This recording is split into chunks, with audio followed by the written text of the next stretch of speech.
Warning, the following program contains sensitive material that may be unsettling to some audiences. The Pedantic Pedestrians are not responsible for any injuries or paranormal activity that may occur during the viewing of this program, including, and not limited to, whiplash, bipolar disorder, a sprained ankle, or demonic possession.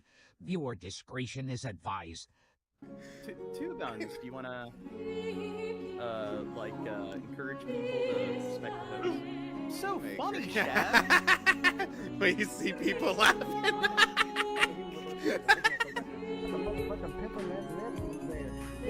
Nah, like, pause it. What did he say? Whenever it sounds like he said.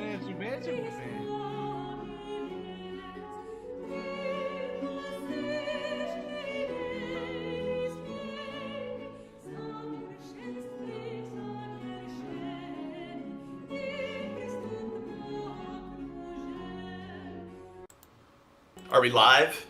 And we are live! So, get this, everybody.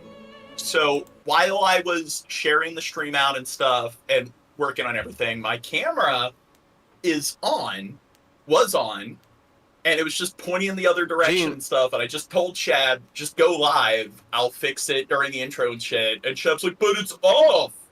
But it's off when you can see, like, the green screen and everything.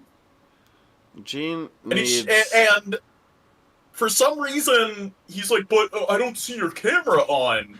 It's because I had your full screen video feed. Oh. And then in the bottom left corner where it's supposed to be your actual camera, where I don't see you. If I maybe would have saw you on the full screen, I would have noticed right away. Gene's just Mr. Perfect. If he ran any sort of stuff, he would just never... Even prior to the show, he would never have any sort of technical issue. Hey, I don't claim to be perfect. It's just funny because your fucking face is funny, I told you Gene. multiple times and you didn't process it. Dude, I'll fuck your face. Okay. Okay, but anyway, so few people have sent me this, including Bryant, and apparently J.K. Rowling, she's not just calling out the trans community, she's calling out the asexual community. And when people ask me, hey, Gene, what do you think here, considering that you're asexual? I'm just like, well, I don't know. I think she's right. I don't fancy a shag. I don't. Shags are disgusting. Yeah, this is one of those things where it's like, I don't, like, it's like someone having an eating disorder or something like that. Like, you have a thing going on where you don't have that, you barely have a sex drive. It's not that crazy to Oh, it's a disorder? You're saying it's not like somebody identifying as a fucking squirrel or something. It's somebody not having a strong sex drive. But people like J.K. Rowling, they treat it like it's one of those stupid things when it's something that's like, it's not that complicated to see the idea that it would make plenty of sense that some people are going to be born with little to no sex drive. It's not that crazy. And then I'm sure people can be diagnosed as well by a doctor. They're just closeted right? incels. Yeah.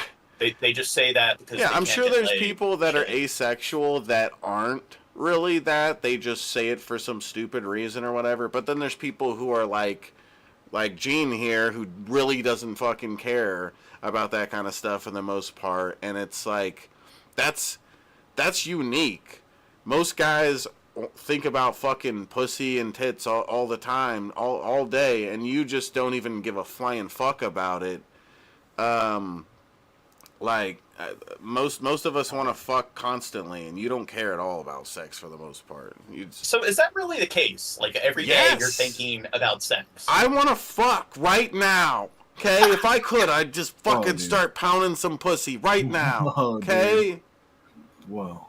Put a you gotta do that on another platform. What? You're saying you're sitting here chilling with your boys and you're all boned up? Yes. Is that what you're trying to say? What about you? Yes. Crow. Hard as a rock. Crow, how often are you thinking about sex? Yeah. I don't know. That's a good question. I guess I get. I mean, I jerk it, so I mean.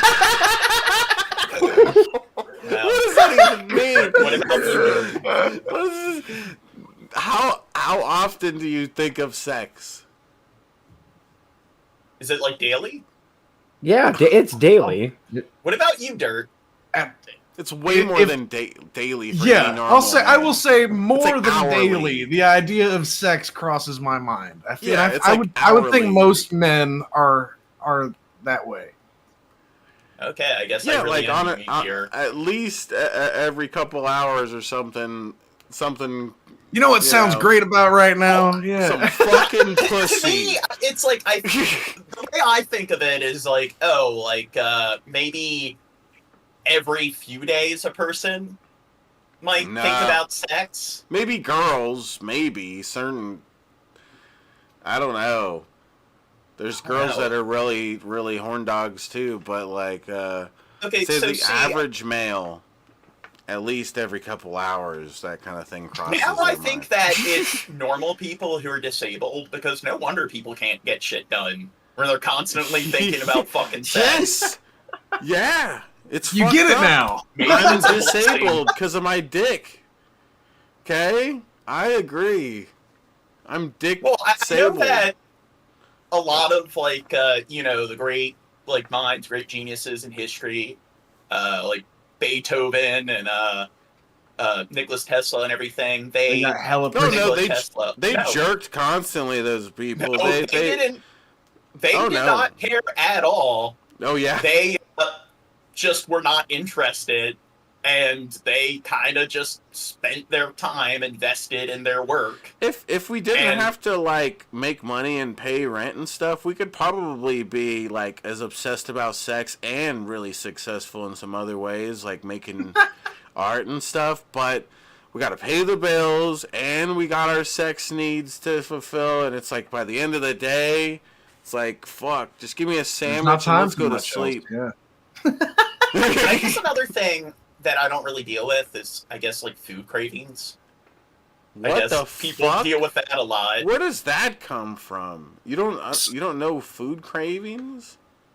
It's one of those things where I get that too, where I don't like, because there's people like, pregnant people or women on the period and stuff, they go like, I'm really craving like a particular thing, where I never really get that. Like, now me personally, I feel that way about Chinese food or like sushi sometimes, but that's just a food I really enjoy.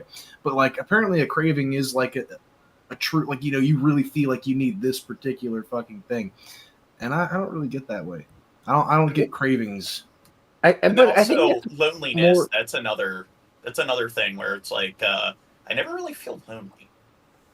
I guess maybe those kind of, I guess everyone's disabled, because with me, it's just I can focus on whatever I need to for as long as I need Yeah, to. you should be not get just like distracted.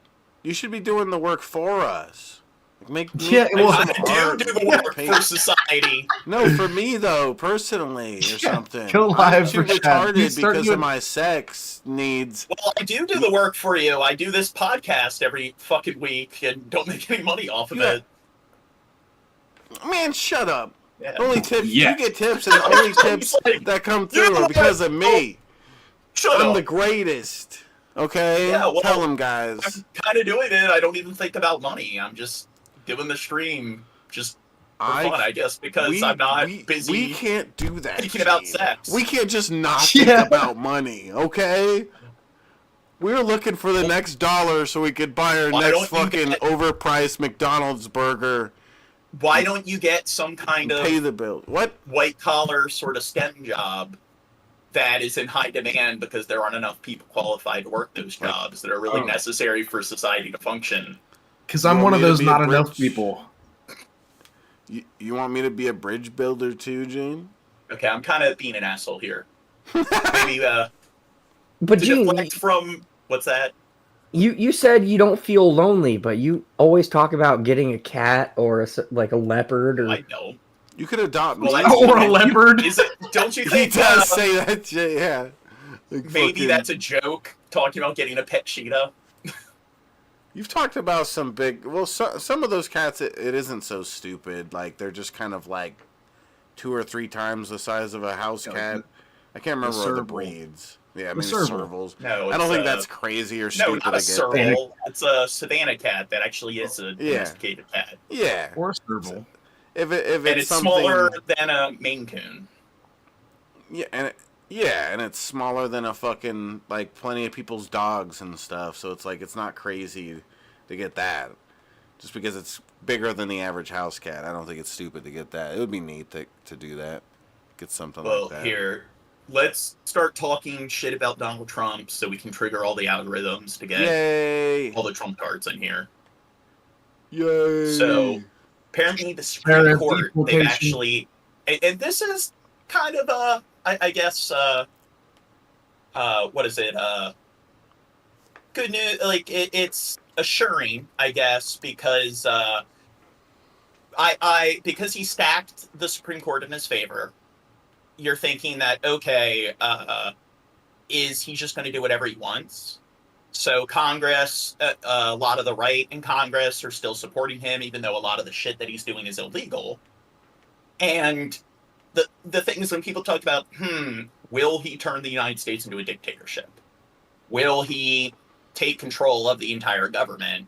And when it comes to, I guess, coups like that, it's the Justice Department and the military. So it's just like, okay, the checks and balances are supposed to be if Congress wants to impeach the president, or if they, I guess, declare a particular bill to be, if the Supreme Court declares a particular executive order or action to be unconstitutional, the president is supposed to abide by the impeachment process, or they're supposed to abide by what the Supreme Court rules. However, what happens if the president's just like, no, I don't care? And at that point, are the military officials and the heads of the Justice Department, will they go along with Trump? Or will they be like, no, Mr. President, it's unconstitutional and it's illegal. So we're not going to go along with it because Congress says it's illegal and the Justice Department says it's unconstitutional. So that's the concerning thing. And then in this kind of scenario, what happens if certain parts of the Justice Department, like the FBI, go against Trump, but then other parts of the Justice Department, like ICE or whatever, go along with Trump? And then what if certain branches of the Army are for Trump or against him, and then other branches of the Marine Corps are for and against him? Then it's civil war. So it's just, in scenarios like this, it's just... I understand you need an executive branch. Yeah, it makes sense that, okay, Congress isn't going to spend their time dealing with military affairs. But I do think, at least when it comes to appointing the heads of the military and the heads of the different justice, branches of the Justice Department, I think maybe a third of those who are appointed should be through Congress. Another third should be appointed through the Supreme Court. That way, there's some checks and balances where you don't have every single member of the Justice Department and the military being appointed by one person, and then they can surround themselves with a bunch of cronies. John, we already got one. Trent Glazer says. We already got one. Trent Glazer says, betas. God, betas. You know, you're really dealing with an intellectual when that's their rhetoric. Here's those. I'll say this about what all this you just said there, John. I'd like to think in my heart of hearts that it won't be something like throwing people into a terrible El Salvadorian prison that people really decide to start a civil war over. Now, again, you're right. It's a scary time. It is, simply because there's so much of this quote unquote unconstitutional rhetoric going on where people are, civil war over. People are scared, Now- John. Now, again, You're me right. personally, do I think I would find myself in the line of fire in a situation like this? We'd hope not, right? But I guess when they talk about military in the streets, we won't know till we see it, right? Well, I don't think this will lead to a civil war or just shit like this. I kind of expect this with Trump, where it's just he has people doing things they're not supposed to do, and then the Supreme Court needs to come in and be like, hey, you can't do that. And then maybe the people surrounding Trump who are higher up in these departments are like, yeah, we really can't be doing this. It's like, okay, whatever, I'll rescind it. But the thing is, if it starts happening more and more and it starts to really escalate, and then if he actually does try to implement more elements of Project 2025, then if he does decide, okay, I want you guys to arrest Congress, I'm declaring martial law or whatever, the problem is, will they actually go along with it? So in South Korea, the president did that, and what happened is everyone went in the streets and protested, and then their legislative branch, their version of Congress, they broke into their Capitol building and then did a public address that what they're doing is illegal. And then all of the sort of state police and military officials that were following through with the martial law, the order, they all looked at each other, and once they realized that, wait, why is he doing this? Okay, this is stupid. So they kind of just sat around in the streets and stuff until I guess the people that were higher up or whatever in their military said, you know what, yeah, just ignore what the president said. So will it be something like that, where Trump just looks like an idiot, and then after a few hours, all the heads of the military and stuff are just like, oh, okay, it's just the president being a dumbass. Who knows? Loaded onto a bus at a detention center in Texas about an hour ago. We watched the motorcade traveling on a Texas highway for a little over an hour. It now appears to have arrived at its destination. I should say, we don't know what this facility is, but the reason we're watching this with bated breath is that the understanding of a lot of advocates for some of those folks, the assumption is that they may be loaded onto a plane to be flown out of the country. In fact, in just the last hour... He's also deported a lot of people that aren't just here legally on visas, or they're here they've moved here and they are legal citizens, but they just immigrated here. They just got citizenship within a few years. He has deported people who are natural born citizens. There was an emergency hearing in federal court. It was called by federal judge James Boberg, with the attorneys for the Trump administration, the DOJ, and the ACLU representing some of the people who have received notifications of imminent expulsion under the Alien Enemies Act. Now, Boasberg is the judge, you remember, who had ordered the federal government to turn the planes around during the first deportation flights in March and was ignored, with a sort of taunting series of posts by El Salvador President Bukele and Marco Rubio. The ACLU is basically attempting to get an emergency injunction to stop these imminent deportations, because we've all seen how difficult it is to extricate anyone from the facility in El Salvador once they get there. That said, according to reporting from inside the courtroom in the hearing, Boasberg may not be in a position to stop this flight. Lisa Rubin is an MSNBC legal correspondent. She was listening to that hearing. It's going to be her talking. Next vid. President Donald Trump is pushing back against new calls to return a wrongly deported man to his family and to his home in Prince George's County. Thank you for staying up with us on this Friday. I'm Leslie Foster. And I'm Lorenzo Hall. So for weeks now, we have been covering the story of Kilmar Abrego Garcia. The Trump administration has admitted it deported him by mistake to El Salvador. But tonight, the president is doubling down on claims Abrego Garcia is a member of the gang MS-13. He says these pictures right here of the young man's tattoos are proof, and he should never be allowed back in the U.S. Maryland Senator Chris Van Hollen is back from a... So do you think those tattoos are irredeemable proof that he's a member of that gang? I think you need more than just some tattoos to tie somebody to a criminal organization. And what about people? What's that?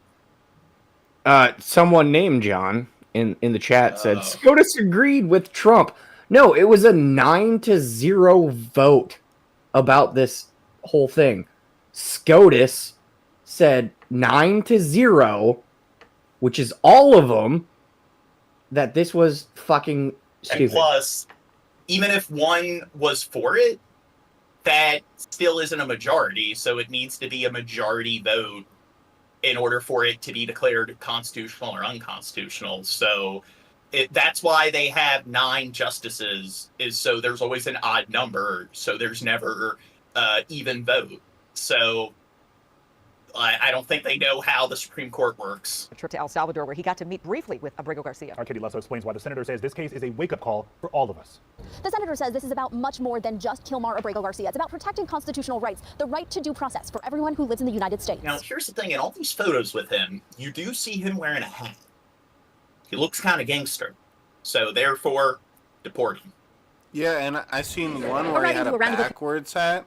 That's no good. Oh, my God. It's no Can't good. trust a person with a backwards hat. You know you're a thug when you wear a backwards hat all the time. Yeah. Like I've changed my ways. What can I say? Yeah. I mean, Shab was a gang member when he wore his hat backwards. He used to be a gang now he wears it banger. forwards, so now he's a law-abiding citizen. That's how you know he's here legally. I mean, he's an illegal immigrant from Italy. It's true. Friday afternoon, hugging the loved ones of Kilmar Abrego Garcia, who he met with Thursday night. He said that thinking of you, members of his family, is what gave him the strength. The senator says he was initially told he couldn't meet with Abrego Garcia, but Thursday night, just as he was about to return to the U.S. And because all the justices voted against this, it is kind of reassuring that even though Trump appointed them, that they're not just going to be dishonest and go against like what their actual obligation is to the country to uphold the Constitution. So if Trump actually abides by their rulings and the people surrounding Trump abide by their rulings, then I guess we can be less concerned about him overthrowing the government. Got a call. And they brought him to the hotel where I was staying. These photos, he says, are the two of them at a hotel where they spoke for about an hour. He says Abrego Garcia had no idea the attention his case has received. 9 days ago from today, he was moved to another detention center in Santa Ana, where the conditions are better. He says Abrego Garcia also hadn't been told why he was in custody. Van Hollen says he also asked officials that question. The Trump administration has promised to pay El Salvador $15. So, do you think, I don't know, there was due process when it came to charging him with a crime?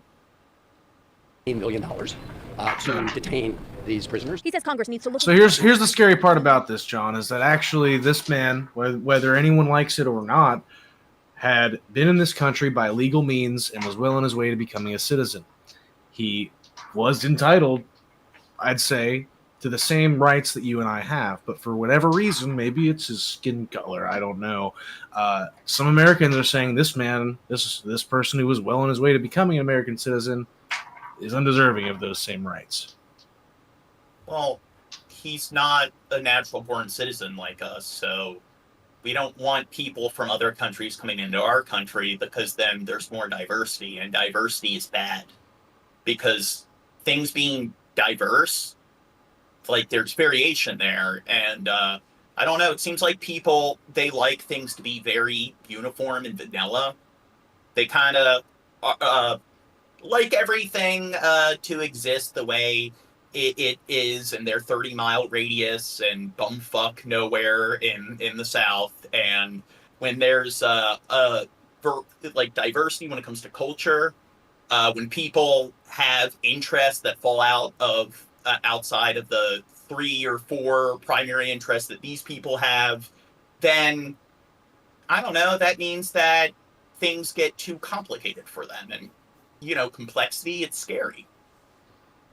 There's too much of a variation on the color spectrum. It's not just the color spectrum, it's everything else. It's like people are allowed to like watching football, and they're allowed to enjoy grilling steaks at a barbecue. And they're, what's the other one? Oh, they're allowed to be into cars, and that's it. And if you have hobbies that fall outside of those 3 hobbies, you're doing life incorrectly, because people are only allowed to like the 2 genres of music that they like, the like 1 or 2 genres of film that they're into, and there's something wrong with you if you're not as limited as they are when it comes to being open to new experience. And isn't there some science that shows that people who are open to new experience, they actually like embracing and trying new things? Isn't there some science that shows that that has more of a association, correlation with intelligence, and that people who tend to be more limited and tend to have a much more restricted set of interests? Isn't there a lot of research that shows that that's has a much stronger correlation with being retarded. So, John, you are being fact-checked in chat, and I do want to bring this up. Bill Hicks says that you said that a natural-born citizen had been deported, and they'd like to know which. Now, I looked into it a little bit, and as far as I can tell, no, not in this instance has there been a natural. Not in this instance, but he I'm has talking like deported- in 2025, a natural-born citizen or a naturalized citizen. Now, that's a different thing. This we're talking about here is a naturalized citizen. This is a person who is well on his way to becoming a citizen of the United States. He's lived here crime-free the entire time, or at least, as far as we know. Yeah. Anyways, but Trump has gone on record to say that the homegrown ones are next. So that would be a natural-born citizen, is a quote-unquote anchor baby. Apparently, he wants to. Has he arrested people who are natural-born citizens? Oh, well, yeah, so, sure. Yeah. So look into that because that's definitely happened. And you can be sure that I won't support the use of 1 penny of taxpayer dollars to keep Abrego Garcia illegally detained. His message to Yes, they have. Even those with Yeah. birth certificates due to mistakes. President Trump. Yeah. So It's happened in Florida. Yeah.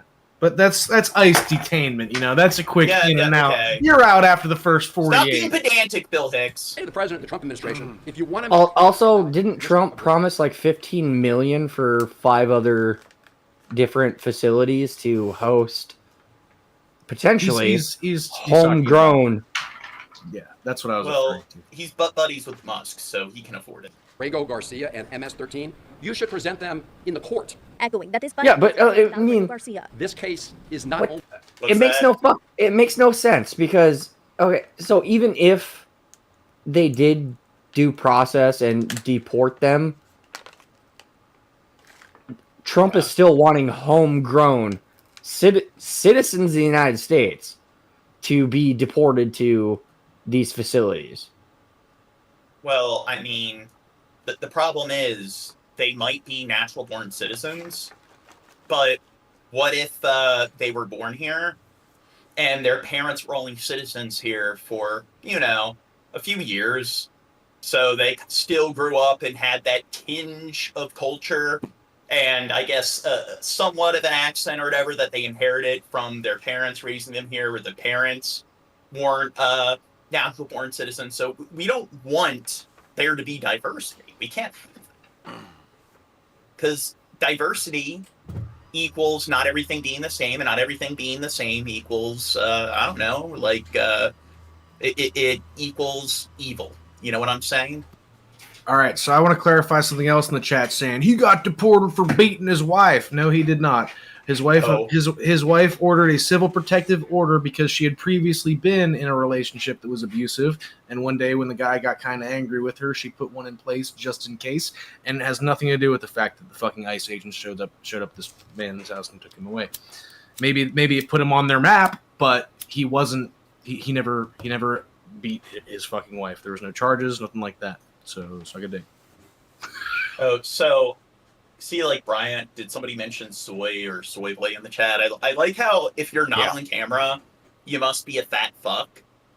But then when you're on camera and they can see that you're not overweight and you're probably skinnier than they are, then you're a soy boy.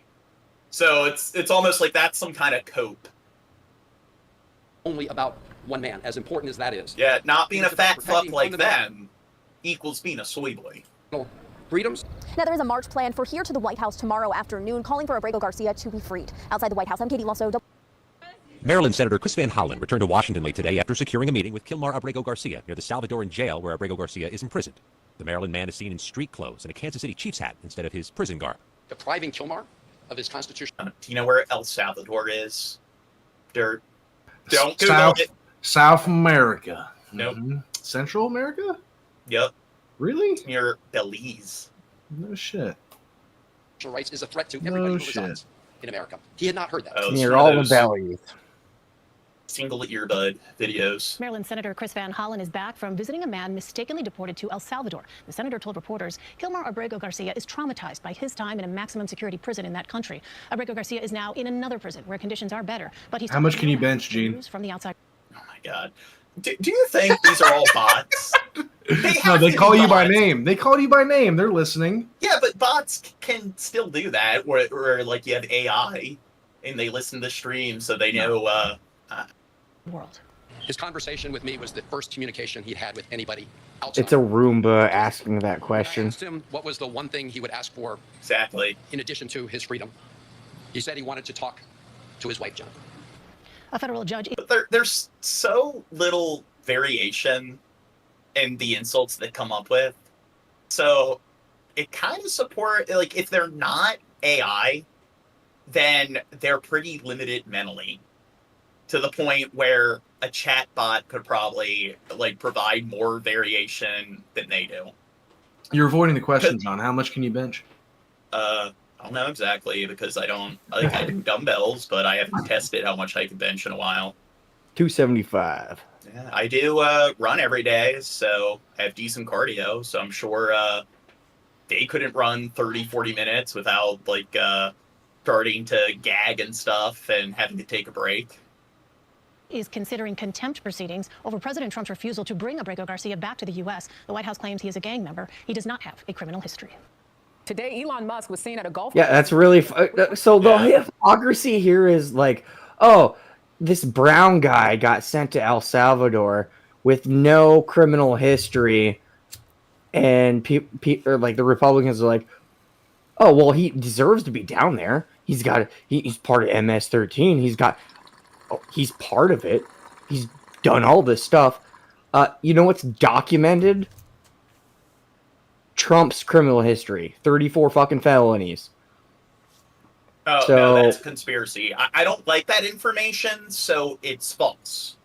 It's only when it benefits me and my worldview where it's legit. Everything's a conspiracy and fake news and a libtard source whenever it doesn't confirm what I want to believe to be true. And if you spam a bunch of rolling on the floor laughing emojis, that automatically means it's ridiculous. Because if somebody says 2 + 2 = 4, and you spam a bunch of rolling on the floor laughing emojis, that automatically means that you're an idiot for thinking 2 + 2 = 4. Because that's how facts work. If you poo-poo a fact and laugh and roll your eyes and discount a fact without providing any sort of refutation, then that magically disproves like what the other person says.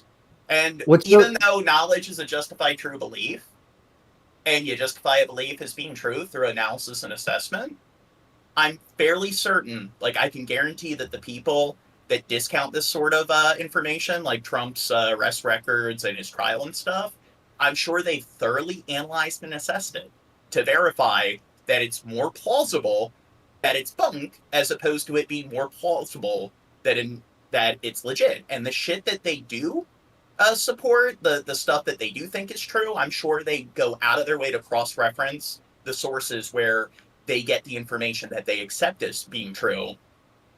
They don't just blindly believe it and catalog it as being a fact in the back of their head because it appeals to their emotions and they want it to be true. Leo in the chat speaks of copium. Let me explain some copium to you, my friend. The economy, not doing good. But the economy, not doing good. Job market, not doing good. Now, here's the thing. Stock market, not doing good. A lot of people who voted for Trump, freaking out about losing millions of dollars in stocks and crypto and all that, those people, not doing too good. And the problem is that until these problems come home to roost for you, and either your temporary broke millionaire status is delayed even further, while you try to scrape together to pay for your food and belongings. We all live in the bong hitter's mom's basement. You won't admit it even then. It will not be until it's way too late that you guys can finally sit there and admit, yeah, okay, I was conned, I was duped. The guy who ran a fake diploma mill, Trump University, selling fake diplomas, the guy who's got a bunch of failed fucking businesses, the guy who literally, he's a fucking con man, a casino salesman that you voted to be president. You do not want to admit that you got duped and that he's going to run away with the bag with the rest of the rich people, and you're still not going to be a rich people. And if you are, well, I sure hope you didn't lose millions in the stock market, or at least if you hey, buy the dip, whatever. And if once America's made fully great again, I'll eat my words. I will eat my crow. But no, you can't. I have a feeling. Give it a year or two. We're gonna see a lot. We're gonna see a lot less red hats, and we're gonna hear a lot more people saying, "Oh, I never liked him to begin with." I just wish a different Republican would have ran when you're the ones who got fucked. You're the ones who got fucked the hardest. You the people who he lied to and got to cast your vote in his name while he's lying to you and fucking you the hardest. You're the ones who got fucked. Because if you bought into it, sorry. But I hope the thing, Nerd. The things have to get worse before it gets better. So when he's declaring all these tariffs and shit, and when all the numbers show that the economy's declining, and all of the experts and stuff, all these economists are saying that what you're doing is going to fucking crash the economy, and it could potentially crash the global economy. What do experts know? That's libtard, sort of sources. And then here's what happens when it does crash. Well, when it gets better in 7-8 years, that was because of Trump. So when it goes down and then it recovers and gets back to where it was prior to Trump, that was Trump. President Trump, just hours after a rare overnight ruling from the Supreme Court. In a 7-2 decision, justices temporarily blocked the deportation of Venezuelan men held by immigration officials in North Texas. CBS's Willie James Enman is at the White House with the details. Good evening, Willie James. Good evening to you, Jerika. The Supreme Court's temporary ruling is the latest episode in a battle over immigration and the Trump administration's use of an 18th century wartime law to deport migrants. 18th century, not even 19th century. This weekend, the U.S. Supreme Court blocked the Trump... See, that's the thing. So tariffs are such an antiquated concept because in the early 20th century, you saw that, if you look at, Woodrow Wilson, he was discussing how it really isn't something that can work in the modern age. That when it comes to how modern sort of infrastructure works, tariffs really weren't a thing that was designed for industrial sort of economy. Tariffs are something that is designed for your sort of maritime Renaissance age sort of economy or sort of market system where the kind of items that you're distributing to other nations are something that is much more rudimentary, where it's like, hey, it's tobacco products. You're gathering this crop, you're shipping the crop out. It's just this one basic entity. The way things work in the modern industrial age is that something as simple, or something that you would think as being kind of simple like a car, there's 1,000,001 items that go into manufacturing that vehicle. When it comes to the engine of the car, and all the micro components that go into developing that engine, it's something where you're going to have to import certain parts, apparatuses from across the globe, and every single item that goes into manufacturing that one product, that car, is going to result in dozens and dozens of compounded tariffs, which is something that it's just corporations aren't going to be able to afford this. Costs or prices are going to go up because most items are manufactured from various different corporations, some in the United States, some abroad. So it doesn't work where, hey, we live in a colonial age where there's only 20 colonial powers that control the entire planet. So we're going to apply tariffs to Portugal. So all the Portuguese colonies, we're not going to allow, France isn't going to allow trade with all their French colonies. So it seems like Trump is living in the past. He doesn't really understand how the modern age works. And it's almost like he's not qualified to be president. He's not qualified to be a politician. Because he quoted, William McKinley is the president that he idolizes. And it's like, oh, he's such an underrated president with his tariffs and so forth. And it's just, William McKinley is a president from the 19th century. Things worked a lot more differently in the 19th century than they do today. Administration from carrying out deportations of alleged gang members and migrants from a detention center in northern Texas. Lee Gallant, the lead attorney for the ACLU, which sued to stop the deportation, said in a statement, these men were in imminent danger of spending their lives in a horrific foreign prison without ever having had a chance to go to court. The High Court's decision is part of the Now, if they say a horrific foreign prison, and I know they're pretty bad, but how much worse do you think they are than American prisons? In El Salvador, Yeah, I've seen videos where they get, as soon as they get let out, they get their hands handcuffed. They get like an hour of exercise a day. Otherwise, they're in their cells. They have no There's a lot bedding. of prisons like that. Well, I know in Honduras, so a lot of the prisons are understaffed, and you'll have like 10, 20 guards, and their only job is to make sure that they stay in the prison. So it's pretty much its own little city, and pretty much you can buy weapons, you can buy even firearms in the prisons, and a lot of the prisoners want to stay in prison because it has its own little insular economy, and because they're some of the higher ups in the prison in the pecking order, they actually have a decent lifestyle there, and yeah, it's pretty much complete anarchy. So it's either like what Crow was describing, or it's like what I'm describing here. So probably not that good. Do you think it's worse than Guantanamo Bay? It's hard telling. Yeah. I don't know. I mean, it's hard telling. Now, I will say this. Oh, Leo in the chat, you got it all wrong, buddy. You see, people come in here and they make a lot of assumptions based on the way we speak, but truth is, no, I don't think if a liberal was pushing off tariffs, we'd be salivating over it, buddy. I think, see, if you go back and watch some of our older content, people were calling us fascists and Nazis because we were disagreeing with Joe Biden. But the problem is, we see dumb shit in our fucking government and we call it out.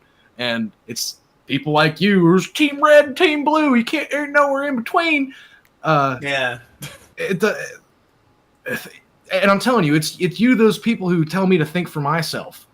When just look at how apparent it is on their end that they think there's no talking to you people. There's literally no talking to you people. I didn't vote for Trump, so I'm a Biden toe licking fucking child sniffing fucking whatever the fuck. Yeah, sure. Yeah, dude. See, there's no talking to you people. You don't want to hear it. The idea that something exists outside that stupid fucking binary in your head, it's either this or it's this. But here's the thing. Polarizing is indeed the main almost like tool. There's hard evidence that what we're saying is true because we've been streaming for years. So we had nothing but criticism for the Biden administration throughout his entire presidency. So, but hey, if you just spam a bunch of like LOL or rolling on the floor laughing emojis, that magically invalidates it. Because yeah, if you say that gravity causes apples to fall downwards when you drop them, and then somebody spams a bunch of rolling on the floor laughing emojis, well, that's not how gravity works anymore. That's just how facts work. Dude. LOL emojis retcon reality. Dude, John in the chat thinks we're teenagers, man. I feel Yeah. good about myself. Hey. Well, maybe it's because we're not a fat fuck like you who doesn't take care of themselves, and if you're going to make assumptions about us, I'm going to make assumptions about you. So maybe if you took care of yourself a little bit, you wouldn't look like you're in your fucking 50s when you're in your 30s. This legal challenge involving the Trump administration's use of the Alien Enemies Act. The authority was used to deport hundreds of migrants. And here, people spam some LOL emojis in the chat if they say that, well, I felt loud, I'm not this age, because then that means everything they say is automatically false. Because, again, that's how facts work. And you know that you're a very bright person when your rhetoric boils down to emojis and just simple internet slang fragments of, yeah, beta says the libtard. I mean, you know that you're really up there when it comes to how well educated you are. including Kilmar Abrego Garcia, to the notorious Secot prison in El Salvador. The president criticized Abrego Garcia on Friday. Is an illegal alien MS-13 gang member and foreign terrorist. This comes out of the State Department and very legitimate sources. The State Department? Legitimate sources say that he's a terrorist, so... Now, it says State Department, so is he talking about the state government of Florida, or is he talking about, like, he's the head of state? So if it's like, oh, it's the State Department, then that's you, Trump. So, hey, we said it's legit, therefore it is. The Department of Homeland Security has admitted Abrego Garcia was deported by mistake, and his family... I'm retired from actual work, unlike you guys. Yeah, I'm going to be stuck in actual work for the rest of my life because, you know, the days of a 401k are long behind me, and Social Security is going to get raped to death by Donald Trump. So really, yeah, the best days are behind us. I got in at the end of things, you know. Oh, well, plus, it's a little too late to get it in the ground floor or something, huh? It's almost like that's another sign of you being retarded, because do you not know how linear time works? It's just, you know how when kids are in early elementary school, where it's just you're a second grader and you're going to make fun of the kindergarten, like, oh, you can't read yet. And because they're little kids and their brains haven't fully developed, they don't get that, hey, when I was the same age, I didn't know the shit. None of us are old enough to retire. In other words, what you said is, my best days are behind me. I can fuck off. These are your problems. I don't need to think about this shit too hard. Go ahead, fuck off. we're all the people on the panel here in their 20s and 30s. That's how old everybody is. I don't know why. I need to hurry up and retire, dude. Yeah, why would you expect us to be retired? Unlike you guys. It's like, what does that even mean, John? That's dumb.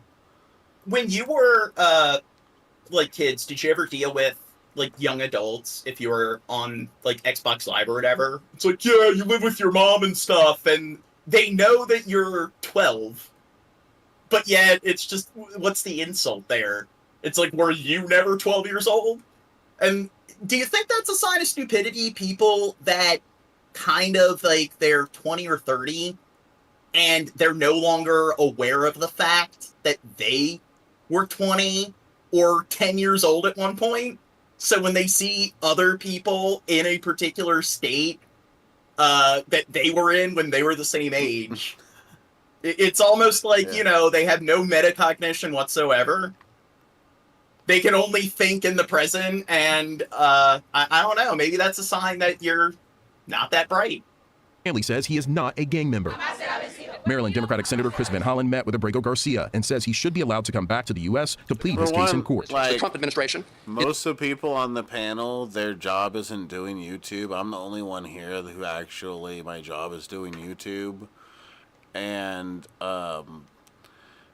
also people saying get a real job when they're talking about people doing YouTube or something. It's like, say does that go with for every form of entertainment?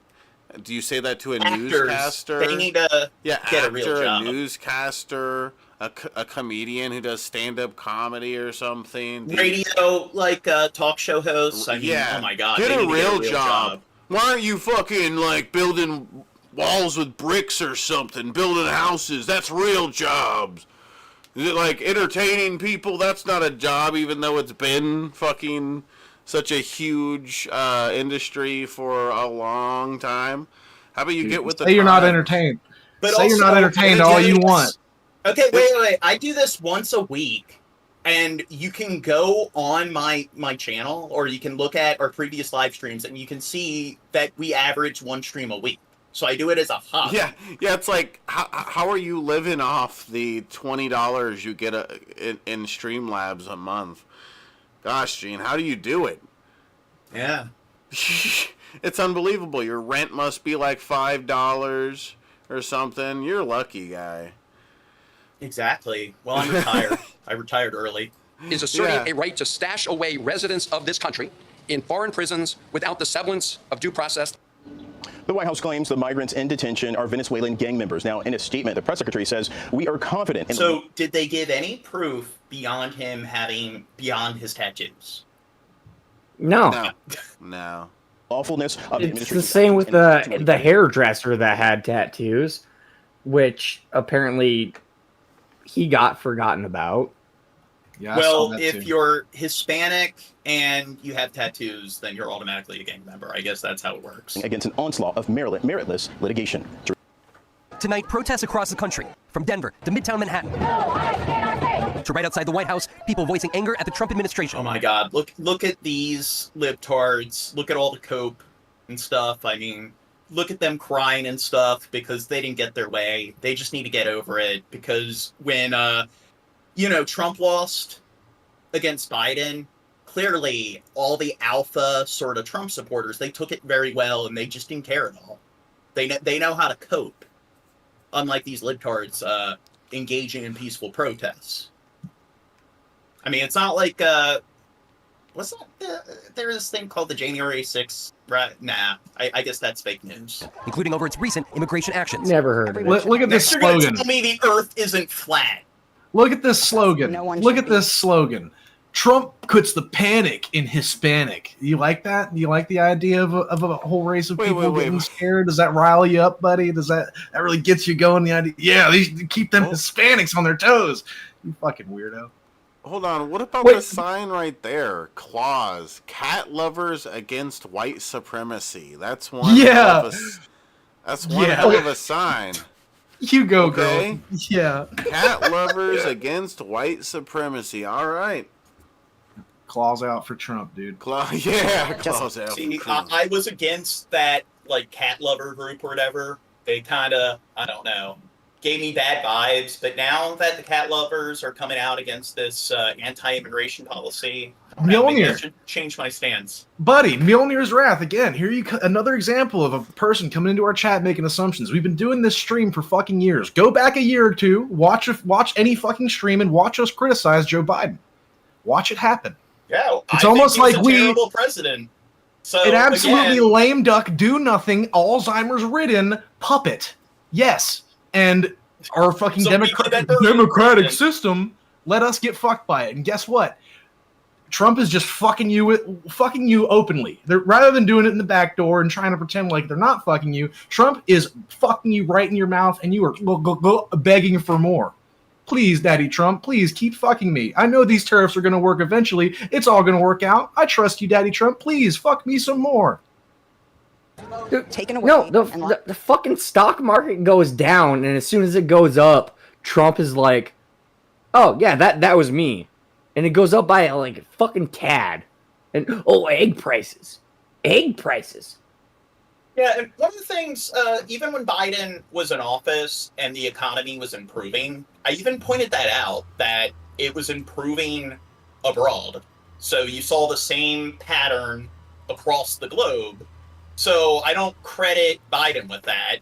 And when Trump was president, right around the time the quarantine happened, the global economy started going down. So, like, that's something where I acknowledge that pretty much any president that was in office, you would have seen a notable dip in the economy.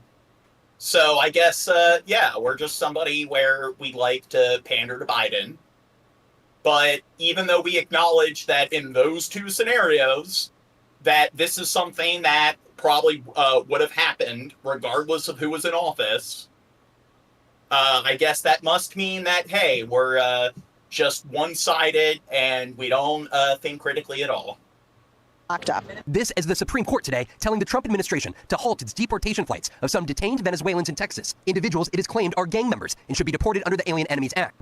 Today, Judy Maldonado Rawl, driving 6 hours from El Paso to the Bluebonnet detention facility. Her husband, Eduardo Dabuin Rawl, a Venezuelan national, among them. Why did ICE say that your husband was detained? Because of his tattoos. In this video she shared, her husband making a plea hours before his then imminent deportation. I don't know, he's got some tattoos. And in that prison jumpsuit, I don't know, he looks pretty gangster. Don't you agree? And denying he is a member of the Tren de Aragua gang, saying we are simply being unjustly judged because of our tattoos. Wait. Dabuin Rawl's wife Does he have any evidence beyond just his claims that he's not a gang member? I don't know. It seems like if all he can do is say that he's not a gang member, then Dude, Why? How does that prove his innocence? Dude, at the next meetup, I'm gonna wait until you're asleep. Well, first I probably need to use some sort of drugs or whatever, but I'm gonna tattoo MS-13 on your on your hand, and then I'm gonna report you. Not even like an actual symbol for like an MS-13 tattoo. He's just gonna write MS-13 on your hand. No, that's what it was on his face. It was MS-13 on his face. And then after MS-12. I get arrested and charged, and I show this stream to prove my evidence, like he said. No, I'll say that this was satire. No. But your tattoo, not satire. What you'll do is you'll pull up like a sign that's just a bunch of rolling on the floor laughing emojis, and the judge is like, well, I guess we got to throw this hard evidence out. Yes. Since we were presented with a bunch of rolling on floor laughing emojis, that magically nullifies if I'm ever in court, like, the hard data. and I need to defend myself from like a murder or something, I'll be like, hold on, judge, can I text you? And I'll send him a bunch of laughing emojis. And then he'll be like, it's settled. Like, you think I committed let the him murder? free. He's innocent. Evidence. No, I can't argue against like, that. You actually think I murdered someone? Laughing emoji, laughing emoji, laughing emoji. And he'll immediately know that I'm obviously innocent. Laughy emoji. Yeah. No, knowing Shabbat's gonna be SM31. And Trump's gonna be like, "Oh, I read it backwards." There's he's forensic still part of the evidence. gang. He's just retarded. Chad, shut up. There's forensic evidence, and then there's the LOL text abbreviation and the rolling. James, shut up! I'm trying to make ableist jokes about you. Okay? Oh yeah. See, Chat. This proof that Chat's not a libtard. He's bigot. Yeah, see? Fucking fuckers in the chat calling us libtards. You probably wouldn't even make Which that the Trump joke. administration has since tried to eliminate. But a federal judge earlier this week temporarily blocked that effort. Has he been charged? No, we don't have any charges. He's never been given anything. NBC News was not able to locate any state or federal criminal.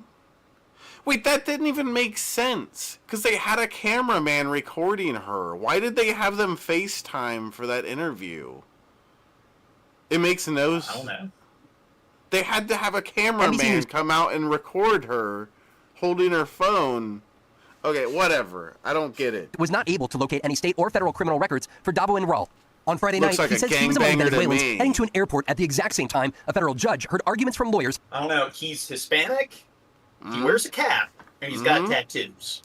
Three strikes, you're out. Three strikes, you're out, motherfucker. Trying to stop the men's. Those three things can't exist in unison and not equate to the person being a gang member. Deportations. The laws of the universe just don't allow for it. Let me FaceTime in front of this $10,000 camera. Not Venezuela. Then they turned back to the ICE facility. Several of the detainees, along with Dabo and Raul, recording via video. Well, with the tariffs, it's gonna be a $10,000 fucking camera. Yes. Dude, inflation's a bitch. They're wrongfully accused and holding up their removal orders, the men's futures, with the Supreme Court's order now even more in question. Vaughn Hillier joins us now from the White House. And Vaughn, the Trump administration filed a response. The Trump administration is facing criticisms on its approach to the deportations as the Supreme. But you know what? Inflation. Clearly, that's all the Biden administration. Even though inflation went up tremendously globally in every part of the world during the pandemic, and even though after the pandemic happened, inflation started to gradually subside globally, when Biden was in office, and again, I think that would have happened regardless of who was in office, because it was happening across the globe once the pandemic was over, so it was incidental. But hey, inflation still existed to some extent, and it was still somewhat noticeable by the time Biden's term was over. Therefore, it's all Biden's fault. Because it's always just the president. It's that one person who's responsible for everything. Whoever the president is, if they are of your party, or if you voted for them, then all the good stuff that happens, it's because of them. But all the bad stuff that happens, it's because of the candidate before them. And then the reverse is also true. Supreme Court rules to halt them. That story tops 2 News Nevada at 5. Good evening, I'm Jessica McLean. Thank you for joining us. In the latest judicial ruling over deportation issues, today the Supreme Court told the Trump administration to halt deportations of Venezuelan men currently being held in detention centers in North Texas until further notice. Christian Benavides has more. The Supreme Court told the Trump administration early Saturday not to take any action to deport Venezuelan men it alleges are gang members, effectively hitting the pause button on deportations within the jurisdiction of the Northern District of Texas. In a brief order, the court directed the Trump... So, which country do you think has worse prisons, El Salvador or Venezuela? It's been a while since we did our world's worst prison episode, John, so I can't recall. Well, two of them weren't on there. Trump administration. If we deport them to El Salvador. Yeah, like in Haiti. Remember the one prison that it was like had 10 times its population or like its intended like I guess max count or whatever. So literally all of their arms and like limbs were just hanging out of the like cell bars and stuff, and it was just a sardine can. And if they were giving them supplies or getting rid of waste, they had to use ropes and they had to lower the waste down so the guards and stuff could get rid of it. Texas Blue Bonnet Detention Center until further order from the court. Justices Clarence Thomas and Samuel Alito dissented. Yeah, what's really funny is Kristi Noem, my former state governor, has become the like border czar or ICE czar. And she's been like cosplay, like, no, she went to El Salvador and had in the background all these people in cages, like butt to butt, and they couldn't even fucking do anything. Yeah, and then they get pressure sores to the point in Somalia there's a prison where literally there's so many people that they don't have enough space to lay down. So you see that their feet are literally decaying because they have to stand in one spot all day, and their toes are literally like falling off and chipping off. Appeal from the ACLU. The Trump administration is expected to return to... I know Somalia's in Africa, but we did an episode of the world's worst prisons. So, yeah. Before somebody wants to be a dumbass, correct me. Quickly, in order to persuade the justices to lift the order. This comes amidst ongoing criticism from the Trump administration's approach to deportations. On Friday, Maryland Senator Chris Van Hollen met with Kilmar Abrego Garcia, the Maryland man who was mistakenly deported to a prison in El Salvador in what Justice Department officials have called a clerical error. Oh, no, he's from Maryland. So, Maryland's the same state with Baltimore. If you've seen The Wire, therefore, like, everyone that, like, Baltimore is Maryland, and Baltimore equals being a gangster. So, there you go. Depriving Kilmar of his constitutional rights is a threat to everybody. And from somebody from Maryland, I know a lot of people, because I guess Baltimore's the more well-known, like, part of Maryland, and everyone seems to think that, I guess they project that onto the entire state. But Maryland's actually one of the most bougie and affluent states out there. It has one of the largest populations of millionaires. So all of the crime and all of the poverty is all segregated into parts of Baltimore City. And then pretty much the rest of Maryland is just the most like generic, pampered suburbanite sort of affluenza sort of like setting you can imagine. Everyone sends their kids to fucking prep schools. Who resides in America. He had not heard that. I believe that gave him additional strength. The Supreme Court ruled earlier this That's not a humble brag. I fucking hate that sort of bougie, like, suburbanite culture. Growing up in that setting where every fucking parent is a Karen, it's definitely, that's why I moved to Baltimore City. I wanted to escape that. That the Trump administration must take action to facilitate Abrego Garcia's release. How is that a fucking humble brag? I'm sorry. I gotta call out one of my mods in the chat. Yeah, Baltimore is a literal wasteland, Gene. Been there lately? No. What?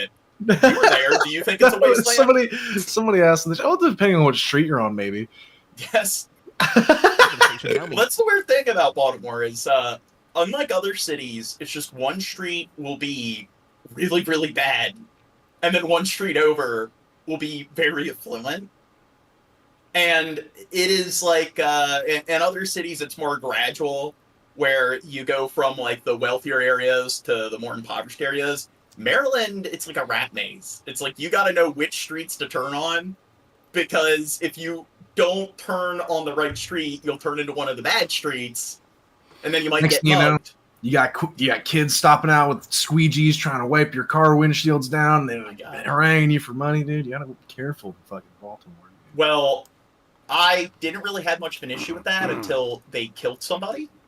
Oh. Yes. We covered that. I know.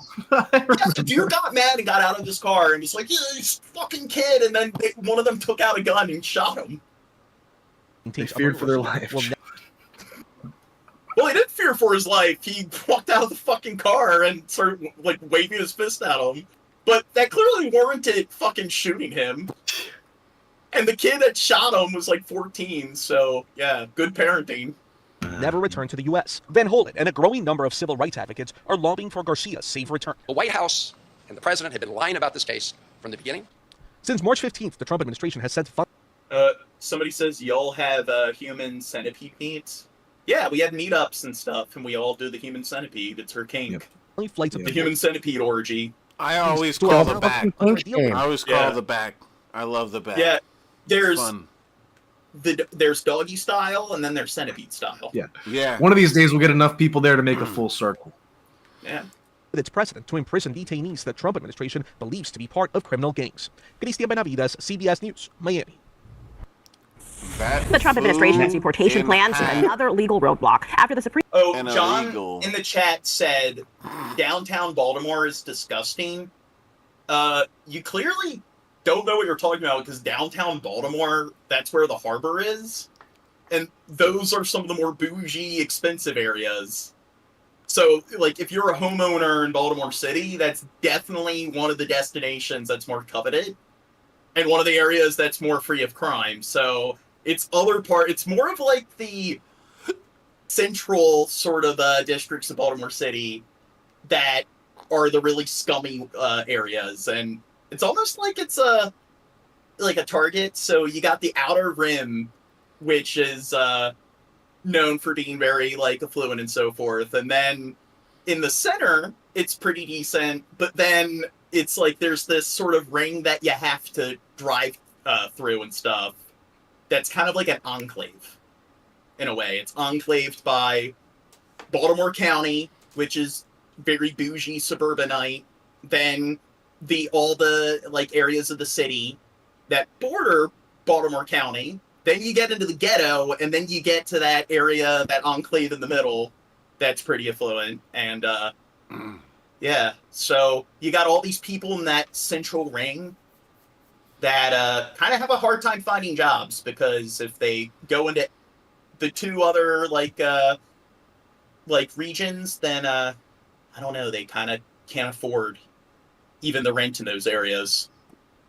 Almost like the poverty paradox. What do they do?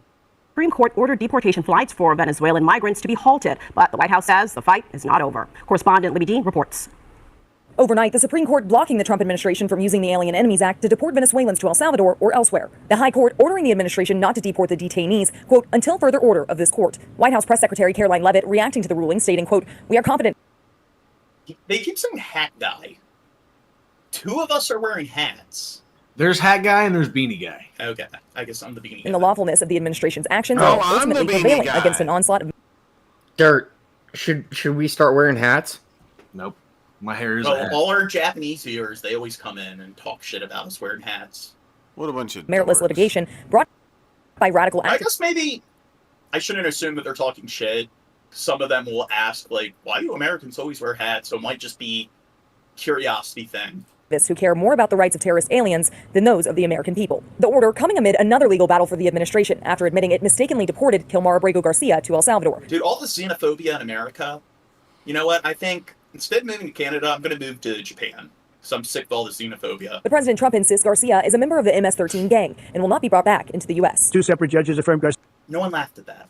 Garcia was a member of MS-13, which is a gang that may be even worse than Tren de Aragua. Garcia becoming the center of politics this week after Democratic Senator Chris Van Hollen traveled to El Salvador to meet with him. The Trump administration is asserting a right to stash away residents of this country in foreign prisons without the semblance of due process. The senator says Garcia has been moved out of the notorious El Salvadorian prison to a different one, but the administration shows no signs of facilitating Garcia's return as ordered by the Supreme Court. Has President Trump expressed any interest at all in seeing Garcia move to a different... Oh, wait. Look at the, Garcia's return as ordered by the Supreme Court. That insignia on his hat, do you think that's a gang symbol? That's it can be evil devil symbol or something to me. It can be. Yeah. Probably something that has to do clearly. with MS-13. Court. Has President Trump expressed any interest at all in seeing Garcia move to a different country, or would he want him to stay in El Salvador? This man is a subject and citizen of El Salvador, and El Salvador, as a sovereign country, has informed us repeatedly and publicly that it is their desire and intention to retain custody of him. And of course, we, as a U.S. government, cannot forcibly retrieve him against the wishes of El Salvador. Yeah, ICE is defending its actions over a cell phone video that shows a federal agent smashing the car window of an undocumented Guatemalan man. Even beanie guy / gals, Bangkok. Okay. I don't know. And as he waited for his lawyer to arrive. Special. Juan Francisco Mendez was pulled over by ICE officials in Massachusetts Monday. The Associated Press spoke to his wife. I don't know, maybe he's from Bangkok or whatever. Or they're from Bangkok. Maybe that's why their English isn't the best. Wife, who was in the car at the time, he was. We should do a meetup in Bangkok. Don't you think that would be fun? Yeah, but the only problem is you can't get caught with weed because they'll send you to prison for like 20 fucking years. It's okay. We'll just do other drugs. Lots of other. But drugs. you can still Bangkok for free. Dude, I should probably do an episode on like Thailand because like Bangkok is a beautiful city. And a lot of people from around the world move there. Apparently, it's a really nice city to live in. But it's odd how, I don't know, a lot of their policies when it comes to imprisoning people and the amount of time isn't that draconian. But when it comes to their policies on, like, drugs, they'll put you away for life for, like, 20-something years for getting caught with illegal, like, substances. Ellos insistían en que nos bajáramos del auto. Pero no bajamos porque ya la abogada nos había dicho. Y oh, they say I give Ellen vibes. Yeah, I really treat my entire my entire cast like shit. Shab will tell you, I'm always abusing Shab. Yeah. Behind the scenes. All the chat. Gene's like, you get a penis and you get a penis. De permanecer Oprah, not Ellen. No, whatever. Ellen does that. All the talk show hosts do that. Okay. Vamos Well, a bajar del Oprah's the carro. one with the big meme about it. Well, they do the Mr. Beast thing where they give everyone gifts and stuff. And why don't you ever do that, Gene? Cuando nuestra abogada se presente. Y eso I don't know, because Give everybody a car. I'm overt. I'm open about being an asshole. Unlike Scooby them, gets a where car. they're AW covert gets about a it. car. Vlad gets a car. Duff gets a car. pero ahora no. Y insistía. Entonces, ese momento dijeron que como que trataron la manera, le dijeron otra palabra, pero yo lo entiendo así de que Not a good car, but it's free. Why isn't she speaking English? Look at all the shit I have to read now. Yeah, what the fuck? Learn how to speak American, problem. motherfucker.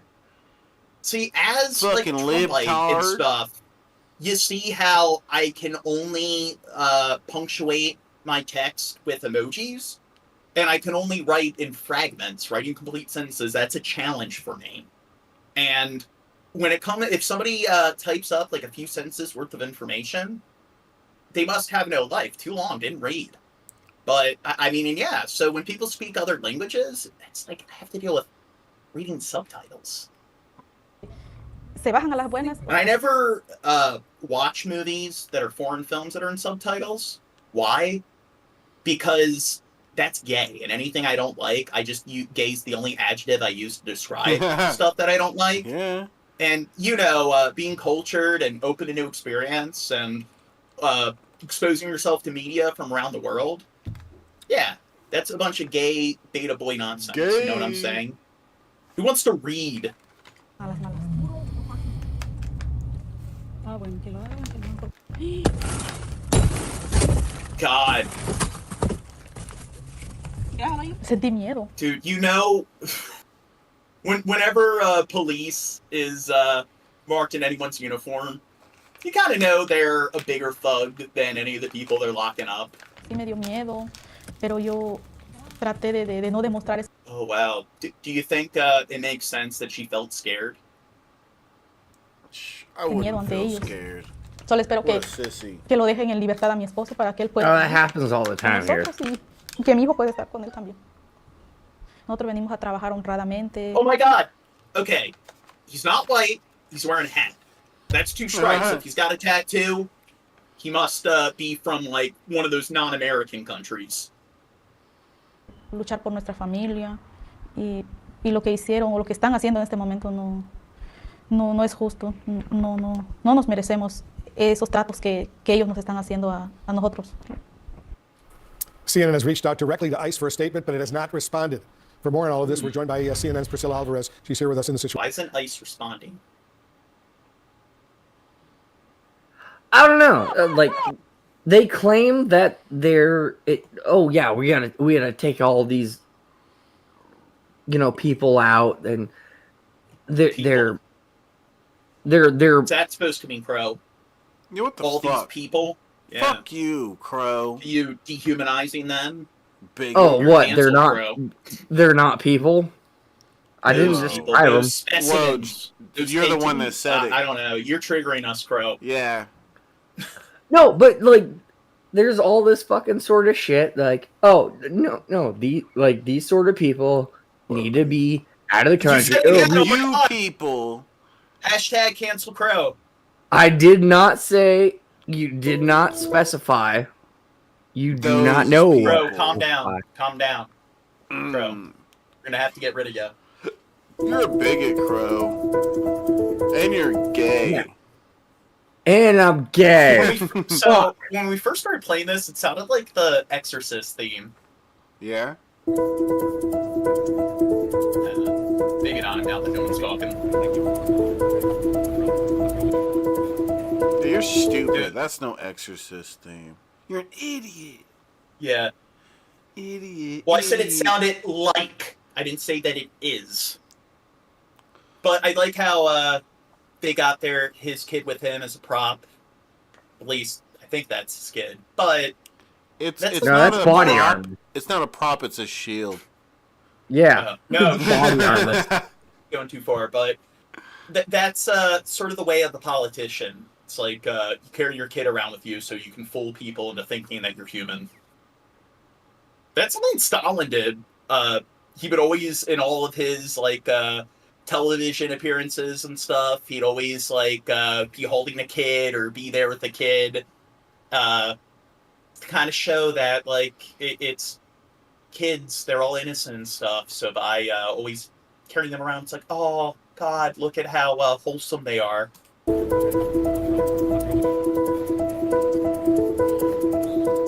Dude, don't tell him, Crow. What's that, Chad? Right here. Oh, that is a Joker outfit. It's they're called Switzers. Yeah, it looks pretty fucking. They're the Switz guard. Oh, that sounds racist. Chad. How dare you? It looks like a combination between a Joker's outfit, a suit, and then he's got a metal helmet on top of it. It's just so weird. It's like so this is like the Vatican's version of the Secret Service. Oh God. They're kind of like the Queen's Royal Guard and or the royal families, like Royal Guard in Britain.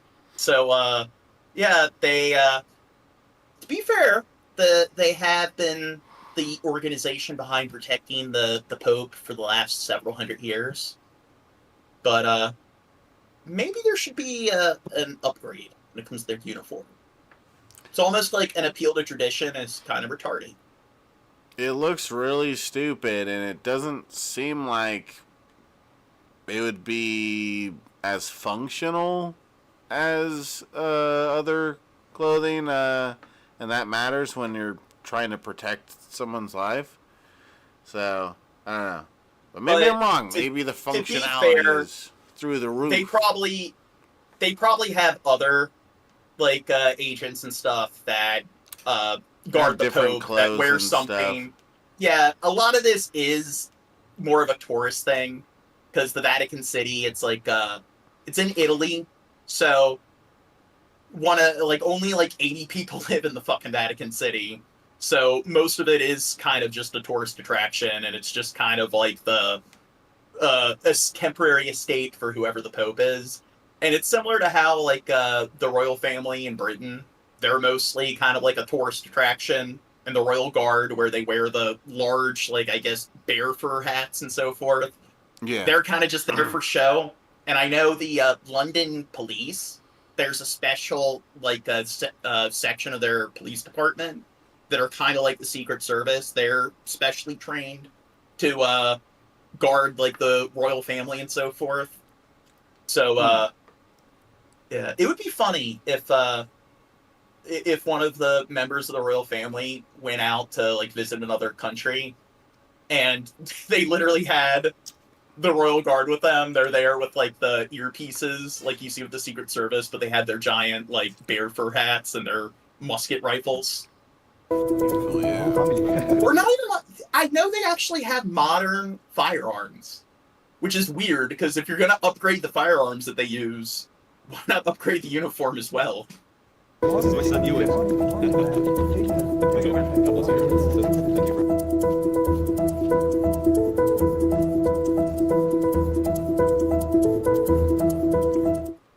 Also this morning, Vice President J.D. Vance is visiting the Vatican. The VP is in Rome with his family for Easter weekend, attending Good Friday services at St. Peter's Basilica. The visit comes days after Pope Francis rebuked the Trump administration for its crackdown on migrants and for slashing international aid. The Pope is not presiding over Easter services this year. Dude, look, God's really looking out for the head of the church. But hey, it's God's grand plan. God wills it that he suffered greatly from pneumonia. As he recovers from pneumonia. Hey, thanks for watching. Don't forget you can catch me today. This is terrible coverage. Christians around the world using this Holy Saturday as a time for reflection ahead of Easter. This morning, U.S. Vice President J.D. Vance's motorcade arrived at the Vatican ahead of the VP's meeting with the Vatican Secretary of State. It's unclear if he will also meet Pope Francis. The Pope has resumed some official duties as he recovers from pneumonia following his 5-week-long hospital stay. Chris Livesay has more from Rome. You might call it a jailbreak. Pope Francis left the Vatican to visit a prison on Holy Thursday. It was the latest in a string of surprise appearances for an 88-year-old under strict doctor's orders to avoid mingling with the public. So much for that. Here he is on Palm Sunday 6 days ago, surrounded by 20,000 people. And see that man wearing black pants? Wait, now, J.D. Vance brought his kids to meet the Pope. I think that's poor parenting. That's kind of a sign that he's not fit to be a parent. It's definitely not fit to be vice president. Don't you agree? With an uncovered... Maybe taking your kid to the Vatican City, which is like the heart of like the Catholic Church. Maybe kid, not the safest place for kids, but it is the right place. The to go Catholic Church is not a safe place for kids. That is known for Shab, diddling kids.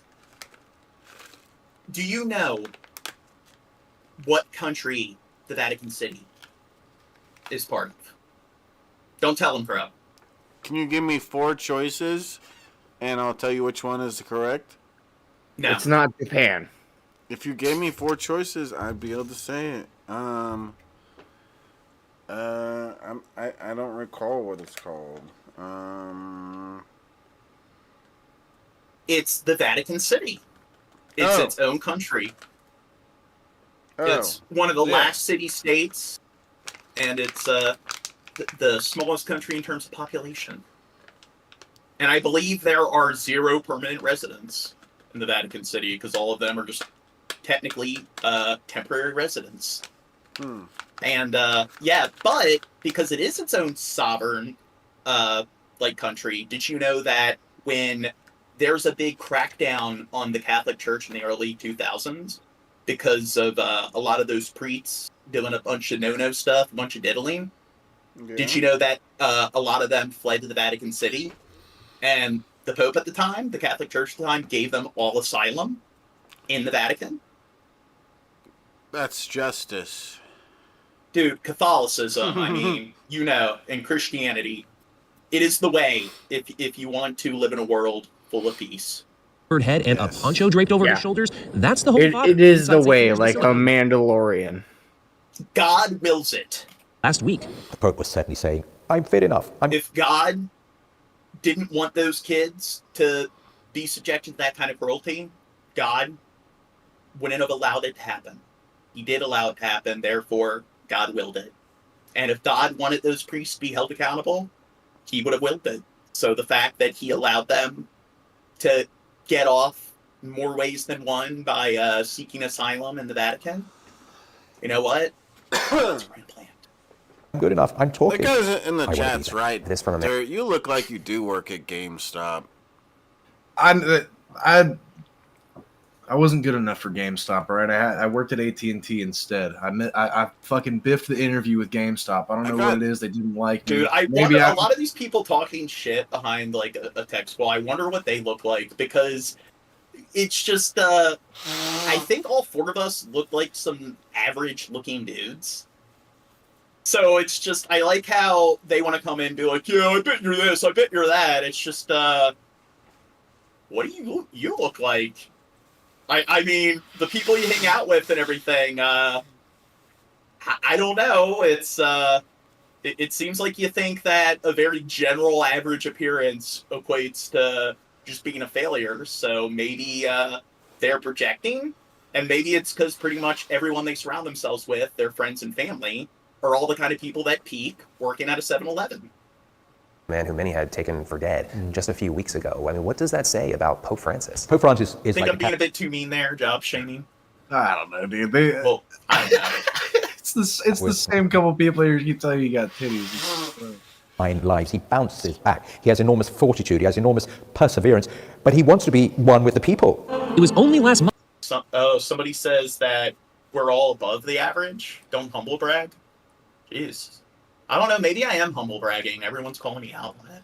I don't know, dude. Everybody else is calling you titty boy, John. You got to check that privilege every once in a while, dude. They make a good point. I am pretty fucking sexy. So I have titties because it's the fucking angle, you pieces of shit. Shut up, titty boy. Fearing the worst as Francis lay in the hospital for a couple of boy. months. The pontiff became so ill that his doctors considered letting him go, but he bounced back. And 3 weeks ago, Francis was discharged. The road to recovery is not over. He did not attend the traditional Way of the Cross last night on Good Friday. Tomorrow, though, is Easter, the holiest day of the Catholic Church. Many suspect it's another surprise appearance waiting to happen. And here's another surprise. Vice President J.D. Vance, a vocal Catholic, is in Rome.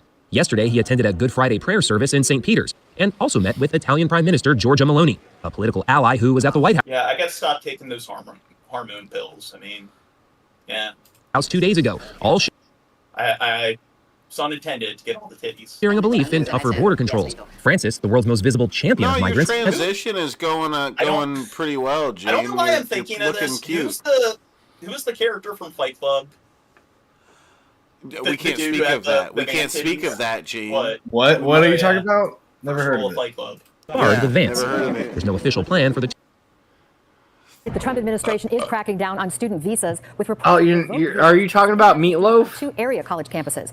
NBC5's Randy Gyllenhaal with reaction from Evanston tonight. A dreary day in Evanston. Unease at Northwestern as the campus navigates two blows from the Trump administration. Today, a lot of people were talking about Now, a lot of these people are Nazis because they're criticizing Israel.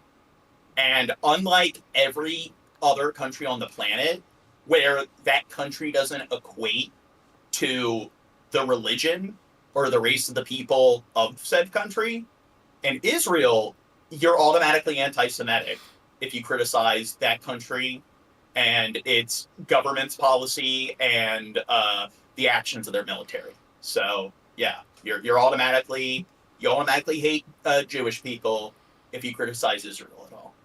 And classes about the funding cuts. Possible funding cuts, and today Northwestern confirming some international students had. And I understand, like, in these protests, you're always going to find dumbasses that show up to every protest. So, regardless of what they're protesting, if it's some kind of right-leaning protest, I understand that if you see a Nazi flag, that doesn't necessarily speak for every person there. Same thing with people at these protests where you definitely have dumbasses that are just there to virtue signal and they don't do their homework. So then they'll hold up a sign like praising Hamas. But what percentage of these protesters are doing that? I'm going to put my poker chips on it being a very small percentage. And do they show any proof or evidence that any of the big names that they've deported who have engaged in these protests against Israel, have they shown any evidence of them actually saying anti-Semitic things? Or saying anything that is in favor of Hamas? Because most of the big names that they've shown being deported, like everything that they're saying in their like social media and stuff is them trying like hashtag free Palestine. I don't think that's pro-Hamas. They'll talk about how like stop bombing indiscriminately. I don't think that's pro-Hamas, and I don't think that's anti-Semitic. Visas revoked, saying the Department of Homeland Security terminated the visa status of a limited number of current and former students. If you're in a college campus, it's supposed to be a place where you're... Oh, somebody says Joe Jean was a biological female. Yeah. I'm trying to transition stuff. It's been really hard. Battleground of thoughts and ideas, and you would hope that anyone, regardless of whether they're an international student or a domestic student, would be able to express their beliefs. The campus was the scene of large pro-Palestinian protests last year, something the Trump administration has been targeting. Doing things like vandalizing universities, harassing students, taking over buildings, creating a ruckus. We're not going to give you a visa. And now the university faces a possible freeze on federal funding. $790 million could be withheld from the Trump administration. It would affect things like grants, research, and graduate students. University officials say they have not heard directly from the administration, while professors here worry about create a ruckus. You better not come here to our country and play that hippity-hop music, okay? Chad, why are you being homophobic? Piece of shit. It's not homophobic. Hey, they do that on South Park, too. They make them sound all gay because it's funny. Okay, then it's okay. It's only wrong when you do it, but if South Park does it, then it's not racist, homophobic, or going too far for some reason. Don't you be coming to our country playing that hippity-hoop, okay? Crisis, for sure. We are being essentially extorted by the federal government that's lying to the American public. Another thing is like, oh yeah, they're trying to censor and manage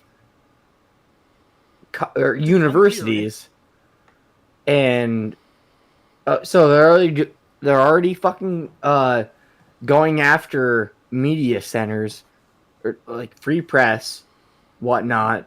And they're already going after universities.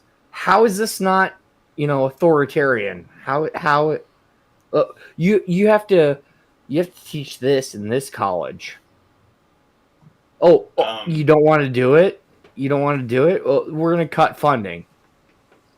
Well, and that's then it always goes been down. the case. I don't agree with them doing it, but that's been the case for a while. They've always been doing that because it's like public colleges, they're like private colleges can do whatever the fuck they want, but public colleges, they do get their funding mostly from the government. So the government will always do that, like, hey, we'll cut the funding if you don't do what we say. It's kind of like a form of reverse lobbying. And ICE has not responded to our request. Yeah, but if you have it's controlled, or like funding is controlled by the government, and you have a dictator or a wannabe dictator being like, oh, only this can be taught in this university. Yeah, I just want. I don't think it's going that far yet. I mean, I don't agree with the government doing that, but they've been doing it since the dawn of this country. It's, hey, if you start doing stuff we don't like, we'll cut the funding. So that's always been sort of like lobbying, but the government's doing it instead of the corporations doing it to influence to get what they want. But there's always dirty practice and corruption everywhere you look. Both sides of the spectrum, the social sector and the private sector.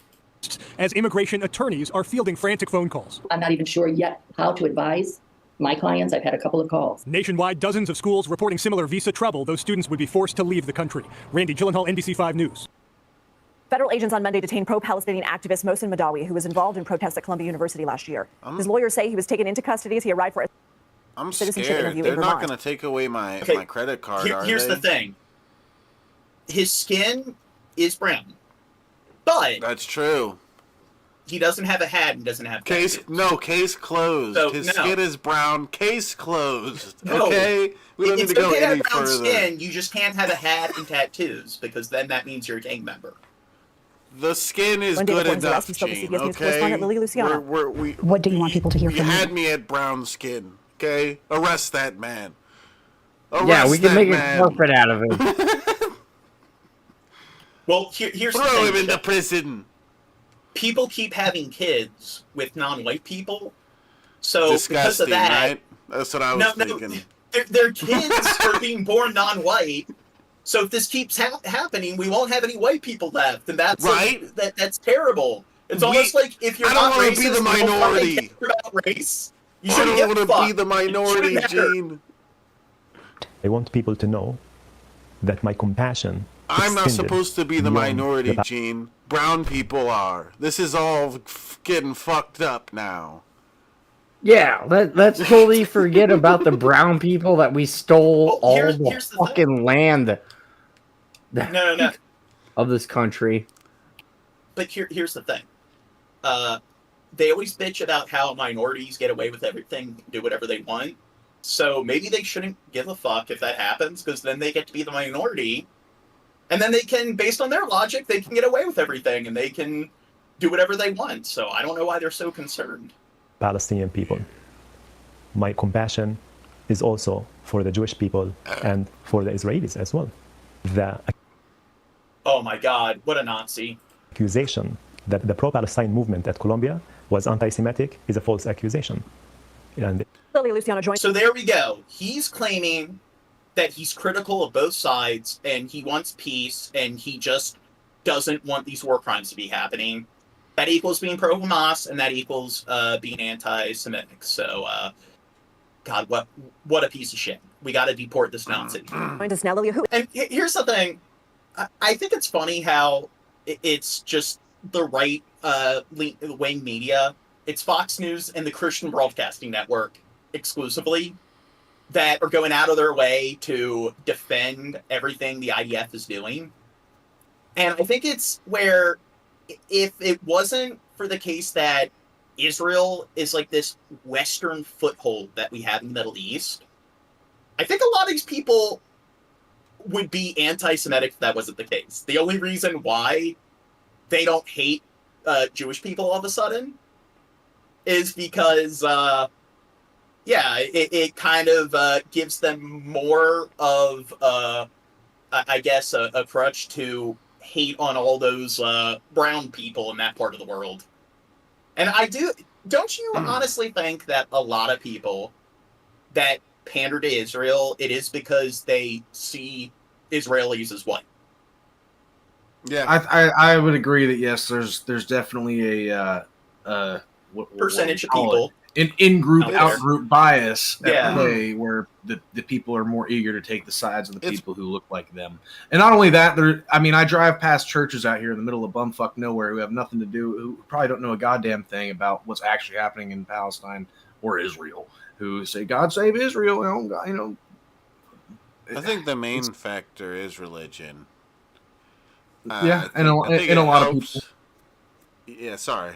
I was just saying, My I bad. think it helps that the people are white for all these crack-ass Americans, they can relate. Well, I think but race comes first, religion comes second, and I think that a lot of it is they do see Israel as being more Western, and they also see it as being, I guess, more I think white. they look at it as more Western because of their religion.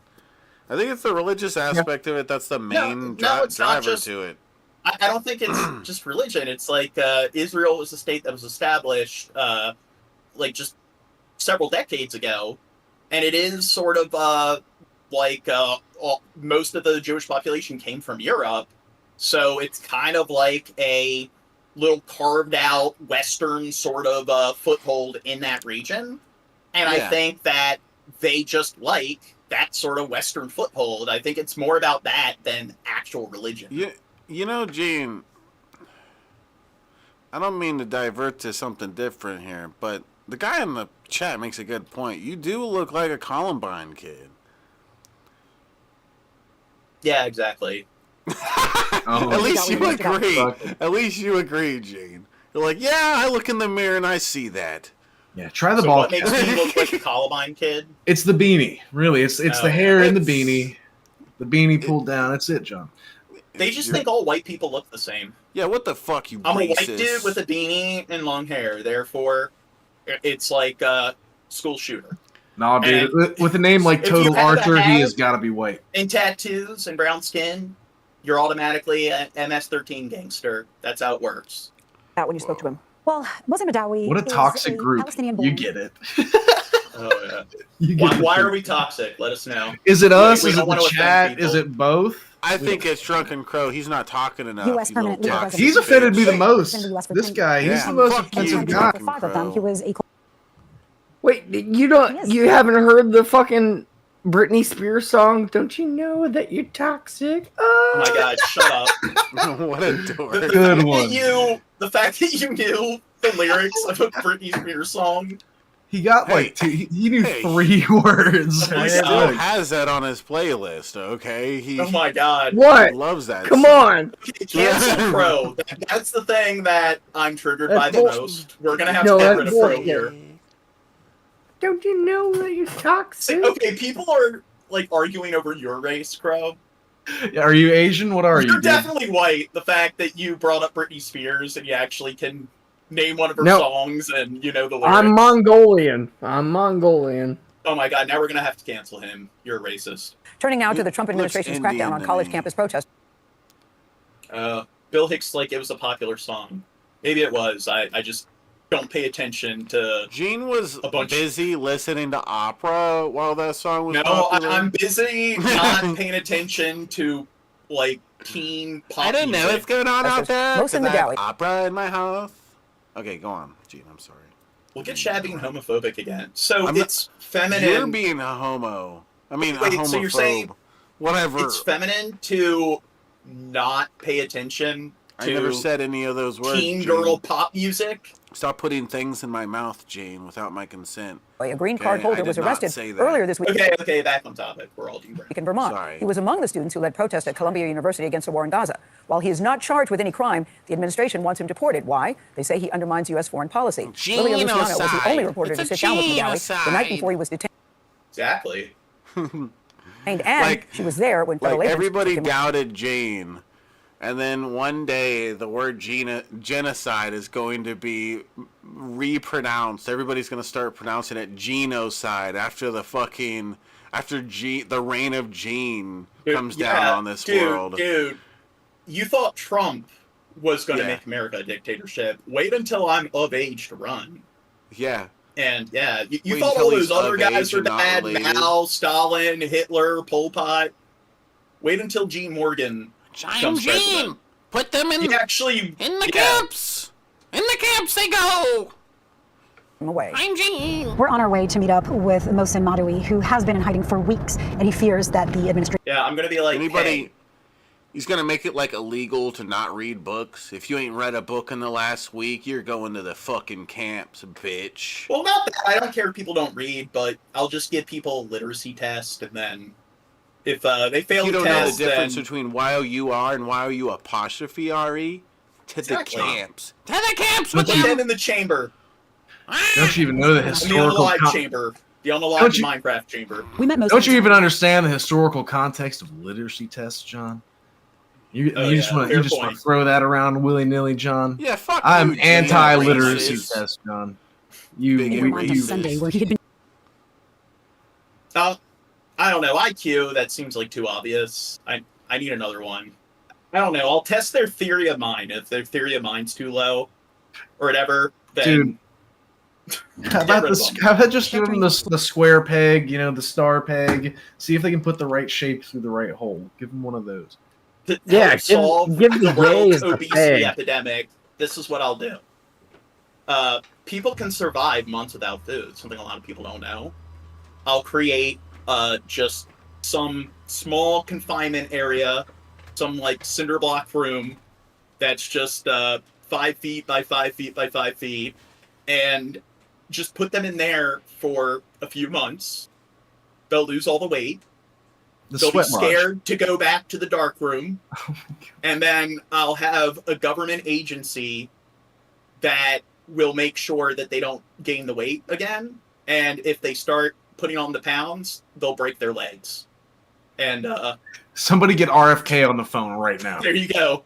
I'll solve the world's obesity epidemic doing that. Place concerned about deportation, even though he has agreed. If I could do an impression of RFK, I would. Like talking in the fat camps, and if they fail to lose the weight, then we're gonna snap their legs. Oh, not fat camps. It sounds too much like Biden. It sounds like Biden always taking. And not the kind of rooms where like you're developing like photos. How do you make that choice to leave your housing? They got diabetes. Diabetes. But here's the thing. The reason why you need to make it just like one particular cell, you got to put them in solitary confinement. That way nobody can smuggle food to them. That way you can really make sure that they're getting the right amount of calories, which is 400 calories a day. Or actually, no calories, because I said you can survive months without food. So there you go. You can make sure no one's smuggling food to them. I just want to say this. Sumamente peligrosos. For a man who throws out the word zesty, you are throwing out some diabolical shit right now, dude. You need to dial it back just a notch. Just a notch, bro. Just, you know, I mean, if you need to go open another tab, rub one out, come back when you got a little more clarity of mind. The West Bank was among the students leading pro-Palestinian protests at Columbia. What happened after that? I became a target. Yeah, it's fucking Easter. Threats. Come on, don't get too horny. Some people actually found where I was, and they slipped a paper underneath my door saying, "We are watching you." Before leaving New York City to Vermont, Madawi got a notice for a long-awaited appointment to become a U.S. citizen. When you got the appointment, what were your thoughts? Mixed feelings. Okay, good. They got to him before he became a citizen. See, Trump's doing a good job, like keeping all the people out of the country. See, this is proof Trump doesn't need to build this wall. I've been waiting for this for more than a year. And the other feeling is like, wait a Seems like he's got a lot of invisible barriers in place, so no need to build that wall. minute. Is this a honey trap? You think they could be calling you in to detain you? Correct. What do you want people to hear from you in the case that you are detained? I want people to know that my compassion extended beyond the Palestinian people. My compassion is also for the Jewish people and for the Israelis as well. My voice may not be heard for a very long time. Can he prove that he really feels that way? Does he have any evidence that during these protests, that's what he was supporting? Who cares about evidence that he actually was saying anti-Semitic things or things that were pro-Hamas? That doesn't matter. We can't just take his word for it. So I am giving this interview because I have faith. My people are dying. My best friend was shot in front of my eyes. And all of these efforts are there to silence me, to say nothing about these stories. Okay, we all know Israel's not committing any war crimes. They're not killing any innocents. So the fact that I guess he is supporting Hamas, because we know that every single person dying in Gaza, it's always Hamas that did it. It's never the IDF. So clearly he's trying to defend Hamas, and there you go. So I don't know, maybe they should deport him. John, I just had a bad realization here. I mean, this whole time I thought they were calling Crow Bobby Lee. But then I realized I'm the only one with hair. Bobby Lee has hair. I'm the round-faced man with long hair. I'm Bobby Lee. This motherfucker's been talking about me this whole time. Oh, Bobby Or am I Lee. wrong? Or who the fuck is Bobby Lee? Is it me or this guy? Bobby Lee. We're on our way to meet up with Mohsen, who's right now gathered with his attorneys in preparation of this appointment that could change his entire life. Mohsen just walked into the building. Aren't these the guys that worship a rock? Yeah. where the appointment is happening. Soon after, we saw what appeared to be officers strapping on vests. I mean, aren't these guys that worse of rock? You do realize that pretty much every religion focuses on one thing that is completely fucking stupid, and a rock, the holy stone, is something that one religion focuses on.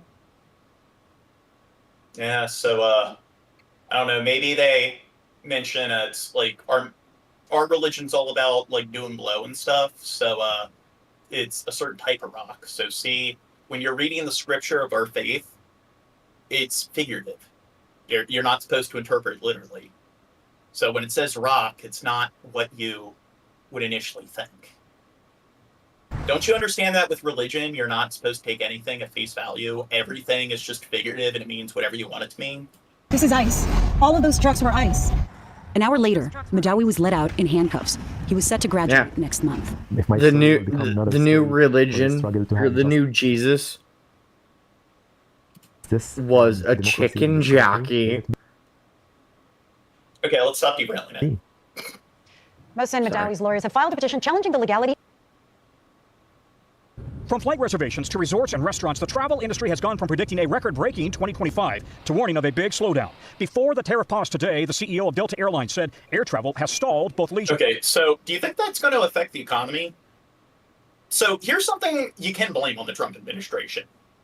I don't think this is just incidental where anybody who's in office at the time, the same thing would be happening. All of a sudden, with the stupid Doge shit, and hey, we gotta cut, we gotta start laying off staff that work for all these agencies that aren't the toady agencies, such as ICE and the DEA, where their entire job is raiding people's houses and arresting them. The agencies that are more in charge of making sure that the rich are paying their taxes, making sure that there's not contaminants and stuff in our food products, making sure that, there's the appropriate amount of people working in communication towers to make sure that planes don't collide with one another.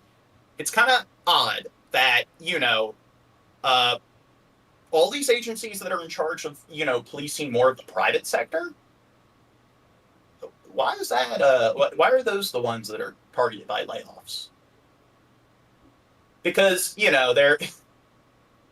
they're not paying, they're being paid for through taxpayer money or whatever. So it's not like that's the case with the president and every single fucking person that works for the government.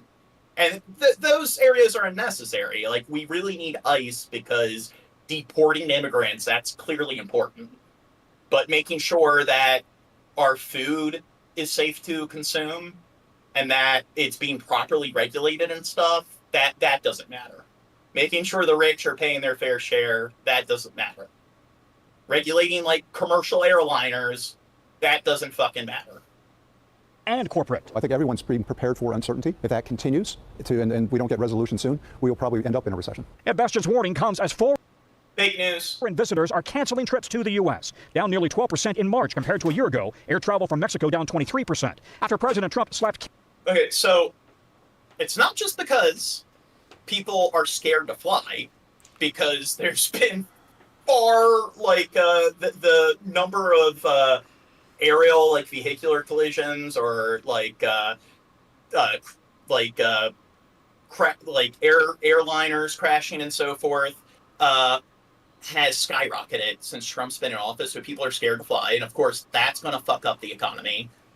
But it's also the fact that a lot of people there's kind of a sour taste in their mouth. They don't want to vacation in the United States. And tourism, don't you, Crow and Dirt, don't you think that tourism, not just in other countries, but the United States, there's a lot of industry that revolves around tourism? Yeah. And I'd say for sure, in a recession sort of state, the first thing people cut back on are things like entertainment and travel. Well, no, it's not. I think you're missing it. It's the fact that, okay, not only are we going to crash a bunch of markets, deporting all the immigrants, like on a lot of the border states and stuff, because a lot of these industries in agriculture rely heavily on the that particular industry. So that's going to fuck up the economy. You're laying off all these federal employees, so they're going to have to take jobs in the private sector. That's going to fuck up the job market. That's going to fuck with the economy. Then you have all the tariffs and the tariff wars. So that's going to raise the cost of goods and stuff. It's going to put a lot of it's going to put a lot of family businesses, small businesses, state-run businesses. It's going to put them out of business, and then people don't want to travel to the United States because they are either pissed off over the tariffs, or they're angry over the fact that or they're scared that they'll die in an airline accident, or they're afraid that they'll actually be deported or something. Yeah, end up in an El Salvadorian prison for not being a fucking citizen. Yeah. So now that's also interfering with the economy. So it seems like Trump's doing a lot of shit that isn't helping us. I don't know, improve issues with inflation and unemployment. It seems like he's definitely going to make things a lot worse. Canada, with he's kind of hyper accelerating that sort of problem. Suggested it should become America's 51st state. Airline bookings from Canada to the U.S. Oh, he's not doing something that he said he would do, and now he's doing something he actually did say he would do, and make America pretty much a fucking. Well, no, I'm dude, I could run the country better right now than fucking Trump can. And he's on fucking uppers. So, here's what I think. If he wants to make Canada the 51st state, he needs to build a wall around Canada. That way it will trap all the Canadians within the wall. And there you go. That's how you annex Canada. See? Is that genius? You have two people. Okay, excluding me. You have one guy on uppers, Donald Trump. His first presidency was revealed that he was on uppers. And then you have Elon Musk on uppers. He's on ketamine. Okay, doesn't everyone drink fucking coffee and consume caffeinated products? So who isn't on uppers? Yeah, Crow. Why is it only bad if the president or if some billionaire does it? Because they at have you being classist and being all bigoted towards people of certain trades. Why do you hate politicians and CEOs so much? Because I don't like the government. See, why is it wrong to job shame any other sort of occupation, but for some reason it's okay to discriminate towards politicians and CEOs? Why is it okay to hate them? Oh, well, when you're high on ketamine and you actually host a presidential meeting and you're the guy that's in charge and you don't wear a suit and there's no, oh, why haven't you thanked me? Why haven't you thanked Donald Trump yet? Yeah. No, I'm talking about the Zelensky and Elon Musk thing. Doesn't mean you're not drunk. You're drunk, bro. You should waste my money. Oh my god, we got somebody from Germany in the chat, but I don't know. Are they white? If they're non-white German, then we might have to deport them from the chat.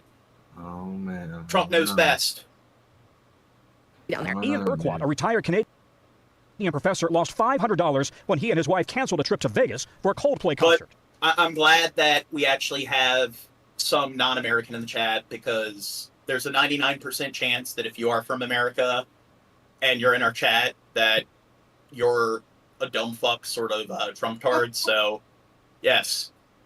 We'll be traveling to Mexico instead of to the southern U.S. with respect to sun holidays. If foreign visitors stay away, economists say it could cost U.S. airlines, hotels, rental car companies, resorts billions of dollars. Meanwhile, for Americans planning a summer vacation, Going.com reports domestic and international travelers could see deep discounts. But for many foreign travelers, I'll wait until there's a bit more sensibility in the White House before we go back there again. Many international travelers emphasize they don't hate America or Americans, but they don't feel as welcome here as they once did. Tom? Thanks for watching. Stay updated. Do you know the 5th city that has the largest number of watch time hours is on our stream? Which is that? It's Berlin. Berlin, yeah, wow. Yeah. Number 4 is Paris, and then number 1, you know what that is? I don't know, they're kind of mean. About breaking news and top stories on the NBC News. Oh, and Stockholm's number 2, and then Chicago's are 3rd most commonly, I guess, where we get the 3rd largest number of watch hours from. App or follow us on social media. John, For the first time in nearly talk shit on Chicago's pizza. Do it, and then see how. Chicago style pizza. What do you mean? It doesn't exist. It's not a thing. No, it's fucking. Oh my god, Chicago pizza. I don't understand. 4 decades. I don't understand Chicago pizza. Don't get Crow started on Chicago pizza, dude. 2028 Summer Games will be from Long Beach to No, because it's like the cheese first. Shut up about pizza. Back on topic. Universal Studios lot. Now, this is a big deal because when the world's biggest sport event comes to your country, you get a lot of tourists, a ton of revenue, global prestige that comes with hosting the games. Last year's Paris Olympics had more than 11 million paying visitors, and of course, many more TV viewers watching and saying to themselves, we should visit Paris sometime. And under normal circumstances... Do you think we should visit Paris? Yeah, why not? Yeah. See, we need to visit Osaka, Japan first, because clearly got a lot of fans from there. And then we need to do Stockholm and... And as LA could expect to see similar benefits. Last year, officials predicted the LA Olympics... No, what we should do, and this is based off of Quentin Tarantino, Okinawa. We need to... revenue. We need to... From foreign tourists. But circumstances aren't exactly normal. I'm not talking about feet. I'm talking about fucking... You never watched Kill Bill? I watched it when I was He was busy watching operas. Jesus fucking Christ. Yeah. Entire shtick as president is that America is being ripped off by foreigners. Have you ever seen And we're Kill kicking Bill people at out, all, not- Gene? Yeah, I wasn't a big fan of it. I like all of Quentin Tarantino's movies except for like the Kill Bill films. I thought, I don't know, they were kind of shitty when it came to the writing. Yeah, I wouldn't doubt that. Heck, we canceled the visas. I don't remember it very well. I just remember it being very over-the-top, kind of gory fight scenes, and I feel like that was the main... all his films kind of have that. Yeah, well, and it was like a skinny blonde woman causing this. Oh, that's too. why you hated it. It was a female protagonist. Yeah, I was so like, there you go. And it's Oh, a it's a big, white strong woman. man like me. What the heck? Were you saying Drunken Crow? I said, oh, it's a white woman. Yeah, I hate those things. My God. They're all Disgusting. Karens. Of more than 1,000 foreign students in U.S. colleges. She was all pissed off that Bill, like, what is it, killed her daughter and shit, and... Yeah, it's like, So, her yeah. daughter was a bitch, okay? I don't know what... Like... No, she's a total Karen, getting all upset because somebody was, like, mean to her kid. Shut Many of them be up. hunted down No, for she got shot in the All have dead fucking daughters. forehead. It's nothing new. Our Secretary of State... Marco The Rubio, only if you relief of that movie is because of David Carradine. He was found in like a Thailand like brothel. You're drunk. And No. So I just want to point out the tism in the chat. They said, strong like you, LOL. That's never been a compliment in your entire life. It's like, dude, Yeah. that was the joke. Is I'm not like Arnold Schwarzenegger or something. I'm like strong like me. No, you're just saying that you're That was the joking. joke. because they called you out on You're your not stupid smart comment. enough to understand when someone's joking or being satirical. It just really just flies over your head when the skinny white dude, like with a silly voice, talks about how strong he is. You're like, huh, he's obviously really bragging about how strong he really is. Ho ho ho ho ho ho ho. You're a fucking idiot. Why are you so You're an triggered, idiot. Chad? Maybe you should move out of your fucking mom's fucking house. Okay, Get Chad. a life. Go on. They Sorry. always use that insult, so But maybe, it's true. I He don't know. probably You don't wanna plays stoop with fucking to Power Rangers all day or something. I bet you're this. I bet you're this off the internet. I know, but when they anybody you don't like on they're the internet, sarcastic. they It's not- automatically live in their mother's basement. That's how it Well, works. at least I can tell when someone's joking, even when they like, especially when they make it obvious as fuck. Chad, why are you so butthurt? Why are you Well, triggered? you know, you were a little too rough with me last night, Daddy. The wrong way. We don't really need you. Listen. Don't say that. They're gonna think you're being serious. Visiting America is not an entitlement. to What? It is a Is privilege he extended to joking the- or are they homosexuals? I don't get it. Let me play with my Shut the Power fuck Rangers up. more. Okay, we keep derailing it. Sorry. Back on topic. Those who respect our Well, you know laws what? and values. To be honest, most of the rails on this fucking stream are us talking shit to the people in the chat, okay? So I'm keeping on the rail, okay? Okay. In fact, It's you're policy, you don't derailing wanna be it general. with this dorky shit. Okay, whatever chat, this shut is. the fuck up. Sorry, Let's- sorry. Now, the worldview. Here. Next video. And also from Governor Newsom, well, he is rolling out the red carpet for our neighbors to the north. Watch. Wait. So, And also from Governor Newsom. they're talking about tourism declining. I like how this entire red area is it's just dropped by 1%. Is that like I don't know, people vacationing in the United States, or is that just how much their tourism has declined overall? Well, no, they're not giving metrics for the U.S., so I guess this is just tourism to the U.S. Well, he is rolling. I don't know, like this includes India, China. That's like 1/8 of the world's population right there. So maybe it's not that bad, considering that I know there's more people that live like within this radius than live with like outside of it. So it seems like most of the global population isn't that butthurt. Don't you agree?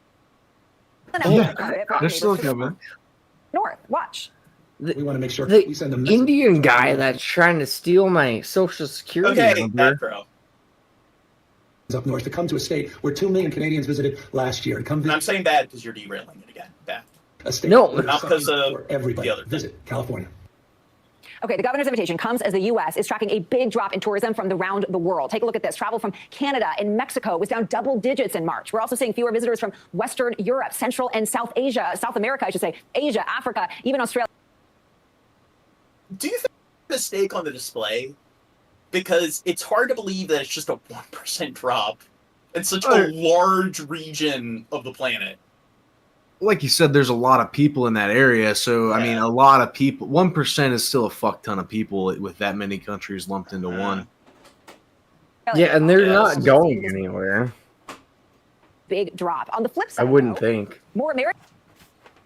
I think India, there's a lot of, like, China, there's a lot of restrictions on travel. I know they have the social credit system, and if your social credit score gets too low, you're barred from leaving the country. But most of those countries, like, don't give a fuck if you travel outside.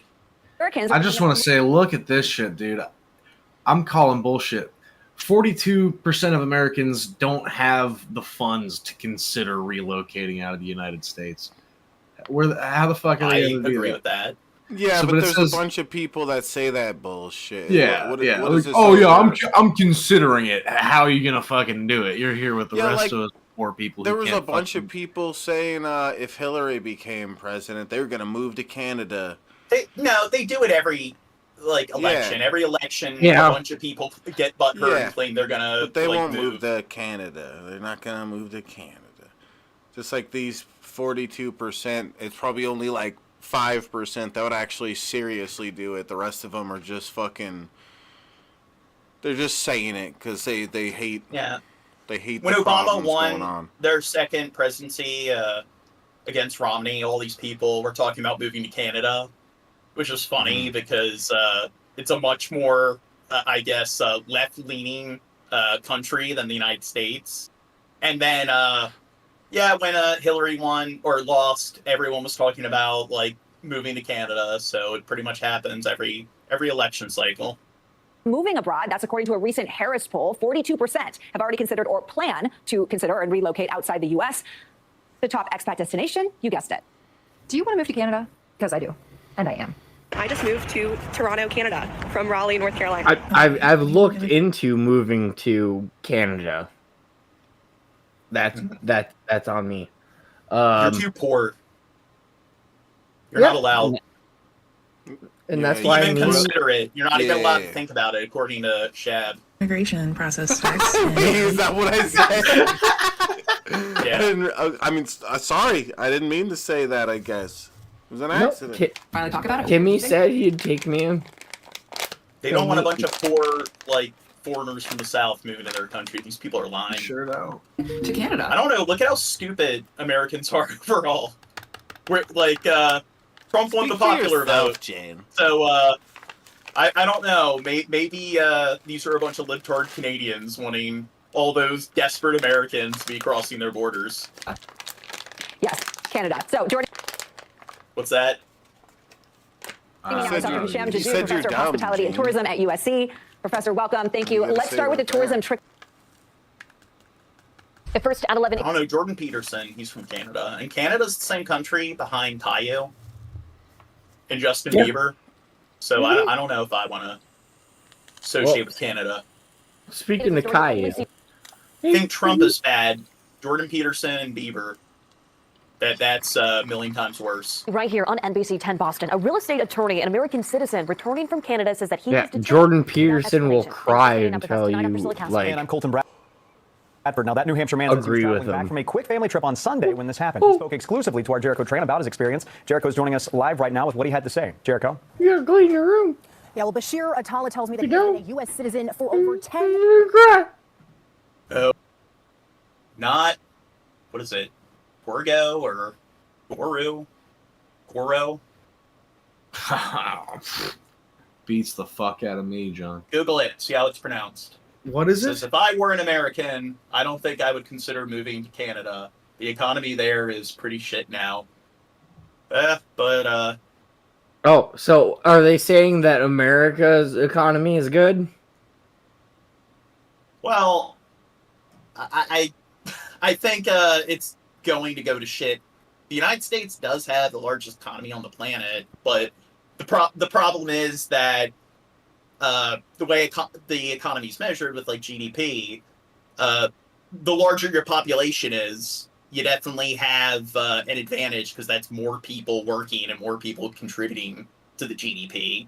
So it can be kind of misleading because China, I know they have the second largest economy, and the average lifestyle of a Chinese citizen isn't that great. But citizen or child? Children are citizens. Crow. Yeah, but how many of their workers are children? Okay, bad Crow. years. And on Sunday, he tells me he was not treated like a citizen at all when U.S. Customs and Border Patrol agents detained him and his wife for several hours with no explanation, all while Bashir was experiencing... No, but I do know that in Canada, that is a problem with their job market, because Canada might look pretty big, but most of its surface area, its land, is not habitable. So it's pretty much Vancouver and Toronto. You got to move there to find work. Experiencing a medical emergency. Literally drove my car to Canada for the weekend, and on the way back, I was treated like a criminal. An unwelcome return home. I know Skeppy's Canadian, and he's not in the fucking chat to give his take. Home for Bashir Attallah and his wife Jessica on Sunday. Now, do you think Skeppy will give us, or Timmy, they're from Canada, will they give us asylum? If because we constantly criticize Trump, so if Trump actually tries to deport us, do you think they'll give us asylum in Canada? When they say Customs and Border Patrol officers maybe like the mental asylum for you. Yeah. The plot twist is we're all illegal immigrants from Canada. stopped them at the border between Vermont and Canada. He asked me, exit the vehicle right now, and he reached for his gun. I said, okay, I'm exiting the vehicle, keep your gun at your waist. Just hours before, Atala celebrated Palm Sunday with his family. Now he was being arrested. They handcuffed me.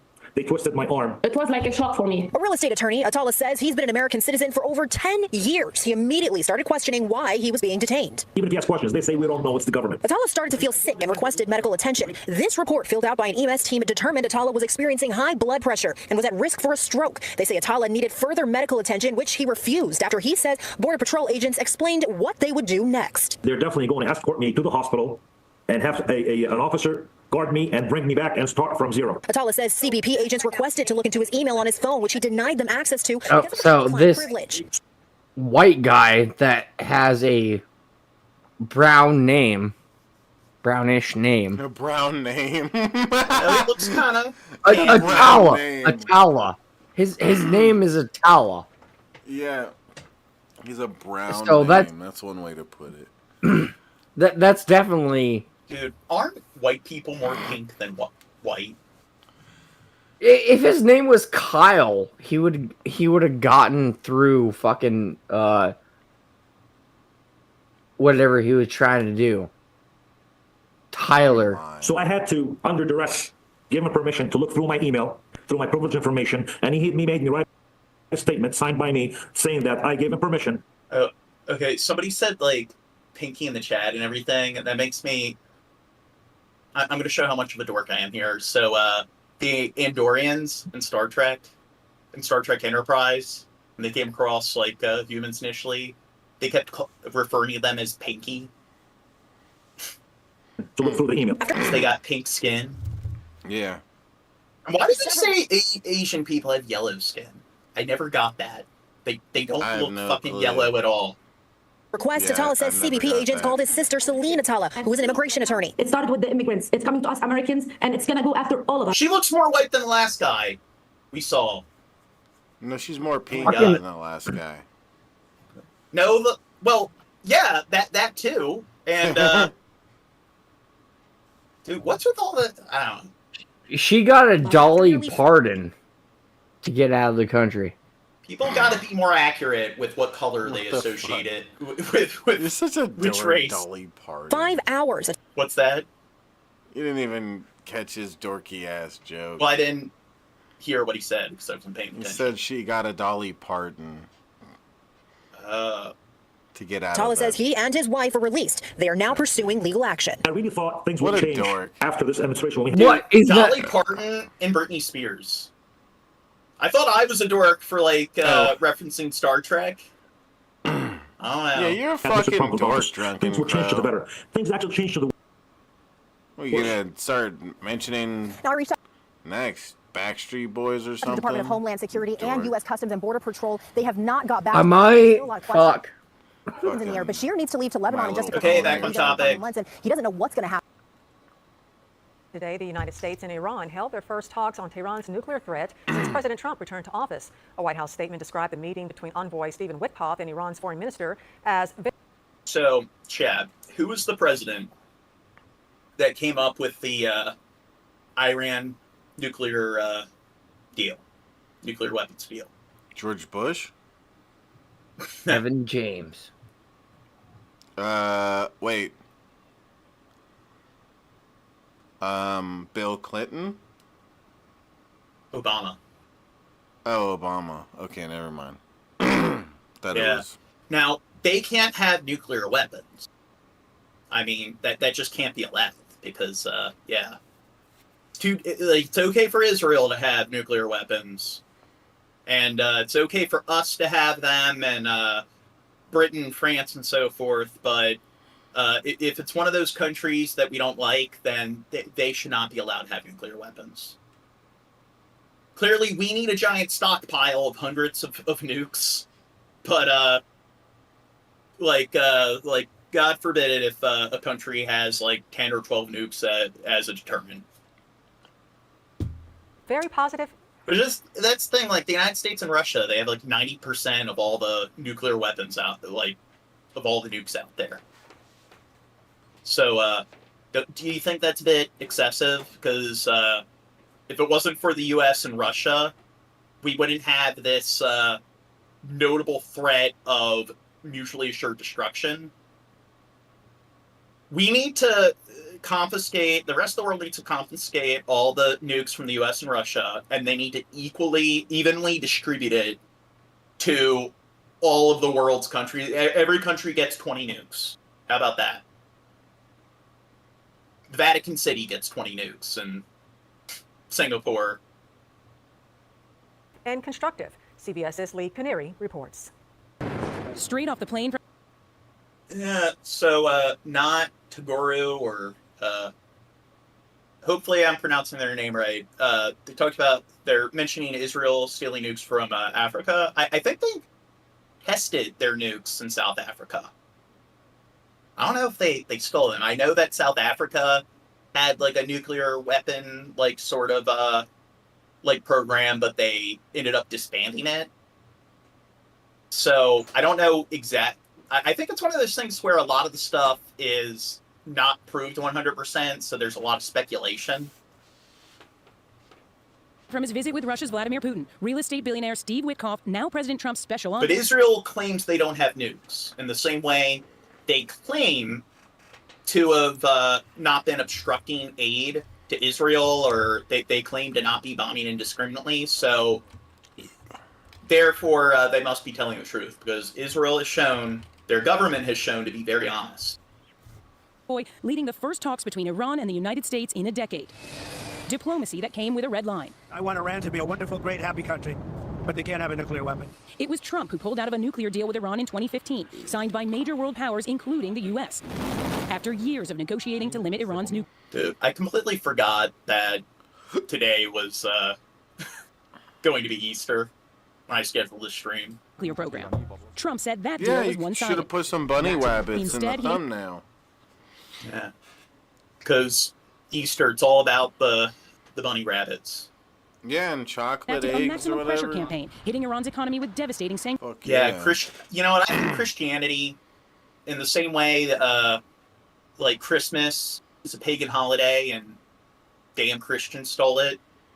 I think Easter really was all about like chocolate eggs and so forth, and it was some old like holiday from some Nordic tribe or something, and then they just slapped the Christian name on it. And assassinating a top Iranian. No, it has nothing to do with Nordic traditions whatsoever. Same with Christmas. You can't disprove that theory. You know what? I can't think disprove Pikachu's. Yeah, exactly. Yeah. In the same way, you can't disprove the Bible.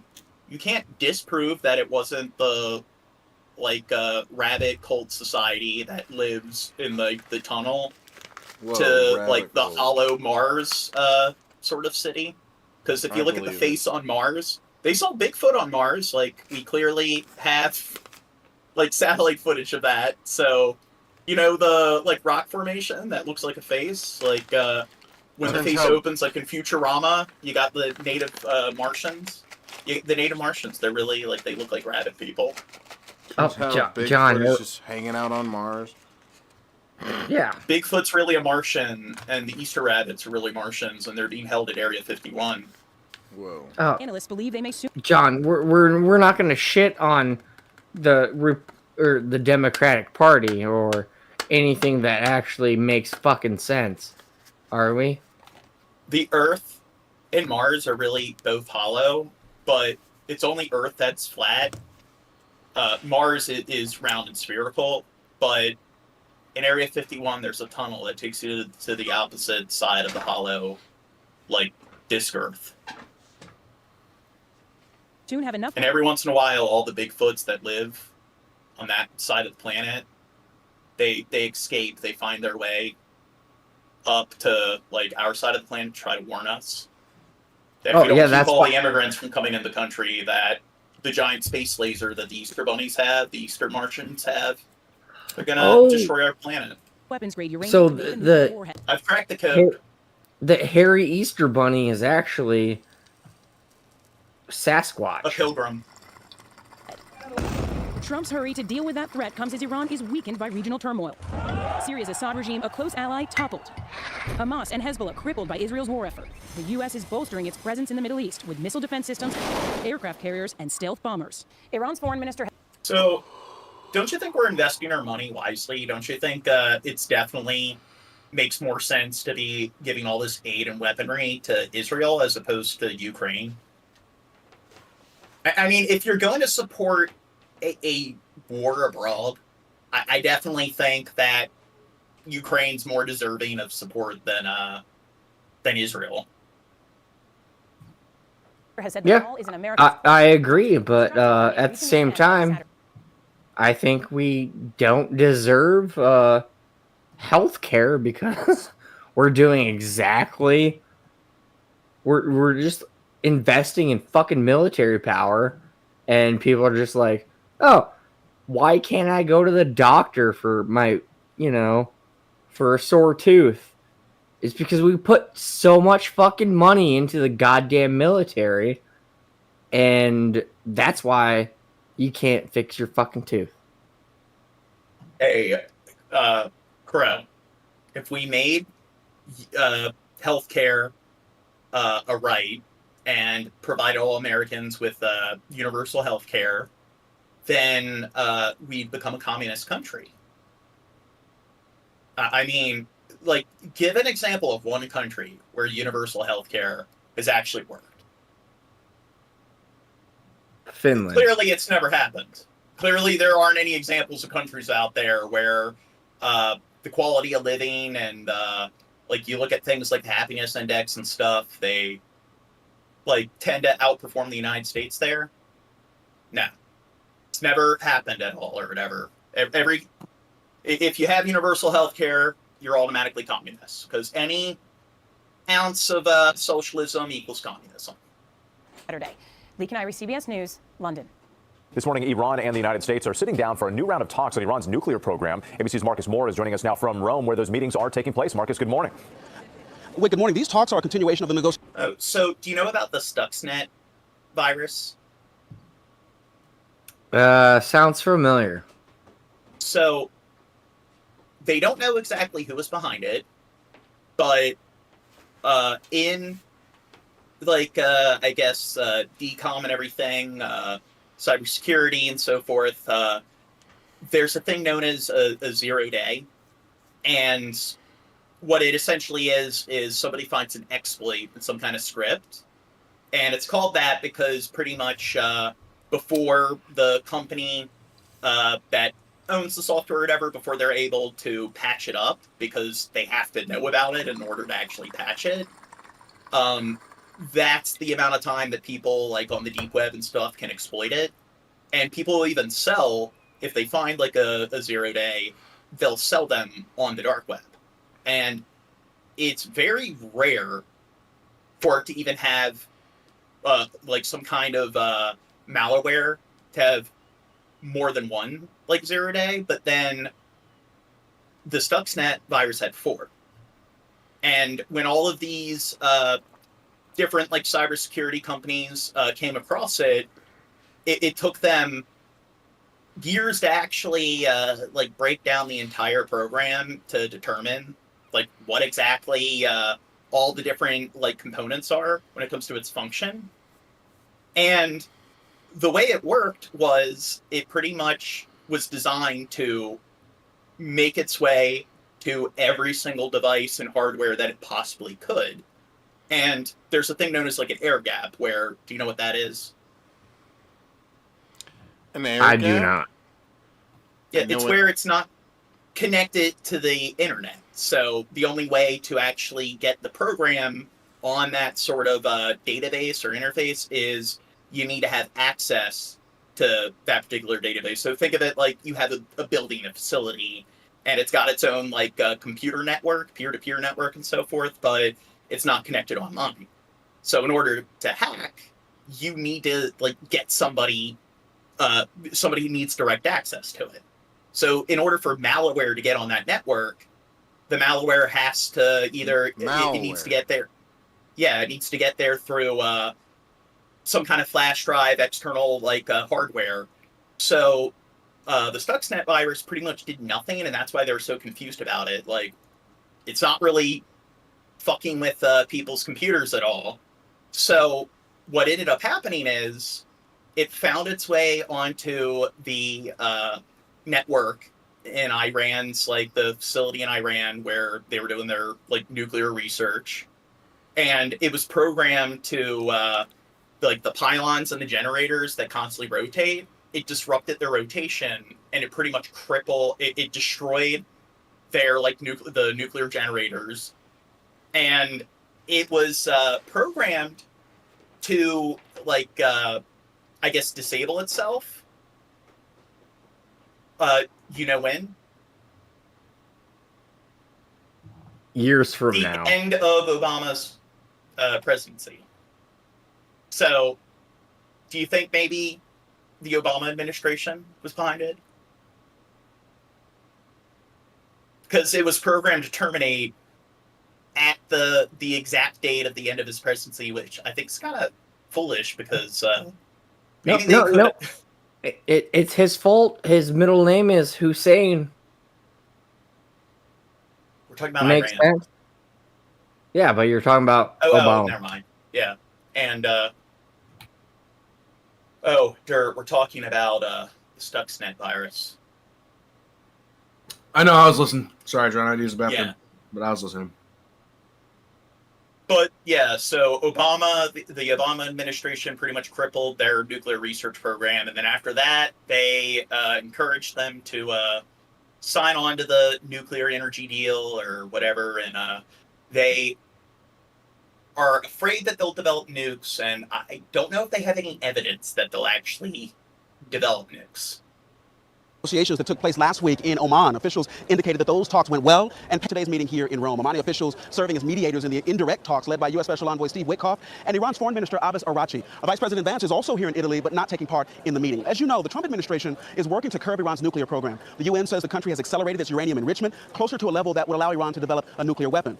And the U.S. and Israel say that cannot be allowed to happen. President Trump has threatened military action if a deal isn't reached by the end of a 2-month deadline, he said back in March. So this meeting will be important. And I think one issue to watch for under any new deal is whether Iran is permitted to continue its nuclear program or called to dismantle it altogether, which would likely be a non-starter on Iran's part. And amidst all of this, you have Israel waiting in the wings and ready to attack Iran's nuclear sites as it sees an imminent threat. So a lot is at stake, and there's every sense. So somebody in the chat said, you don't have to like Israel to see that they have a good EMS system as universal health care. Well, here's the thing. Israel's doing some bad stuff lately, so the way it works is you got to pick a side. There can't be any nuance. So therefore, everything associated with that country is bad, because that's how politics works. It's that black and white. That time is ticking for these sides to reach a deal to avert another breakout of violence in the Middle East. Yes, definitely something to watch closely there. And Marcus, as you... Now to the urgent search for answers after that helicopter plunged into New York's Hudson River, killing 6 people. Divers scouring the river to recover the main rotor and other wreckage. That rotor seen here spinning off and breaking away as the chopper falls out of the sky. Now some questioning whether chopper sightseeing tours should operate in busy areas like New York City. Here's ABC's Ike Ajachi. As highly trained divers plunge into the waters of the Hudson River, searching for the reason why this sightseeing helicopter, with a family on board, tragically broke apart midair. Tonight, family members emotional, remembering the lives lost. Do you think, okay, here's my theory. Maybe the helicopter wasn't properly inspected because Trump, haven't they cut funding to the FAC, and haven't they also been laying off staff? Yes. So maybe that has something to do with it. Can't know 100%, but even if this is a coincidence, I don't think it's irrational to predict that that might be the case, because, I don't know, it seems kind of odd that since they implemented these policies from Doge that have affected the FAC, now all of a sudden airline collisions and accidents are happening nonstop, more than they've ever happened. Left together. They left. Also, it's been run through the numbers that Doge has saved us either 0.02 or 0.2% of that's what they fucking saved. Now, Not Tagoro says, I wonder how long Iran, Israel, and Saudi Arabia will pretend to be enemies. I don't know if Israel and Saudi Arabia pretend to be enemies. I mean, both of them are, like, supported heavily by the United States, and they both kind of engage in the same fucked up practice where what Israel does to Gaza is pretty much what Saudi Arabia does to Yemen. And we're going to get into that, what's going on in Yemen, but I think it's fairly clear that Iran hates Israel, and they've engaged in a lot of military attacks on Israel, which that's not to say that I don't know, they're completely evil and stuff for doing that. I mean, whether you agree with their approach or not, I mean, they're not doing anything that's passing any boundaries that Israel hasn't already crossed. Left with a smile on their faces. And that's important for us. The victims, a family of 5 from Spain, Agustin Escobar and his wife Mercy, both executives at global tech company Siemens, along with their 3 children, ages 4, 8, and 10. The children's school back in Spain offering a moment of silence. The tributes pouring in as officials use sonar in those murky waters. Their children are in Spain. They're Hispanic. Do you think ICE rigged that helicopter to get rid of them?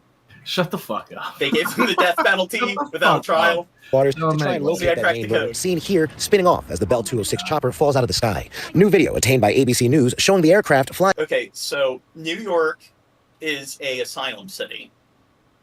So what if that was one of the hotels or whatever they were keeping a lot of the asylum seekers at? And what if they meticulously planned it so that when that Rube Goldberg sort of effect happened, the propeller slashed that facility? Then it was ICE.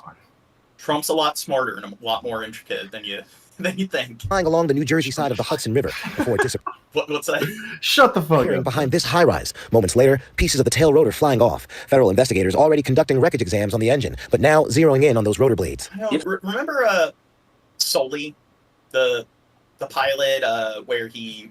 Yeah, a flock of geese flew into the engine, and that was in New York, and that easily could have crashed into a building. And that was a commercial airliner, so just imagine how much damage if that helicopter didn't land in that in the bay and actually landed in a building. How many people it could kill? Just that propeller could probably easily kill worst case scenario a few dozen people. And it's what if something goes wrong with a giant commercial airliner and it ends up crashing into a skyscraper? It's you saw 9/11, so I don't know, maybe when it comes to airports and stuff, maybe they should be a lot farther away from New York City, and maybe an area that has this many skyscrapers. Maybe there should be a no-fly zone. Do you think maybe that's a good idea? It makes sense? Maybe. I mean, if a rogue flock of geese can make shit go haywire like that, then maybe. Well, the United States government told those flock of geese not to fly there anymore. Okay, one sec. I should already have it up. One of the things that they're going to be looking at very carefully is any potential for cracks, any deformation, anything that would indicate not only what happened, but how it happened. The sightseeing tour operated by New York Helicopter Tours touts an industry-leading safety record. Tonight, Do you think Hamas did it? He's brown. No. The MS-13, they're behind it. we're learning more about the pilot who also died, 36-year-old Sean Johnson, a Navy veteran who has 788 hours of flight time. Investigators are still calculating how much of that time was spent in that particular helicopter. Would at least 38 people have died in helicopter crashes in New York City since 1970? Okay, so he is a experienced pilot, so we know that he had the proper training. So this isn't a scenario where, hey, this is just some I guess, citizen and stuff with their own helicopter, and maybe they got like a license, but they were being idiots. It's like, this is somebody who actually knows how to fly a helicopter. So do you think maybe now I think it's a lot more likely that it wasn't properly inspected, and maybe he was told that this thing is safe to fly, and maybe that's why it crashed. You're just worried about the bridges, like exactly. 77. Oh, they took out a couple of them. When the Key Bridge collapsed, everyone was blaming me for that. That's why we're seeing a renewed push for changes in the industry. And it was the state government, not the city government, that it was in charge of the Key Bridge. So that's outside of my jurisdiction. And we're thinking about those families tonight. Ike, thank you. And now we have an update on that deadly helicopter crash that happened on the Hudson River. Today, crews continue to search for key parts of the helicopter that crashed on Thursday. The deadly accident killing a family of 5 from Spain and the pilot. As the NTSB gathers critical evidence, New York Senator Chuck Schumer is making demands to have that helicopter tour company shut down. News 4's Melissa Colorado live in Jersey City tonight with the latest. Melissa. And Rana, divers returned to the Hudson River today to look for those critical pieces. People ideas, roster dues. Of the helicopter. Meanwhile, the company that operated that helicopter, they're facing new scrutiny. Dude, see, somebody's going to do that one day. Like, they're going to take clips of all, like, the satirical comments I make.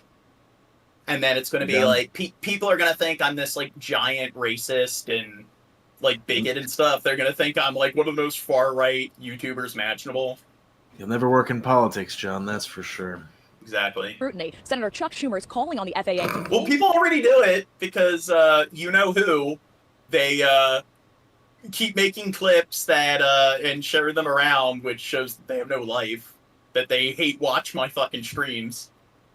That is pretty funny. Effectively grounding all their flights while the federal investigation continues. Sunday's weather conditions improved for this team of NYPD divers tasked with finding critical pieces of the helicopter that fell into the Hudson River, killing everyone on board, including a family of 5 from Spain and the pilot. It just totally breaks your heart. To find out what caused the deadly crash, NTSB investigators say they still need to recover the following: the helicopter's main rotor, main gearbox, tail rotor, a large portion of the tail boom. Now, it's the government that is trying to recover all these parts to determine what the cause was. So, since the government is regulating something and investigating something, do you think they're just trying to find the parts to conceal the truth from the public? Just like how, 9/11's a conspiracy. The government showed up and they started confiscating all of this evidence to investigate it. Proof. Putting Crow to sleep with your conspiracy theories, John. TSB has promised me they are not leaving until they exhaust efforts to locate both the rotor and the gearbox. In the meantime, Senator Chuck Schumer is turning his attention to the tour company that operated the helicopter. It is usually the companies, not the pilots, that are openly manipulating FAA rules. Schumer says the company, New York Helicopter Tours, was operating under a Part 91 operating certificate, which has less stringent requirements and certifications for commercial There you go. airlines. The company was operating under the lowest bar. So they weren't being properly regulated. And it's a commercial company. And I don't know, it seems like Trump and Elon, these big billionaires, which are clearly, the two of them are self-made. There's Doge was supposed to regulate corporations. They're supposed to regulate government corporations. They're supposed to regulate private corporations. And it's almost like one of the reasons why it's things like the FAC that's they're receiving the largest amount of cut funding and layoffs. Do you think maybe it has something to do with these corporations wanting to have more lenient policies because it's advantageous for them financially? Yeah? Yeah. Look at Crow. He doesn't like this financial talk, dude.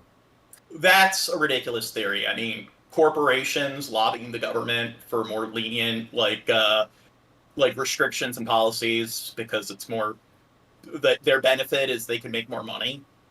Nah, that's conspiratorial. But QAnon, clearly, that's something that's rational. That's something I can get behind. Of safety. And across New York City, every single helicopter tour company has the same model. Schumer also claimed that a competing helicopter tour company is now offering rock-bottom discounts. But now, because of the Reaper 362 says it's the four cups and the American haters. Well, we hate every fucking country on the planet. We don't just cover the United States. We cover our politics and like all the big nations across the globe, and we seem to be just as skeptical with like, I don't know, we covered all the elections in India and stuff. The Prime Minister Modi didn't have a lot of positive things to say there. Crash, they're giving a 70% discount, a special. What's funny is when we start going into global politics and we start doing commentary on other countries, then you have people claiming that we're a bunch of pro-Americans and stuff, and we must be like Western-centric. But then when we're covering what's going on in America and we're criticizing our government, then we're just a bunch of anti-patriotic libtards. Schumer is calling on the FAA to step in and pull New York Helicopter Tours operating certificate, effectively grounding all their flights until the NTSB's investigation wraps up. The FAA can take some action in the name of safety. Schumer also wants to see the FAA conduct surprise inspections of all of the city's helicopter tour companies. It's sort of like meat inspections or food inspections. Roster boost, don't say that. Like a fourth of, or the city where we get the fourth largest amount of like watch time is Paris. So don't talk shit about the French. Where the inspectors show up unannounced. According to records, the company, New York Helicopter Tours, has had 2 prior accidents. Back in 2013, the pilot had to perform a splash landing on the Hudson with tourists from Sweden on board. No one was injured. Would you take a fly tour helicopter? The French, they're... The French. The French. Okay, French I know I've been flubbing like shit this stream, so I can't talk. Worry about safety. And New York Helicopter Tours says it is cooperating with federal investigators. God, I have the hiccups. The French. 4-hour journey turning into an all-night-long okay. drama. It was the longest day ever. Lorraine Fushi, just one of nearly 300 Delta passengers, forced to stay aboard 2 grounded planes for more than 6 hours. Oh, America's the best. That's why everyone sneaks in, takes advantage of it. I don't think we're the only country where people will try to come to our country to seek asylum or sneak in, as you say. I'm sure there's plenty of other countries where... Yeah, plus that doesn't mean that it's literally the place for them to go. It might mean that just they like the I'm trying to think of the right word, but like it's the most convenient place for them to migrate to based on what part of the world they live in. Yeah, but I'm saying I was gonna say propaganda. Might be a lot of propaganda just saying that's the case. Or people thinking that doesn't mean that's the case. Yeah, the American dream is kind of exaggerated abroad. A lot of countries, if you talk to a lot of the residents about America, they do have like inflated sort of image of how the average American lives and so forth. So a lot of that does have to do with like the sort of it is the United States kind of misleading the globe with the American exceptionalism thing, which, to be fair, people have started to catch on more in the last like few decades and have applied a lot more skepticism. But that was a big Cold War thing of like, we're America, we're the land of the free, we're number one. Or overnight in Montgomery, Alabama. What was it like? And it's the right that supports like promoting that America's the best propaganda, but then they don't like all the people moving here. It's like, but maybe you should stop falsely presenting that this country as being the best country on the planet. Well, we had pretzels in over and over reality, again. there's no birds in America because we all starve and we've ate them, and we just drink and eat snow to survive. Do you know what he's referencing?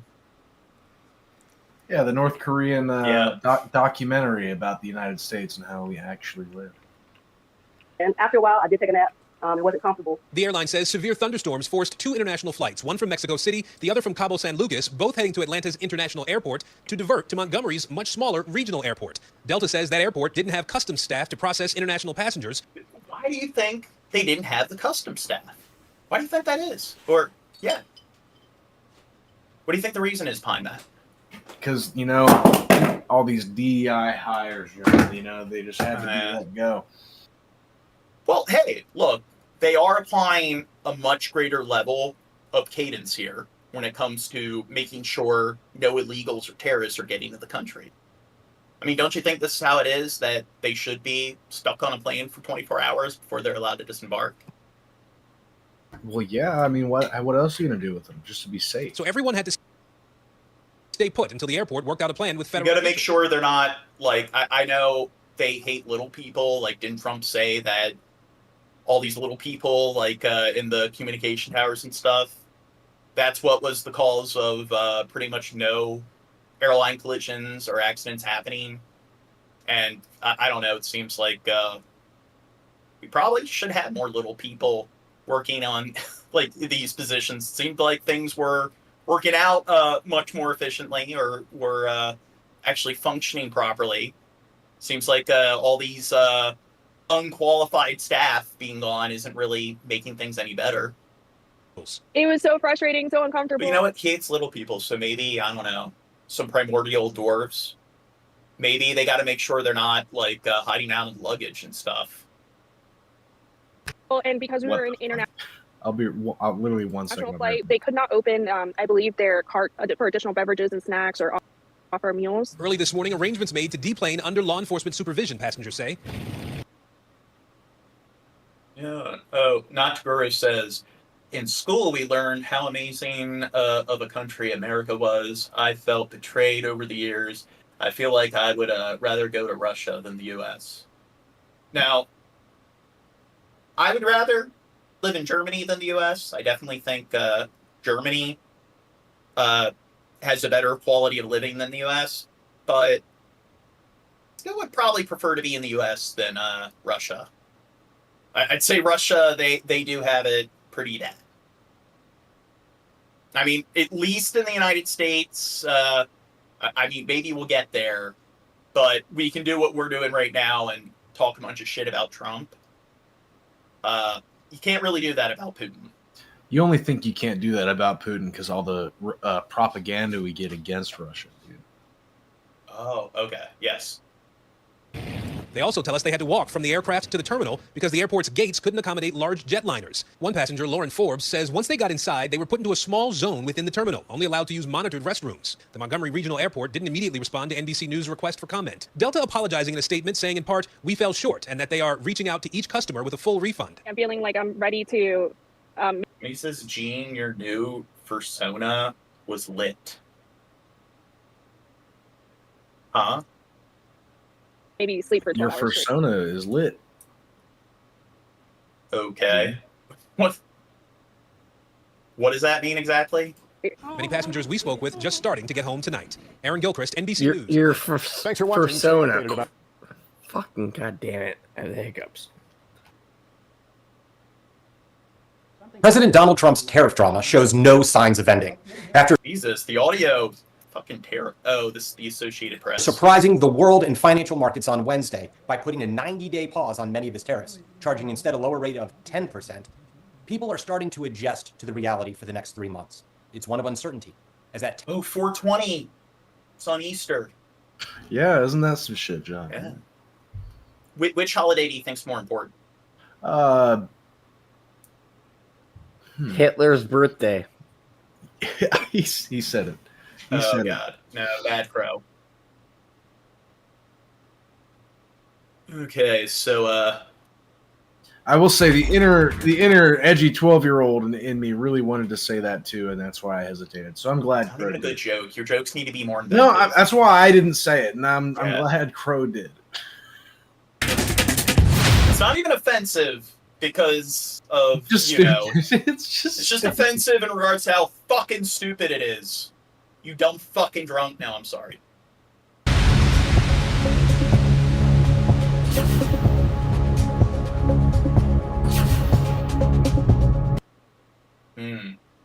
Okay, so I believe over 70-something people have been confirmed dead so far. Do you think I don't know, but the Houthis, they're terrorists. Well, yeah. Do you think I don't know. I think Hamas did it, not the U.S.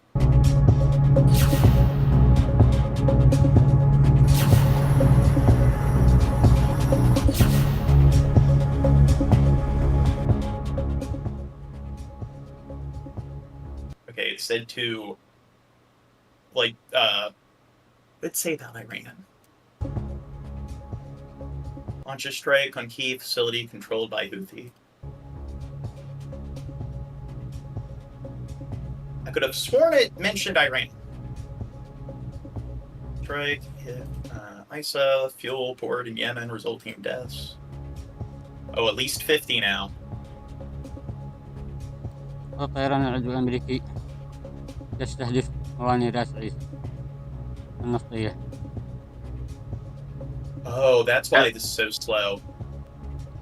At least 50 injured. Okay.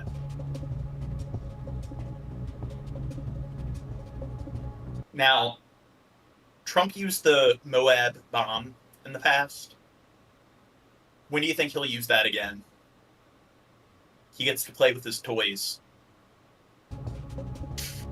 When it needs to be political. Okay, this video is terrible. Hey, that's better. Now, I don't know. So, do you think he was using some excessive force here? I don't know.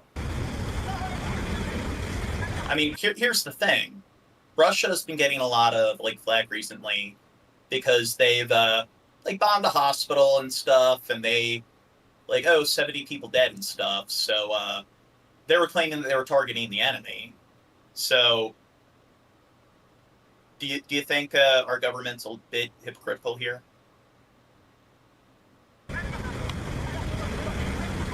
But we're America, so when we do it, it's for democracy. It's for justice. Dude, that's the biggest flamethrower I've ever seen.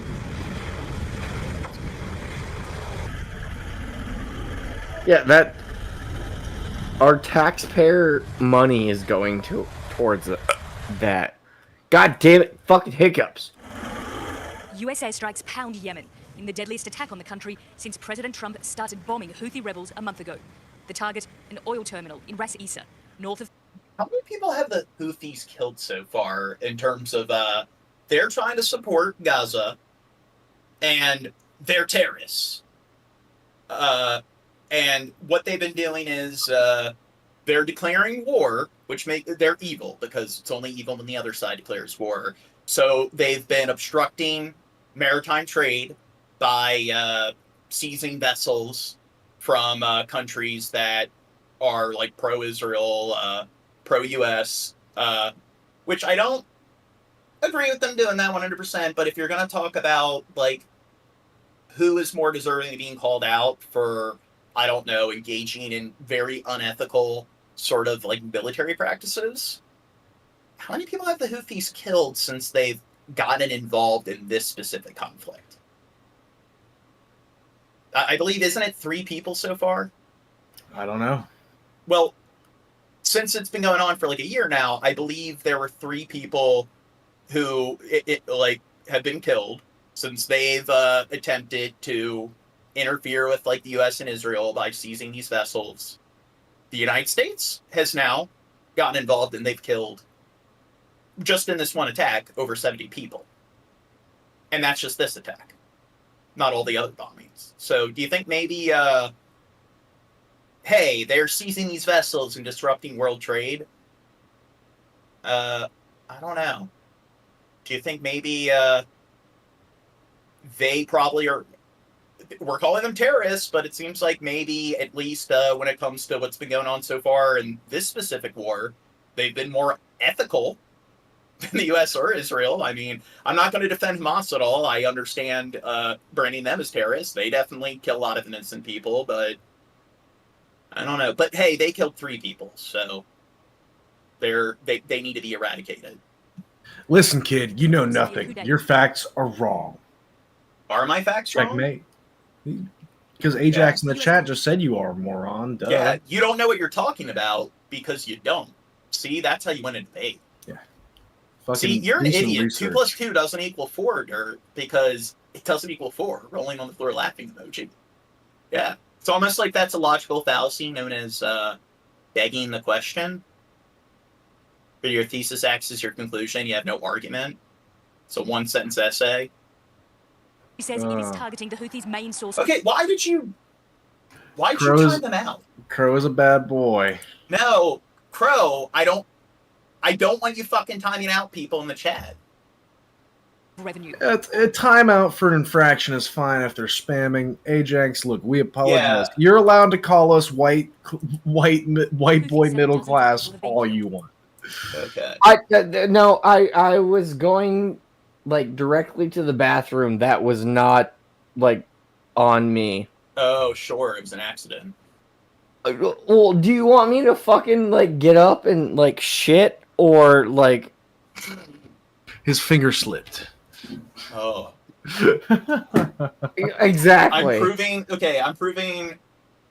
Wait, you did it again. Okay, no, Crow. How did I do it again? Fuck it! I just pulled my phone out of my goddamn pocket. Oh no! It said it was what is it? Dawes? No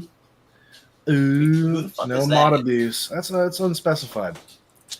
No, I don't want you timing people out in the chat. I know that. I know that. No, where's unspecified? I don't even see them in there. How do any of you have real world experience? Dude, I didn't even know that I fucking timed someone out. I just wanted to take a shit and like. And most of the pictures from it are too My graphic God. to show. You're a bad person. They said, how do any of you have real world experience? I'm not defending America or Russia or China. Neither are we. Okay, so where are you from, Ajax? But you're saying real world experience. I'm 29 going on 30. I mean, that might be too young for you. But, and I know a lot of people that we deal with, they measure real world experience in terms of how much you've paid in taxes. And I've definitely paid far more in taxes than the average American. It is clear from this. Humble that the brag. conflict in Yemen is intensifying. Okay, you talk. So how old are you, Ajax? And why are you more targeted the civilian experienced than sites us? If that's what you're claiming. There, as you can see, the casualties are all civilians that work at the And plus, do you know what an appeal to age is? Because you can be older than another person and not know what you're talking about. Well, there's most people are stupid, and most people grow up to be stupid, and most people die stupid. Talking out his ass about what? You're not specifying still about what he's wrong about. You're just saying he is. Yeah. He is. I mean, what do you disagree with what he said? What are we doing here? But looking at all You said sides. I at least look at all sides. So how are we not looking at all the sides?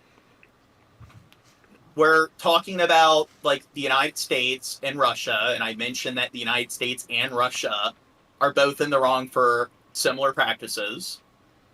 I'm discussing like the Houthis, and bringing up like, am I wrong about what they've been doing in terms of seizing commercial vessels? And did I not say that I don't agree with it 100%? But I think what they're doing is, at least in terms of how they've participated in this war in Gaza, I know they've done fucked up shit in like the civil war that's going on in Yemen, but I'm trying to point out a lot of the hypocrisy with the United States. So how am I not looking at all sides? And I criticized Hamas, I criticized the Houthis, I criticized the US and Russia. So how am I being biased? Archer, and you've been here long enough too to know that we criticize fucking Biden and Obama. When fucking Obama, God, taking me back. When Biden was the president, we criticized him too. But again, just because there's something about the American brain where you hear someone disagree with you, you think they disagree with you in the complete opposite way. So, you think this, so you must think this and this, because you just can't. Your brain cannot comprehend a third option, because you've been laid out before you your entire life that it's either red or it's blue, and if you're not red, then you're blue, and you agree with whatever the blue guy says. It's just not how it fucking works. It's literally not. think outside the box a little bit. Yeah, and dude, what is said hi? Oh, okay. Sick way. Here, a young boy watches it all. Zig Heil. More than 100 people were injured. The Houthis say they will continue to fight.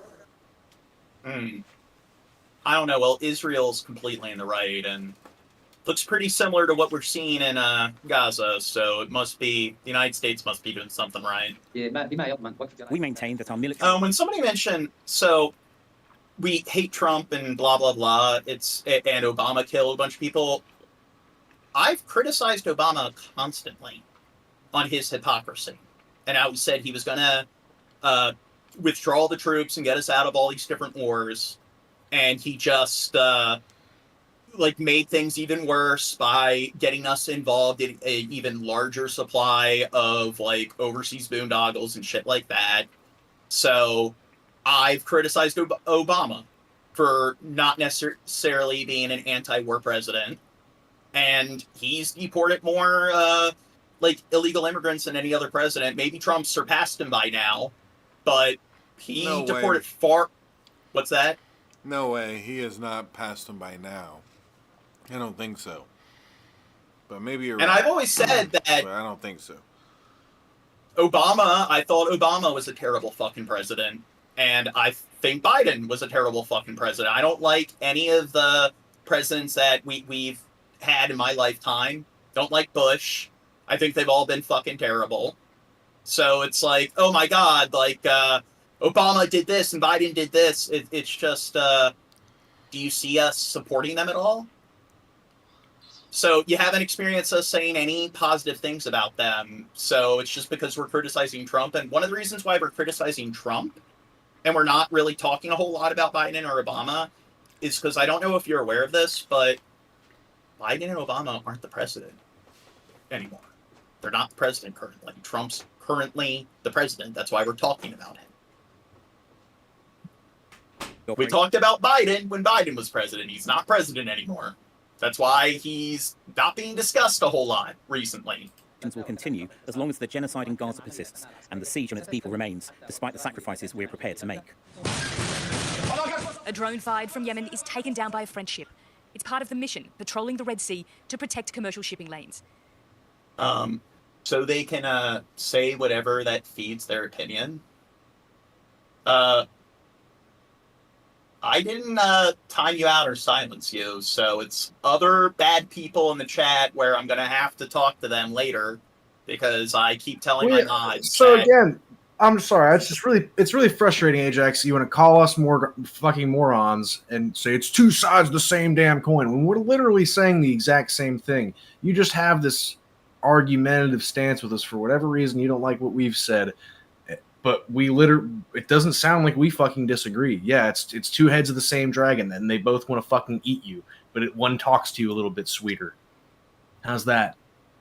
Do we disagree? Am I still a moron? The war in Gaza started. Houthi rebels have attacked ships and fired missiles towards Israel. The group says it will stop when there is a ceasefire. President Trump has warned hell will rain down on them if they don't. Trump team looks like they want to degrade the Houthi capabilities. In terms of the intensity of the strikes, the number of strikes, and how far and wide they're distributed across the northern parts of Yemen. In the capital Sana'a, people protest against the war in Gaza and against the US airstrikes. This nation has endured a lot. See, they're burning the US flag and so they're burning the Israeli flag. That means that they're anti-Semitic. And they're burning the American flag, which, I mean, hey, if you burn the American flag in the U.S., all these people that claim to be pro-freedom of speech, I mean, clearly they're going to throw a giant temper tantrum and they're going to try to attack you in some kind of fucking hate mob. So, I don't know. You're automatically Satan if you burn the U.S. flag. You automatically hate Jewish people if you burn the Israeli flag. So, yeah. Of all the things I've seen on this podcast, this is the most disgraceful human act I've ever witnessed. Against the U.S. airstrikes. Yeah, we've seen all these children dying and shit. And it's like, that's all fine and dandy, but the flag, this is where This is where it draws a line, where I gotta draw a line or whatever. Ajax isn't muted, or they weren't put on silent. Roster's trolling. Roster's trolling. You're cool, Ajax. Look, listen, that's all we ask. We ask people to sit around and listen for a little while before they come in and accuse us and tell us what we believe and think.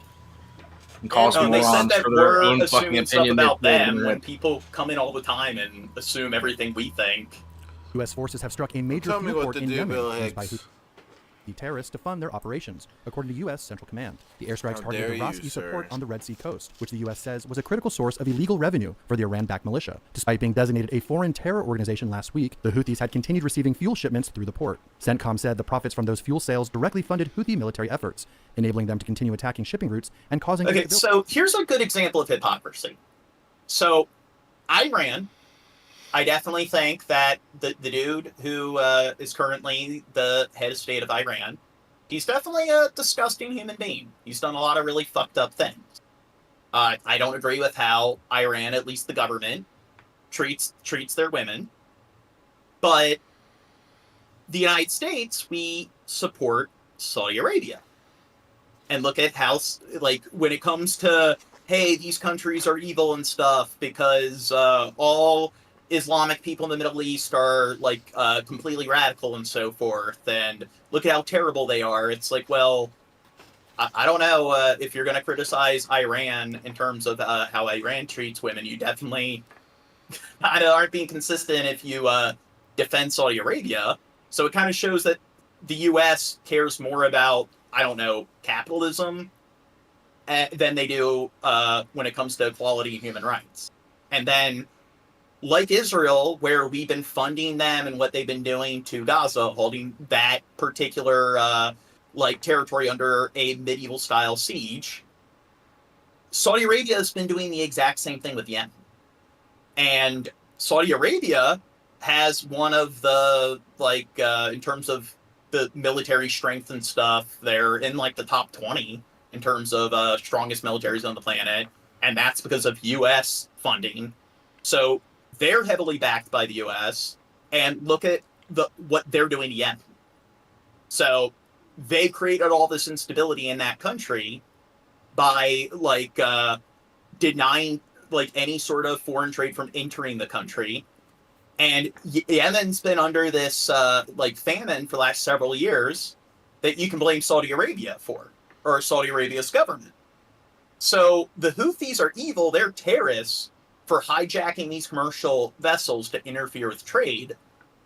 But then we support Saudi Arabia that does the same thing to Yemen. But then Iran's evil for supporting the Houthis and giving funding to this sort of military group, but then we give funding to Saudi Arabia and inflate their military. So it's just, it kind of shows that who's the bad guy.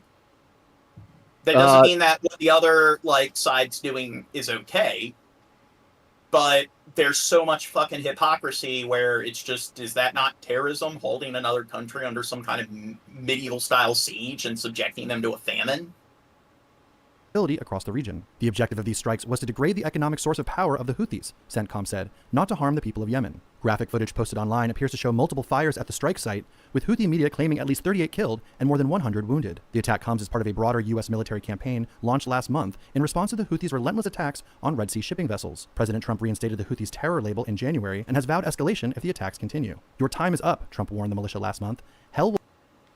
Isn't that the best photo ever? Will rain down upon you like nothing you've ever seen before. Yeah, he's the peace president, and if he wanted to, at the time, he could have stopped, the Russian invasion, but apparently he has all the cards to stop the Russian invasion, and he talked to Putin, and hey, we gotta give him time. Yeah, oh yeah, you gotta give him time. He has all the cards, but you gotta give him time. Now, the other thing is, I lost my train of thought because of Crow. That's thank my you, bad. Crow, for your... I'm sorry. I'm sorry. I took a poop. Backers look. Their operation. Okay, What? Crow, stop breaking rules, I told you. Apparently, What? I wish I had a what's that, rocket Kurt? launcher. I'm jealous. Okay, Garrett was going to say something. Apparently, Lee in the chat said that Trump was just on TV saying that when he said multiple times while on the campaign trail that he would end the war in 24 hours if he were elected, that he was being sarcastic. Oh, yeah. Well, he also promised that he wasn't going to get involved in military disputes, and he's already gone against his promise. And it seems like, hey, they'll pay if they don't stop these attacks. It's like, I thought Trump is supposed to be more insular when it comes to his politics, and he's not going to waste all his time with these boondoggles overseas. And our biggest criticism when it came to Biden was him being a shill for Israel. And Trump ran on the promise that, hey, he was going to cut funding to Israel and stuff, and he wasn't going to waste all this time on these military boondoggles. And what do you know? He's also shilling for Israel. He's being a bigger shill than Biden because he's claimed that, hey, all the Palestinians need to go, and Lebanon, Egypt, they're going to like take in all the citizens, whether they like it or not. And then here he is, Biden sent in aircraft carriers and decided to get involved in this stupid world policing here. And now Trump's doing the exact same thing. And when it comes to, hey, we just hate Trump, Obama, one of my biggest grievances with him is that he made the campaign promise that he was going to get the troops out of like Iraq and Afghanistan. He didn't follow through. And then he ended up deploying troops in Libya and a bunch of other fucking countries. He got involved like in the Syrian civil war. So it's just, but hey, I'm completely one-sided. It's okay when the other side does it, of course. Welcome back. The U.S. launching one of its deadliest strikes yet against Houthi rebels in Yemen on Thursday. Local reports say 58 people were killed and more than 120 injured in an airstrike on a fuel depot. Oh, I think the problem is this guy thinks he knows more than anyone. Didn't you just say we shouldn't assume what you think and so forth? So what makes you think I know more than anyone else? And I kind of like that logic that if somebody has some kind of, I guess they've read up on something a little bit, they know some textbook information, God, they think they know everything. I guess it's good someone's speaking. So look, there's that, John. Right? Oh, yeah. The goal was to cut off fuel supplies to the Iran-backed militants. This is the largest U.S. military operation in that region since President Trump took office. Officials hope it pressures now the Houthis to stop targeting ships in the Red Sea. Attacks, they say, are in protest of the war in Gaza. A brutal series of U.S. airstrikes kills tens. And this is the president of peace, though. On his words, not mine. President of peace. Oh, but I talk like it. So how does one talk as if they think they know everything? I don't know, Joe. It's in your tone. Yeah. You're just the beta cock. How does that work? You're just the beta cock. It's the deadliest attacks that knows words. Yeah, so January. I don't claim to always be right, and I allow people to disagree with me, so I'm not one of those people that gets mad if you think I'm wrong, and I'm willing to acknowledge I could be wrong. So a very large amount of people out there, if you disagree with them, they'll just get angry and throw a fit and start yelling and screaming against what it says are Houthi military targets. However, this was a working oil facility and civilian workers were on site. They make up most of the dead. The port is a vital and irreplaceable lifeline for Yemen, according to the United Nations. So why do you think they're blurring them out or whatever? Probably because they were mangled corpses. Huh. Look, that kind of looks like a U.S. flag there. A little bit. I see some red, white, and blue. What do they do? Burn it? Maybe that's why they don't want to give this person any recognition for defiling our flag. Despite the high death toll, analysts say this will not stop the Houthis from attacking Israel in solidarity with the Palestinian cause. This strategy actually did not stop Yemen from launching attack against Israel or continue the blockade against Israeli ship in the Red Sea or either stopping attacking United States battleship. The U.S. military says the airstrikes were intended to cut off the Houthi source of fuel and revenue, according to its social media. The U.S. Somebody asked, how high are you guys? No, it's hi. How are you guys? We're doing all right. Oh. Yeah, I'm fine. And it will not stop airstrikes until the Houthis cease attacking ships. I've never been high in my life. There is the word how. Oh. Getting those things. Yeah.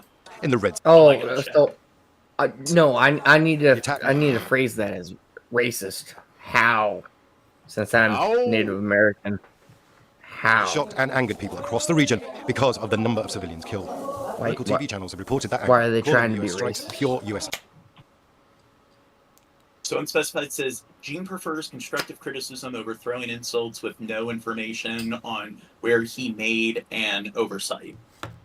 Yeah. So, yeah, people are, I don't know, if you talk in a, I guess, collected manner and you use the kind of rhetoric that you're taught to use if you take a class in rhetoric, that makes you arrogant and means you know everything. But when you act like somebody is committing a thought crime because they don't know what they're talking about, I think I'm right, therefore I am right.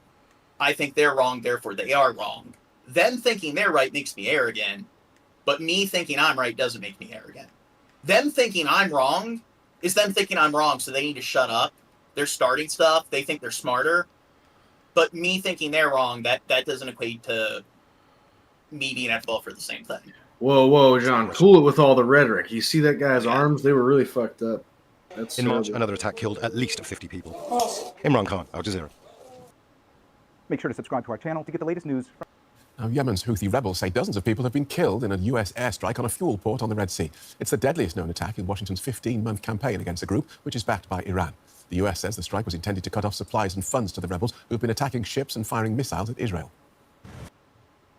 Again, how many people have they killed so far? Maybe you should look it up because last time I checked, I believe they've only killed like 3 people, which isn't good.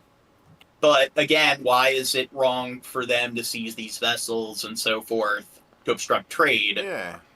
But then why is it okay for Saudi Arabia and Israel to obstruct trade to Gaza and Yemen? We got a Ahmed El Hadi in the chat claiming to be a Yemeni American. What's up, dude?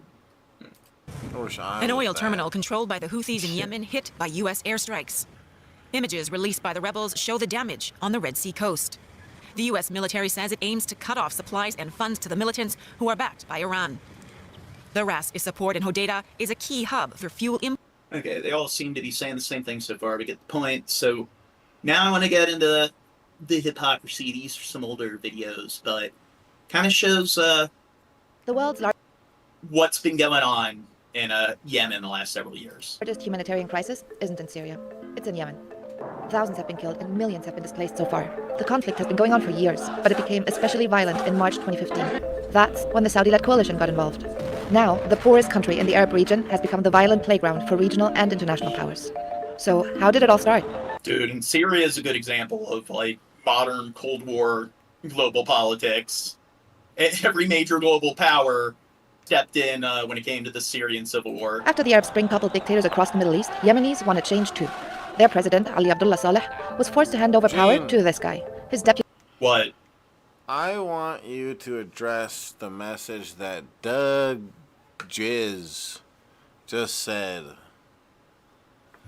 If you don't like America, move. No one is stopping you from going somewhere else. Why argue?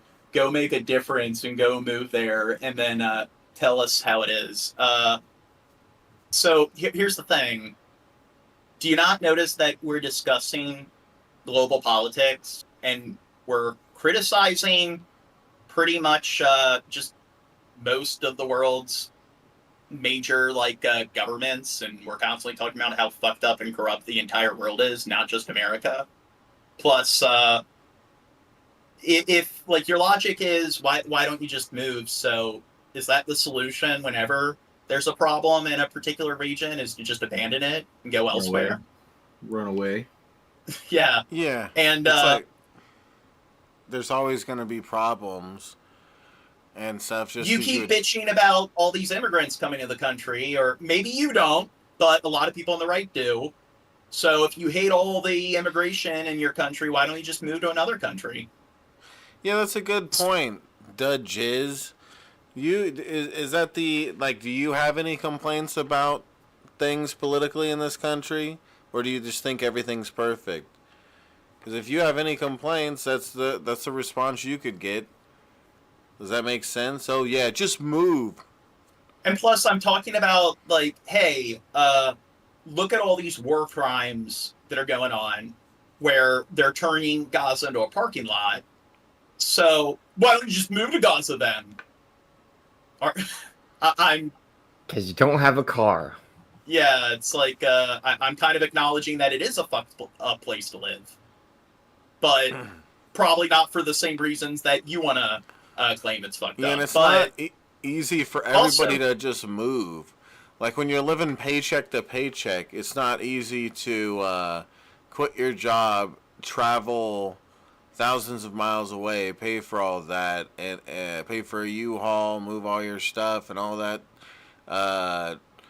Then find somewhere new to live and put a down payment on that place and all that. Like, yeah, that's for people that have more money to throw around. A lot of people don't have that. When they say move somewhere else, I can understand, like, when they say, like, see how like, good it is if, like, it's Somalia, North Korea, or, like, the Central Republic of Congo, or the Democratic Republic of Congo. But what if somebody moves to Finland? Or, I don't know, like, Germany or Iceland? There's plenty of countries out there where the quality of living is at the same level of the U.S. or above the quality of living in the United States on average. So it's just your attitude of, like, the only place on the planet that has any semblance of luxury or any semblance of stability is the United States. Yeah, would he say that during, like, the civil rights movement? Like, if you don't like the way it is, move out, get out. Okay, what? You don't like the racism in this country? You don't like us, the segregation? Psh, well, get out. Psh, well, fuck, you really made a good point there. There's literally characters on South Park that do that, and they do that to mock people like you that are too stupid to make any sort of decent argument. Or like, your argument is stupid because, if anything, your argument should be the exact opposite. If you disagree with stuff in this country and you think it would be better to make these political changes, try to work towards making those political changes or supporting some sort of movement to make those political changes. Don't just be a pussy and go to Canada. I'm just going to go to Canada or Mexico because I don't like some of the politics here that will most likely probably change within the next fucking decade or something. As somebody's saying we're a capitalist country, you do know we're not the only capitalist country on the planet. I guess maybe I shouldn't assume that you think that, but a lot of people don't understand that, we're not the only capitalist nation. None of us here are claiming we want war. We're all pretty anti-war. So I'm pretty sure if you hang around and listen for a while, Mr. Vertical Effects, you'll see that we also regularly say two wrongs don't make a right, and bloodshed is oftentimes egregious and unnecessary. So if we're arguing the wrong points, then where do we go? We go straight to the arms dealers, straight to the fucking weapons manufacturers. We just start complaining about that. I mean, what do we do, man? What do you suggest, Mr. Vertical Effects, first-hand fucking military-industrial complex engineer? Tell us. Rabbo Mansour Hadi in November 2011. But the political transition you have problems with the government, straight to jail. And plus, most countries, they have their good areas and their bad areas. So the argument of see how great it is, even if a country, on average, the quality of living might be below the United States, that doesn't mean that every single part of that country has a lower standard of living than every single part of the United States or the country that fares better on average. So I'm pretty sure, like, in a country like India or South Africa, Brazil, it's not going to be hard to find areas in those countries to live that have a higher standard of living than a lot of parts of the United States. Failed. There was massive unemployment, food insecurity, suicide bombings, and a separatist movement in the south. All that ended up sparking the war. On the one side, you had the Houthis, a political Shia rebel group, and people loyal to former President Saleh. On the other side, you had forces loyal to the new Hadi government. In 2014, Houthi forces took over Yemen's capital, Sana'a. Early the next year, the Houthis and Saleh loyalists tried to take control of the entire country, forcing Hadi to flee to Saudi Arabia. Saudi Arabia considered the Houthi actions an immediate threat and feared this could be an opportunity for Iran to gain a foothold on their border. Saudi Arabia accuses Iran of backing the rebels, but Tehran denies any involvement. So Saudi Arabia started an alliance and began a military campaign. It's had a devastating impact, with more than 10,000 people killed since February 2014, and forcing more than 3 million people to flee their homes. Several other countries are supporting this alliance with Okay. So February 2014, and forcing more than 3 million people to flee their homes. Several other countries are supporting this. Here you got the United States. Now I've discussed this before. So when it comes to the 5 big contributors, when it comes to, I guess, Cold War politics and world policing. So you got the U.S. or you got Russia and China. Then you have the U.S. Now, Britain and France are 2 notable micro-powers. So wherever the United States go, Britain and France seem to follow. And the thing is, like, when it comes to the UN, they have this policy where those are the 5 countries that have vetoing power. So for some reason, it's those 5 countries where if they decide to vote against something, only one of those countries needs to vote against it in order to, I guess, abolish that particular policy. So in scenarios where, like in Israel, like getting involved and so forth, there's so many votes where it's just the United States and Israel. Those are the only 2 countries that voted against it. And the United States, because it has vetoing power, that's what I guess doesn't put the vote in practice. So if the United States didn't have vetoing power, then it would just go by the majority of vote. So it's like, what's the point of even having like some kind of international government if it's that fucking broken and nothing ever happens? And not just like when it comes to vetoing power in the UN, the United States, it's something like we have like 11 something fucking aircraft carriers. There's only like several countries that have aircraft carriers. And then outside the US, Britain and France are some of the only countries that have aircraft carriers. Britain and France have a lot of military bases abroad, like the US. So they're some of the only nuclear powers on the planet. So this seems like a pattern where wherever US goes, Britain and France also decide to participate. This alliance with weapons, intelligence, or logistics. Qatar was expelled from that coalition in June 2017. The Saudi-led coalition wants to restore Hadi's government, but it's been unable to take back the north of the country, including its capital, Sana'a. Meanwhile, fighters from Al-Qaeda in the Arabian Peninsula and affiliates of ISIL have taken advantage of the chaos. They seized parts of the south and stepped up their attacks in government-controlled Aden.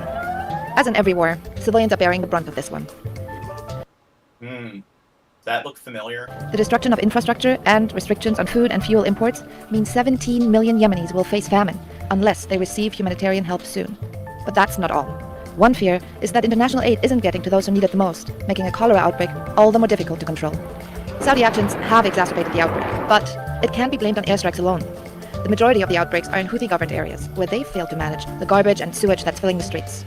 And to make matters worse, 2/3 of Yemenis don't have access to clean water. So where does that leave us? Little ground has been gained, and several attempts to mediate the conflict have fallen apart. Since neither side shows any sign of giving up soon, Yemen is in a deadlock. So, what do you think the U.S. and all of its allies are trying to do to deal with the conflict outside of airstrikes and obstructing aid to the country? Sanctions, obstructing aid, obstructing trade, completely destroying that country's economy and so forth, that leads to even more instability. It seems like adding to the instability isn't a great way to stabilize the nation. Well, John, you don't understand the president and his, he just wins all the time. Wait, the Libertarian says Britain and France didn't support the Vietnam War. I'm fairly certain France supported the Vietnam War. They had troops there with the U.S. and France. Like, Vietnam was a French colony. That's kind of what, instigated the Vietnam War. It wasn't just Vietnam. It was also Laos and Cambodia. So, that was another example where you had all the 5 big powers. I don't know how much involvement Britain had, but France definitely was involved there. But yeah, you have a 78-year-old coming on 79, all of his politics, and he's in peak performance. According to the doctor, he's 6'3", 200 and whatever the fuck pounds. Okay, we're not talking about Trump. More than 1 million children are suffering from acute hunger. Why can't I boast about Trump? Because we're moving on to another topic. And severely malnourished. They are victims of a war that's dragged on for more than 2 years. Those who manage to reach help are fed high-calorie foods. Oh, yeah. But many are Why can't I boast about Trump's physical wellness? Well, when we have... Because we've talked about him enough, and we're trying to focus on something else. I know, but we're focused on this, and then we got this fat fuck making a shit ton of... So if somebody says the dude in the purple background seems high, he's not high, he's drunk. Yeah, get it right. Almost unimaginable tragedy. They're under attack from all sides. Children are hugely malnourished all across the country. Millions of children, too weak to stand up, too weak to go to school, dying of hunger. I've never smoked. Ajax says, how do we fix it? So here's the thing. Get rid of Trump. When it comes to something like the United States, like, why are all these people trying to immigrate to the United States? Because there's a lot of problems where they live. So we all live on the same fucking planet. The world's more connected than it's ever been. I mean, for the last 100 years, the way things have worked is you can travel across the globe in less than a day. So it's just maybe if, and since the world is so tied, or all the world's nations are more tied than ever when it comes to economics, because we have a global economy, maybe if you help stabilize another region and cooperate more instead of having this insular sort of policy where let's just keep everybody out and let's get mad when the same thing keeps happening. When we do the same thing expecting different results. Maybe if, I don't know, we help support other countries when it comes to improving their economy, improving their infrastructure, improving their job market, making sure that things are stable in those regions so they don't feel the need to migrate over to, like, other parts of the world. Maybe that's how you fix it. It's like, but it seems like people on the right, they just want to build a wall and just they want to have this very insular approach. And it's just they're not really addressing the core of the problem. And like in Gaza, one of the reasons why Hamas came to be is because they built a wall around the fucking country, held it under some medieval style siege. It completely destabilized the region, which created a power vacuum, and then Hamas filled that power vacuum. And maybe if, they tried to focus on making sure Gaza, like people living in Gaza, people living in the West Bank and different parts of Palestine, had a decent quality of living, and they made sure that when they carved out the state of Israel, that instead of just forcing millions of people to relocate without giving them any compensation when they seized their land. Like, I believe they only purchased like 5% of all the land that they seized.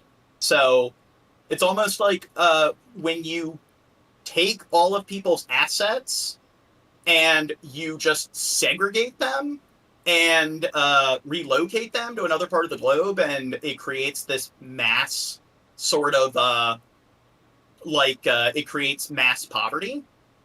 Usually when there's a large amount of poverty in a densely populated area, you'll see that instability, corruption, crime rates start to soar. So that's Durkheim theory when it comes to like sociology. So maybe I don't know if they focus more on we're going to create this state of Israel, but we're going to make sure that everyone's compensated. We do it more gradually. We make sure that the people that were forcing them to give up part of their land, maybe they're well taken care of, so they're not all thrown into poverty. Maybe that's how you fix things to some extent. You're just a kid talking out of your ass, John. You don't know anything about anything you just said. So what am I getting wrong? You see, Ajax, they're very, very storied and well read on the history of Gaza and Palestine, and they know for a fact they know all about Durkheim theory too, John. They know for a fact everything you just said about both those subjects. You ripped right from your ass. They definitely sat there and listened to the words that came out of your mouth and didn't just decide. Okay, so Blue Baron says that they voted for Hamas. So, do you know what like mock elections are? I mean, it was Putin voted into like office. I mean, is Erdogan, was Assad like, hey, they voted for Assad? I'm pretty sure most of the world's democracies aren't true democracies. And I think if we're going to claim that Hamas is evil and everything, which I don't agree with what they did on October 7th. I don't agree with a lot of the like indoctrination that they engage in when it comes to their youth, and they definitely aren't a good group of people, but I don't think it was a genuine election. So I think it's kind of dishonest. So, I mean, do you think I'm wrong here? Do you think that it was a fair election? Plus, most of the people alive now in Gaza, they weren't old enough to vote when the election happened. And when it came to Britain carving out like the British mandate, and when it came to them establishing the particular like territories, that was when people were forced to relocate. The 6-day war happened after that. And maybe one of the reasons why the war happened is because maybe people were pissed off that, you know, they've lived there for generations and their land was seized and they weren't compensated and millions of people were forced to relocate. Maybe that had something to do with provoking that war. Go ahead, Shab. But I don't know what I'm talking about, clearly. This is why so many are going hungry. A Saudi-led coalition has been bombing Houthi rebels since they forced out the... I was gonna What are you gonna say, Shad? Well, Bill Hicks said that Teddy said that Trump is 6'3" and 215 pounds. Hey, I don't care.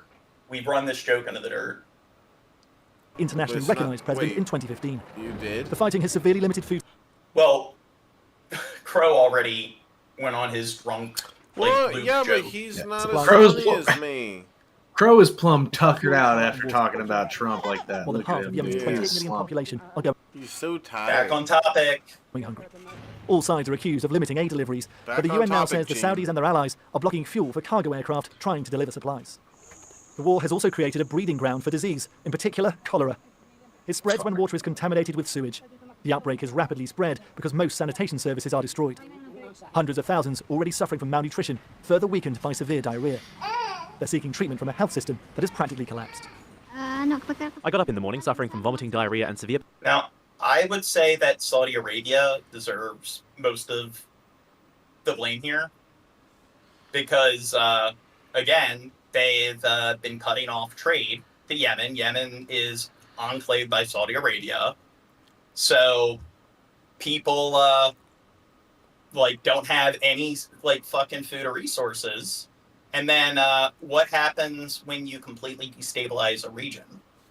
Do you think maybe, I don't know, when a famine's happening, not allowing foreign aid to get through, making sure people are healthy so they have some kind of work, there's some kind of economy? Because what happens when, you have like a slum and there's no social infrastructure?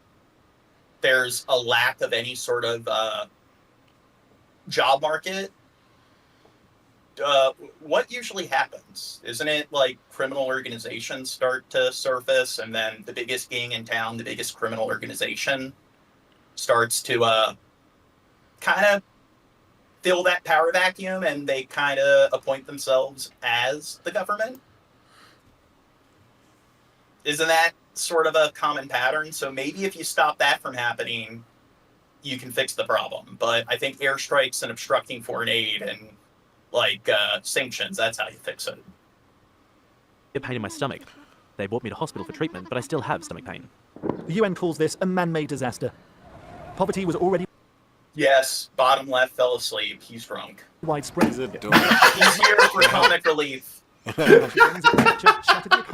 It works. See, that was funny. To end the crisis have failed, but as long as Yemen's war goes on, more lives will be lost. Yeah, at least he fell asleep indoors this time. Yes. And disease of biblical proportions, according to the United Nations. Saved him the war from between having a Iranian spider crawl in his ear. I'm his hero. Houthi rebels and Saudi Arabia's military has already claimed thousands of lives. Adding to the chaos, the United Arab Emirates has armed and trained fighters across the country. Hardly any media organizations have been able to gain access. Jamie McGoldrick is the UN humanitarian coordinator in Yemen. There's parties involved in this conflict on all sides, and there's a war raging in all parts of the country, and the problem is that 17 million people are caught up in that, who are in a very precarious situation. And of those, there's 500,000 children who are those very serious and scary pictures you see of skeletal children who are throughout this whole country. We struggle to feed them, to keep them surviving. The Saudi-led coalition has eased a blockade imposed earlier this week to stem the flow of arms to Houthi I think that guy's just a libtard talking.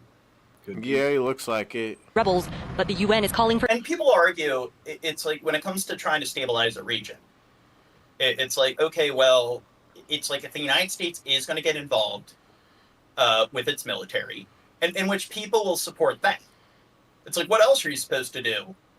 I mean, besides like airstrikes and stuff, it's like, well, what if, I don't know, you have troops stationed there, but they make sure that, you know, when schools are trying to be built, roads are trying to be built, when maybe make it easier for these international aid organizations to get in there to actually help.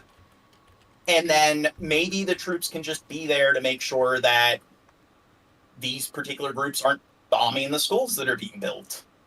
They can make sure that the famine isn't happening because the supplies are actually making their way there. And I think that you shouldn't do it like by force, but I think in a lot of these scenarios, it's just if they offered to do that, I don't think they'd be against it. These particular groups, if it's like, hey, we'll help you build up your infrastructure, we'll help you build up your economy, and we'll have our troops here to make sure that that other particular faction stays out and doesn't interfere. But, I mean, they kind of don't focus on that element of adding stability, so once the troops leave, it doesn't just go right back to where it was beforehand. For international action to bring all sides to the talks table. We don't want displaced people, we don't want refugees. We've got 2 million. And a good example is like, so Iraq. They said that getting rid of Saddam Hussein was a bad idea because it would destabilize the country. He was a terrible dude. Now, if you're going to do that, we had military bases troops there for years. And what the Taliban did is they just hid away in caves and like in the regions and the outskirts away from the major population centers. And it's just, okay, it's kind of hard to determine who is a terrorist, who isn't. And once the U.S. left, they came back in, took control. Things haven't gotten better. And it's like, well, maybe if while the troops were there, if they weren't just there fighting the Taliban and keeping them out of the major population centers, maybe if they actually also invested and, you know, building up their economy, building up their infrastructure, it would have added stability, the quality of living would have improved for its citizens. And maybe if they didn't make sure that in Iraq and Afghanistan and stuff, like once they withdrew, that things were just as unstable as they were prior to going in, maybe you wouldn't have all these kids that are still fueling the war machine, where because they grow up in an impoverished area where all they know is airstrikes and like their particular cities and towns being bombed, maybe those kids wouldn't decide to join the biggest gang in town because it's a slum and there aren't any jobs, so that's essentially what happens. So how do you like cut off that particular like cycle, or how do you prevent that cycle from repeating itself? It's like, hey, this war on terror, for some reason they never go away. No matter how many of these terrorists we kill, more people like grow up and join these particular terrorist organizations. Do you think maybe it's because they have nothing else to do? There's not enough hobbies in the region. They need more Pokemon cards and stuff. That's the problem. Send Pokemon. I'm gonna cards fire and Shab and Crow and everyone. No, I agree. I like that idea. We need to send entertainment, like, we'll send them Game Boys. That'll. Yeah, okay, the Blue Baron. It is. How can you get involved in terrorism when you have to complete the Pokédex, John? Yeah, when you have a PlayStation, you don't want to do that. Seriously.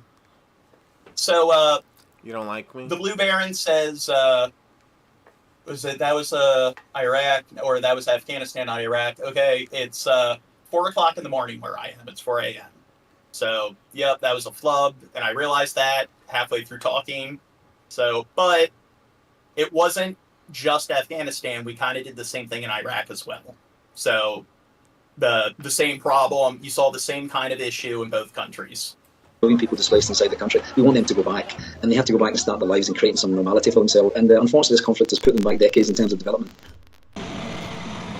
A major. Now, somebody says terrorists do that because Islam explicitly tells them to. Well, here's the thing. What about Christianity?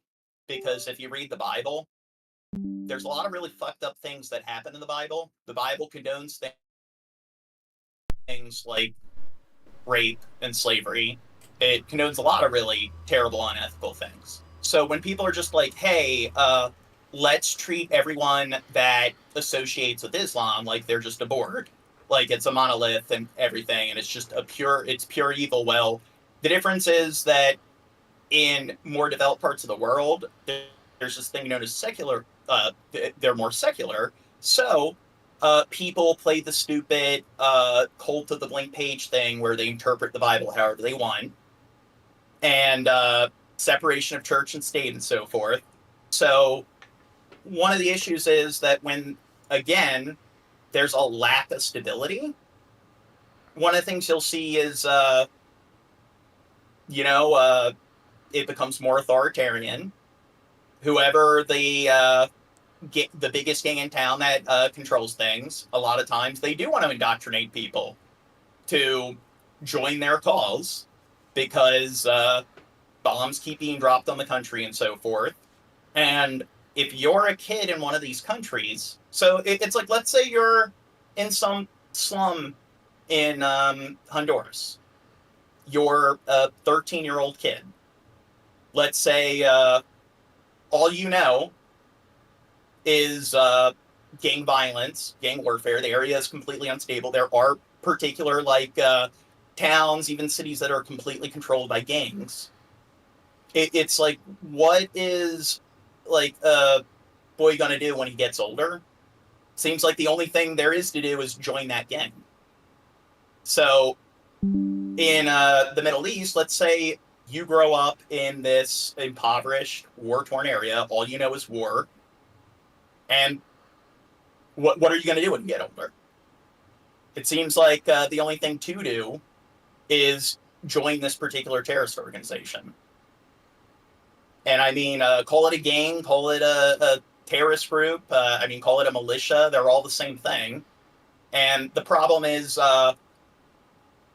when it comes to these hopeless military sort of pursuits where we keep constructing all these airstrikes and stuff, but more and more people keep feeding the machine.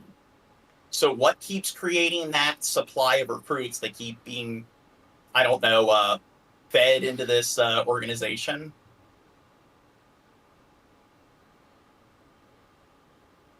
Yeah. I like you guys. You tell us, John. You tell us. I don't know. Military operation is underway. Yemeni government troops are on the move to take the port of Hodeidah from Houthi rebels. Warplanes and warships of the Saudi Emirati coalition. You talk for 5 minutes at length, then ask me a rhetorical question, John, and be surprised if I had nothing to say. It's 4 a.m., John. Yeah. I have to go What soon. many say is a decisive battle for control of northern. People in the Middle East have access to all the same media that we do. Well, depending on where they are.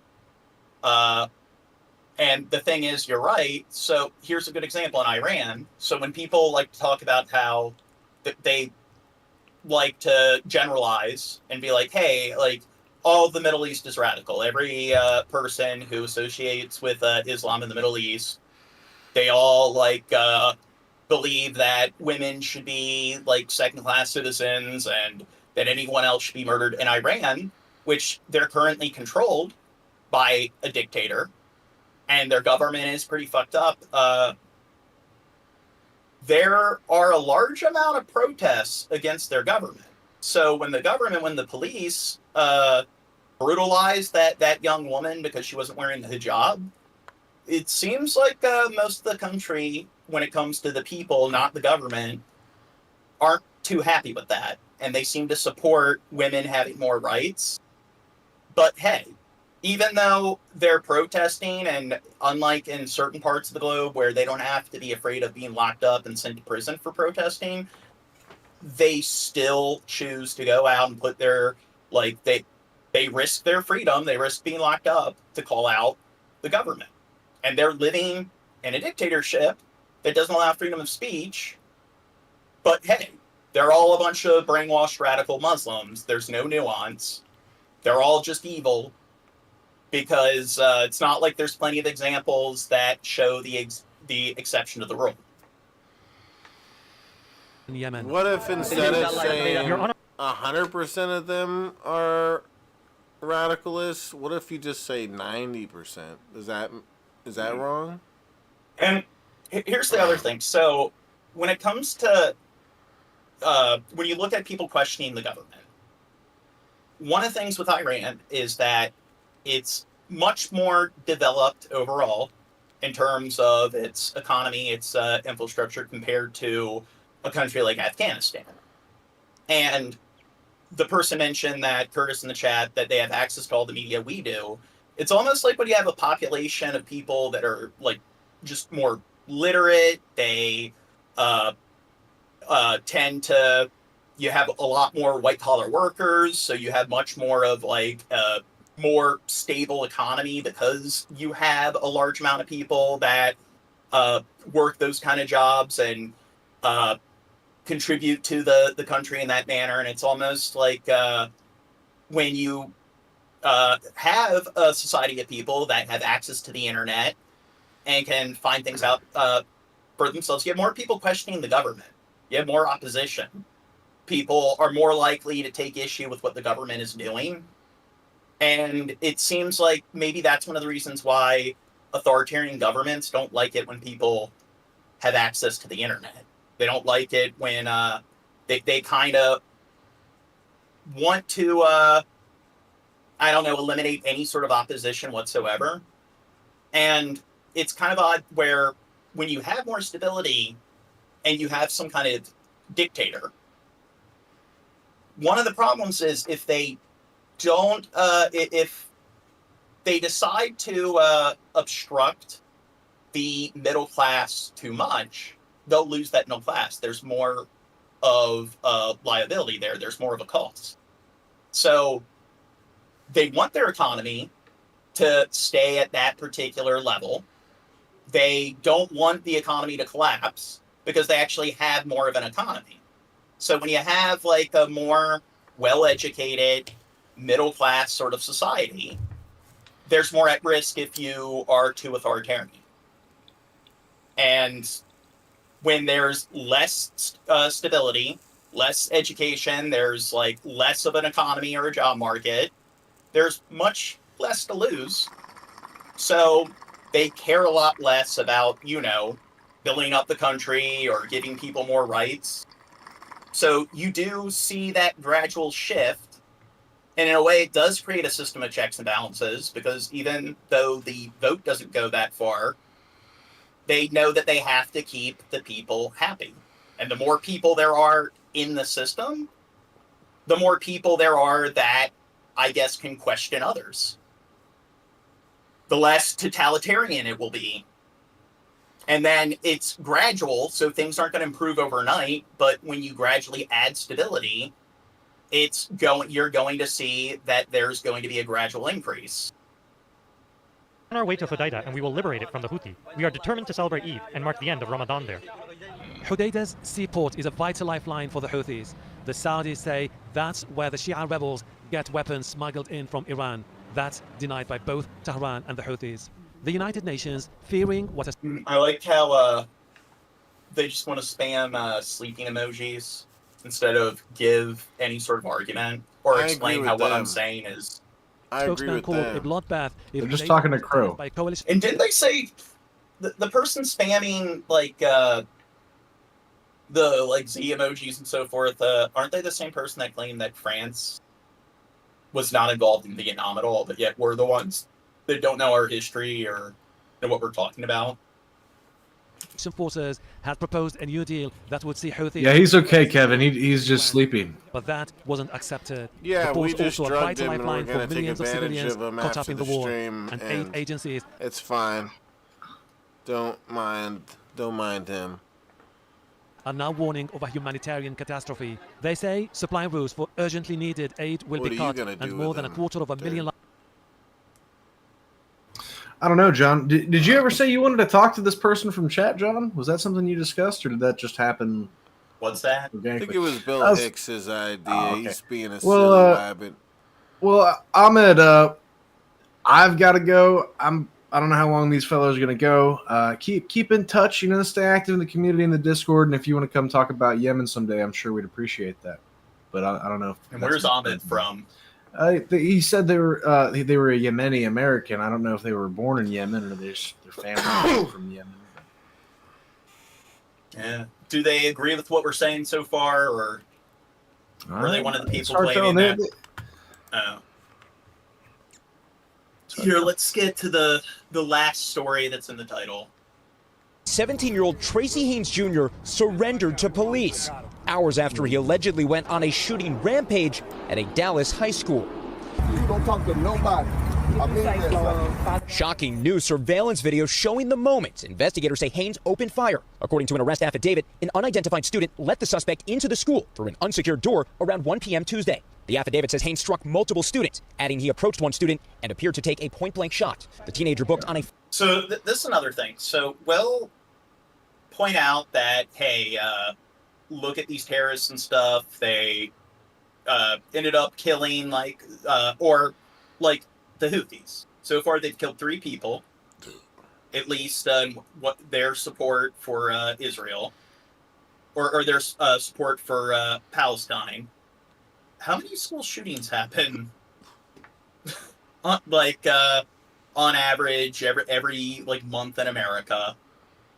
And how many people do these school shooters usually kill? So it's kind of odd that when it comes to your threat of being... It seems like the people who are in charge of these vessels traversing through the Red Sea, the Suez Canal, they're at less of a risk of being killed by these terrorists than kids are attending school in America from some random shooter. Felony charge of aggravated assault, mass shooting. Under Texas law, he's considered an adult. One thing he said when we was in my office was, I don't want to get killed. Anton Lucky, who leads an anti-violence community organization, says he met with the alleged shooter and helped facilitate the team's surrender. So the Blue Baron says, Kev has spoken 99.9% of the words on this show. You must be Kev. Yeah. Well, you do look you like be a a Kev. Kev. That's usually the case because it's my channel. It's my podcast. Did you get any sense? Chad will cry if you say that. Of remorse. We're here to fill in the gaps and sometimes be asked rhetorical questions. Maybe obvious that he your had some sense of podcast, fear, Gene. whether it was from the people he had Everybody's communication subscribing for with, me or whether it was some law enforcement. Jemiah was in English class. Yeah, clearly. Fuck. When chaos broke out. I was scared. She says a wounded student walked into her classroom and collapsed. I'm on the phone with her while she's screaming, and I'm about to cry because I don't know what to tell her. Meanwhile, earlier today, Dallas Fire Rescue said at least 2 injured students remain hospitalized for observation. Tom? Thanks for watching. Stay updated. Wait, the math? Whose math is wrong? About breaking news and top stories on the NBC News app or follow us on social media. I don't know. I think maybe there's. And tonight we are learning how a 17-year-old student with a gun gained access to Wilmer Hutchins High School, where police say he started firing in a crowded hallway. It's on kids running for cover, parents. It says on Baldur's Gate, we call them Tav. I know you play Baldur's Gate, Dirt. That's Give you just the rundown there. That's just the default name of your character. Oh, That's okay. it. Yeah, we're gonna try to wake Crow up before we end the stream, but for now we'll just let him sleep. But we just got an update. 2 of the wounded students have been released from the hospital, while 2 others are recovering from surgery right now. Court documents show this young man, 17-year-old Tracy Haynes Jr., was let into the high school around 1 p.m. yesterday by another unidentified. So top left much have something on the other 3 guys for them to be here. He already made that joke multiple times. Here's one lame thing to do. Keep on repeating the joke over and over again, even though it doesn't hit. It wasn't funny to begin with. I'm sorry. I would have been like, "Ha, that's hilarious, guys." If it was actually, you need to work on your material, buddy. Dirt, what do I have over you? The blackmail folders. We all know about them, John. You can talk about it. It's okay. Exactly. Identified student. It's an open The affidavit secret. states Haynes walked the halls until he saw multiple male students, and that's when he started firing indiscriminately. The documents state that one of those students was not able to run, and that's when Haynes Indiscriminately is bad social skills. It's terrorism. Gene. No, it's bad social skills. Yeah. People shouldn't do that. But dropping bombs indiscriminately, there's nothing If wrong you're with that. president, appears to shoot it's fine. him at point blank. Haynes turned himself in just after 9 o'clock last night, and WFAA has obtained video of him being booked into the Dallas County Jail. He's charged with aggravated assault mass shooting, the first time that charge is being used in Dallas County. Authorities were able to secure the campus after a little more than an hour, and paramedics rushed 5 students to a hospital. And we've learned one of those students was not shot, but did suffer anxiety-related symptoms. Brittany Moncrief shows us the moments chaos broke out on campus. We may not know their names. The teacher stayed by the door just in case someone came in. But they are certainly appreciated. I want to tell that teacher thank you for protecting those kids. This grandmother, who wants to remain anonymous, says she's grateful for the Wilmer Hutchins High School teacher who protected her grandson during Tuesday's shooting. To put his life on the line for your child, that's something special. This chilling surveillance video circulating on social media may be difficult to watch, as it shows a gunman firing shots into the school hallway, injuring 5. You know what's It's not really difficult to watch when you watch footage of what's going on, and God, I gotta stop bringing up. You know what's really weird about this story? What's that? He's not white. Oh. That's another Why thing does that everything have to go back to race, Shad? Yeah, but it's a school shooting. We all know those crackers are all into that.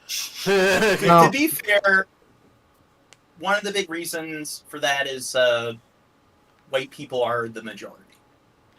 maybe I'm wrong here, but I feel like it's not very often, even though it's often we have school shootings in America, it's not very often that the news will just straight up put up footage of the children being shot. Because that's what they just did. I feel like we don't see that very often. Usually they don't. Yeah, or at least like blurred the fuck out like crazy. I didn't even see any. Maybe if they did, people would care more. Him as People would see just how much more fucked up it is. Maybe if they did release even the audio of like the kids crying before they get gunned down, maybe people would be like, "Hey, this is more like maybe we should care more about this happening. Hero Tracy Haynes Jr. WFAA sources also confirming the authenticity of this video, showing school staff making what looks like a tourniquet to stop an injured student from bleeding. How did this happen? Why did this happen again? School board trustee Maxie Johnson says the school has made improvements to safety following a shooting on campus last year. They're following the protocol that Dallas ISD has set in place with the clear bag policy. They're making sure that during intake that the proper protocols are followed. But police say Haynes was led in by an unidentified person, which Johnson says shows more work needs to be done to address safety. You can't put a price on safety. So I'm going to be advocating for more resources. And of those 5 victims, Dallas Fire Rescue says 1 was treated for anxiety-related symptoms and 2 have been released from the hospital. Blue Baron says it's the bully's fault. And a lot of these scenarios where there's the mass shootings, you look at the motivations and it is kind of an enigma. Sometimes the kids are heavily bullied, but in other times... So the kid from Sandy Hook, he went to the elementary school that he went to as a kid, where it's like maybe he had bad memories because he was bullied there, but a lot of them, it's just they're adults, and then they'll go to schools that they didn't even attend. So it is pretty random when it comes to what the motivations are. And I mean, the kids from Columbine, they were bullied to some extent, but there was also plenty of evidence that they were fairly, I guess not super popular, but they had a decent amount of friends and stuff. It's not like they were complete total social outcasts. So I don't think they really dealt with any significant level of bullying compared to what anyone else deals with. So all 5 are expected to be okay, and while the school remains... But I do think that is a contributing factor to some extent. Not necessarily the bullying, but the way schools are structured, it's definitely not a natural setting. It's taking hundreds of kids and cramming them into one building. There's a lot of... It's a pretty... It brings out a lot of the same dysfunctional behavior that you see in prisons. And... definitely, it puts a lot of kids deal with a lot of adversity, trying to navigate that sort of, I guess, prison social sort of like hierarchy in schools and so forth. And kids can be mean, and maybe having a setting where it's probably 1 adult per 40 children. Maybe that's not the best sort of settings to raise kids up in. And it's also like fucking noise pollution. It's like when you're in a small confined space with so many people, it's not just like auditorial noise, it's visual noise. Not just when it comes to bringing out dysfunctional behavior and inducing stress, it's also not really productive when it comes to helping with concentration.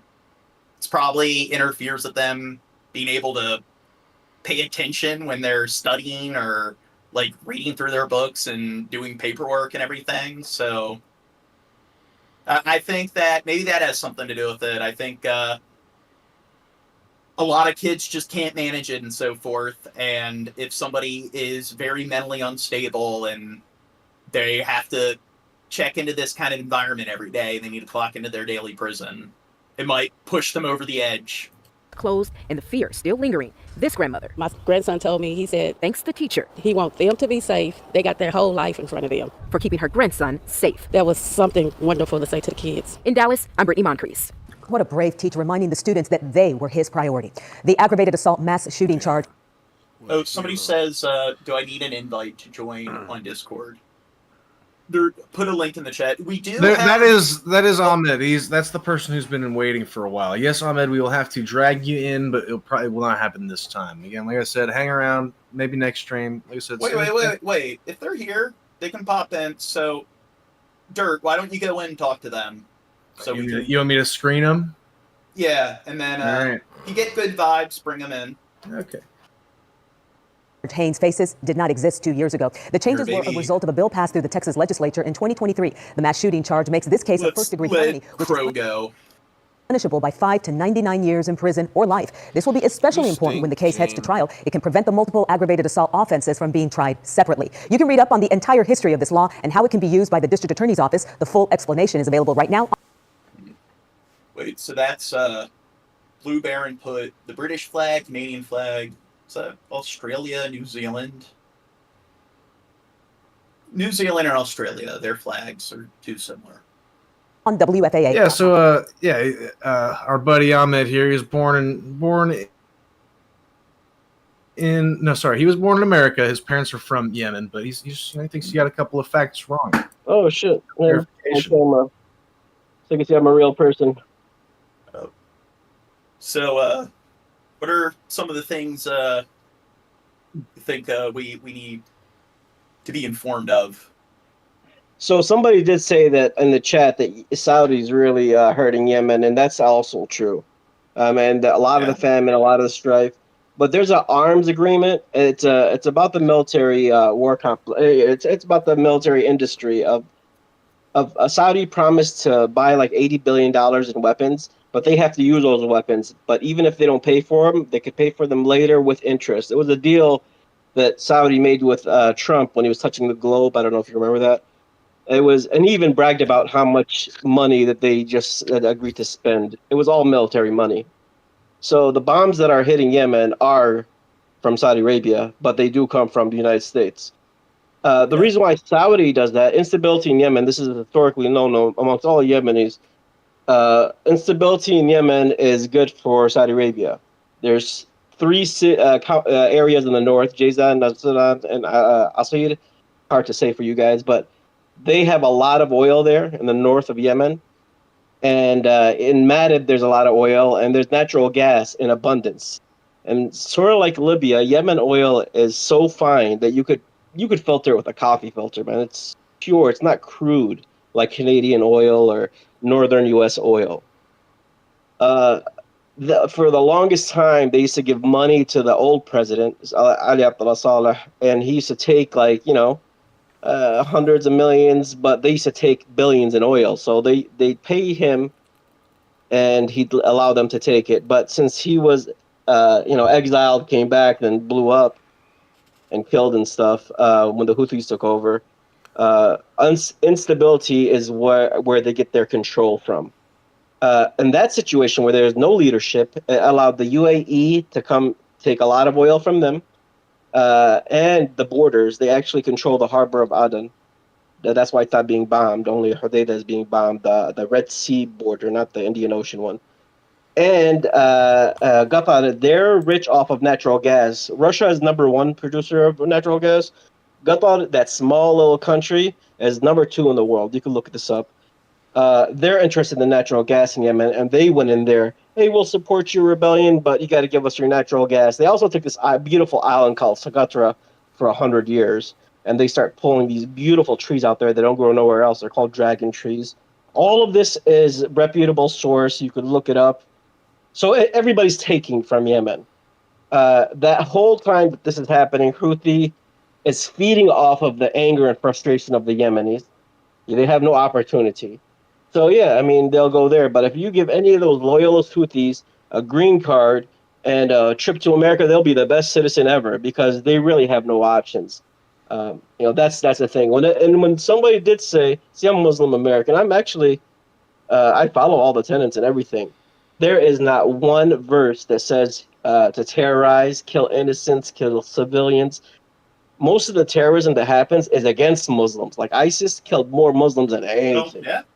Yeah, so like all this stuff about religion, no, there's some people that could twist the words of something, but no, you're not allowed to do that. Any person that harmed a soul is like as if you killed a innocent person, not Muslim, innocent person, as if you killed all of mankind. That's your punishment. And anybody that saves a soul, as if you save all of mankind, and that could, religiously, that will, that's so much motivation, either the carrot or the stick.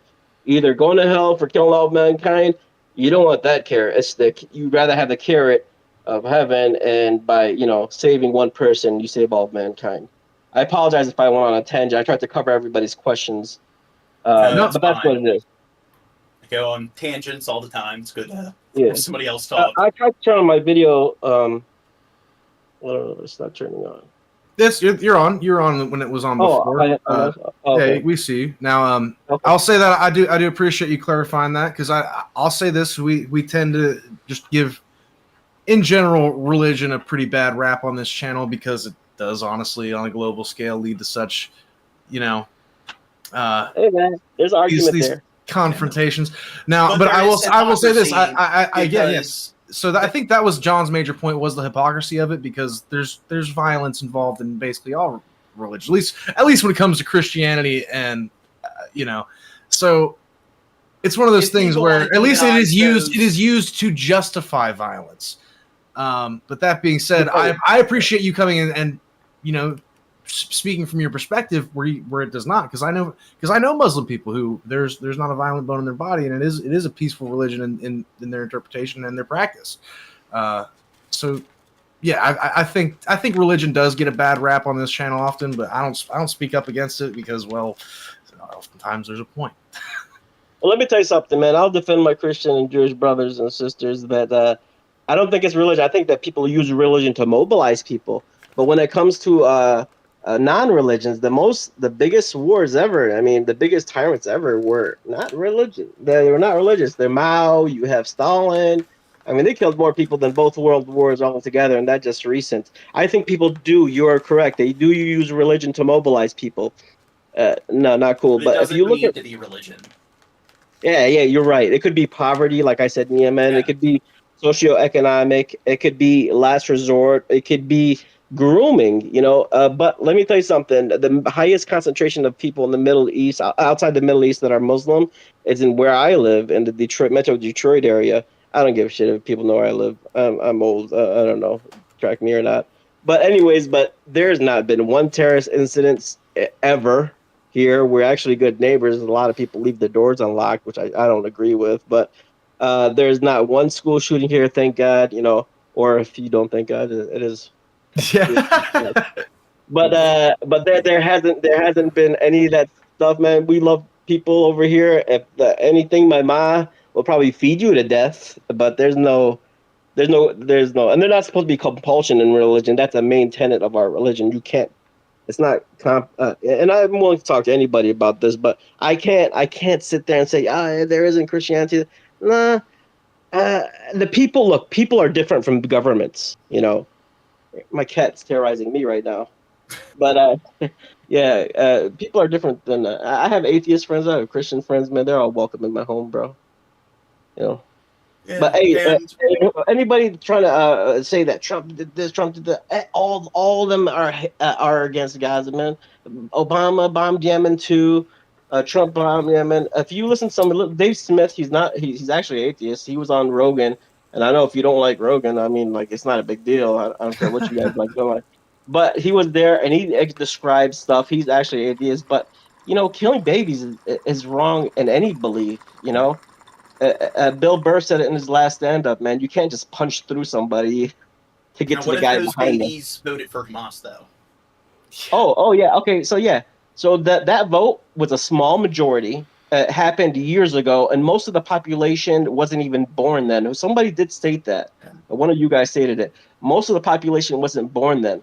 But if you could do, I hate to say Google it, but it was in Israeli news where Netanyahu was quoted at a meeting by saying we have to keep on funding them, and he used to send people to Qatar to meet up with Hamas leaders to give them briefcases of money and wire chains of where to get the money from, how they wire money to secret places and stuff. He used to give them money because keeping them in power is at his interest. But let me tell you something: there's no Hamas in the West Bank, and they're killing people and kicking people out of homes over there. People are living in caves now, and if you don't want people to live and Gaza was created because they kicked people out of their homes, and they forced them into this cage.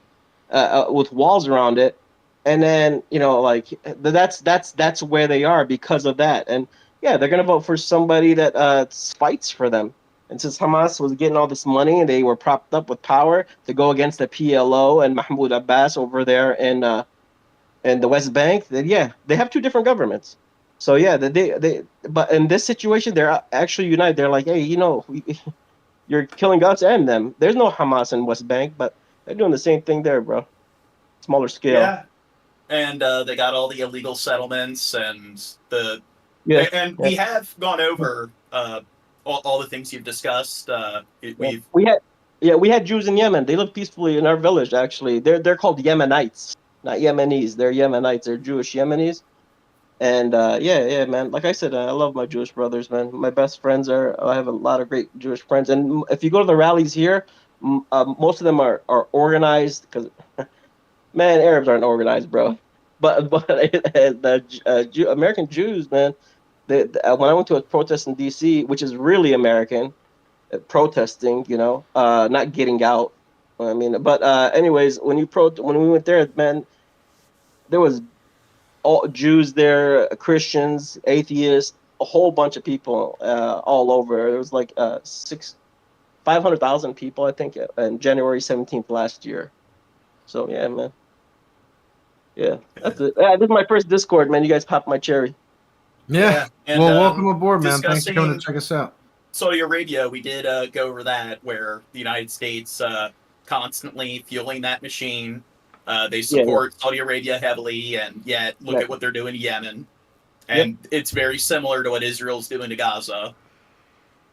They're turning these enclaves into like giant, like sequestered sort of prisons, and creating all this instability.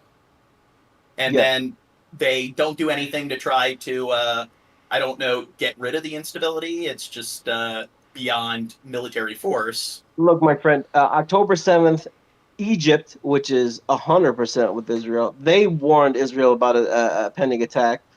America warned them, and they knew. They have the best intelligence, Israel, and they knew. They actually pulled guards from there to handle the protesters, because it was like over 150,000 people protesting Netanyahu in Tel Aviv the days before, like for like weeks, because he's corrupt. Anybody that's been in power for over 10 years, they're going to be corrupt, bro. Anyways, so they're going to be a dictator at that point. But anyways, they pulled their guards there, and away from there, these people came in with paragliders and whatever, and they took over for a little bit, and they retreated back, and they were killed. But let me tell you something. They knew about that. I think that they allowed that to happen. Look up the Hannibal Directive, and you could see how that influences them to do that. And there's babies in ovens. They use that. There's never no proof of that. Babies being burnt in ovens. Meanwhile, this is the first live stream genocide ever. There's a bunch of proof. They killed more reporters in this genocide than ever were killed in all of World War II. I'm a healthcare worker, man. I work at 3 hospitals. My wife's a healthcare worker. She's a nurse. And they killed more healthcare workers, including UN healthcare workers there. Last year, that's what I went to the protest for last year, to represent them. At that point, there was 498. Now there are over 1,000. And there's no more hospitals left. There's no more schools left. So they could say, hey, Hamas are hiding in the apartments now that they don't have their strongholds. They could bomb the apartments. Or they're hiding in tents now, so we could bomb their tents. I mean, they're at the point where they're saying, next time they throw the leaflets, we'll just stay there and die. Yeah, just might as well get it over with quick. They're blowing them. You can see them bodies flying out of the building with some of the explosions. Okay. And we do agree with pretty much 99% of everything you're saying. Like, we've discussed this extensively, how as soon as we covered the October 7th attacks, and I'm like, when it comes to Israel, and like you said with their intelligence, how did they not see that coming? How was it allowed to happen? And it's just, I do speculate that Netanyahu maybe, and it's one of those things you can't prove 100%, but it wouldn't shock me at all if they turned the other cheek, allowed it to happen, so then it gave them the excuse to go in and just create as much collateral as they pleased. A galvanizing event. You just use a biblical phrase by saying turn the other cheek, by the way. Yeah. I just want to point that out. There's good wisdom in a lot of religion. There's good wisdom in it. Well, we don't claim that everything's bad in religion, but I do believe that people will cherry pick their faith to a certain extent, so it's not perfect. But then the Old Testament got some stuff in there. I don't think the New Testament really has a war foundation to it. The Old Testament did say kill every man, woman, children, and in this one battle, take young girls for you that haven't been with man or something. You can look that up. I don't know where it is exactly. You need a slave. You just can't kill your slave for beating them. Yeah. If they die after one day, then you won't be in trouble. But yeah. Yeah, So, they can still die. But just the not New Testament, right I don't think the New Testament has anything like that. And this is a Muslim saying that. I don't think it has any war attitude. But he did say he will not break that. Jesus in the Bible did say that he didn't come to abolish the law, but to basically follow it. Yeah. Anyways, that's it. I'm just gonna follow you guys, and if you guys ever need anything, I'm here. And if I offended anybody, I apologize. Anybody in the chat, I apologize. But the core tenet of America is to be able to speak. For anybody who says if you don't like it, get out. Come on, man. I know it's a hot thing to say, but where am I gonna go, man? And I think I was born here. I root for every team here. I don't watch soccer, so I have to go somewhere where they like football.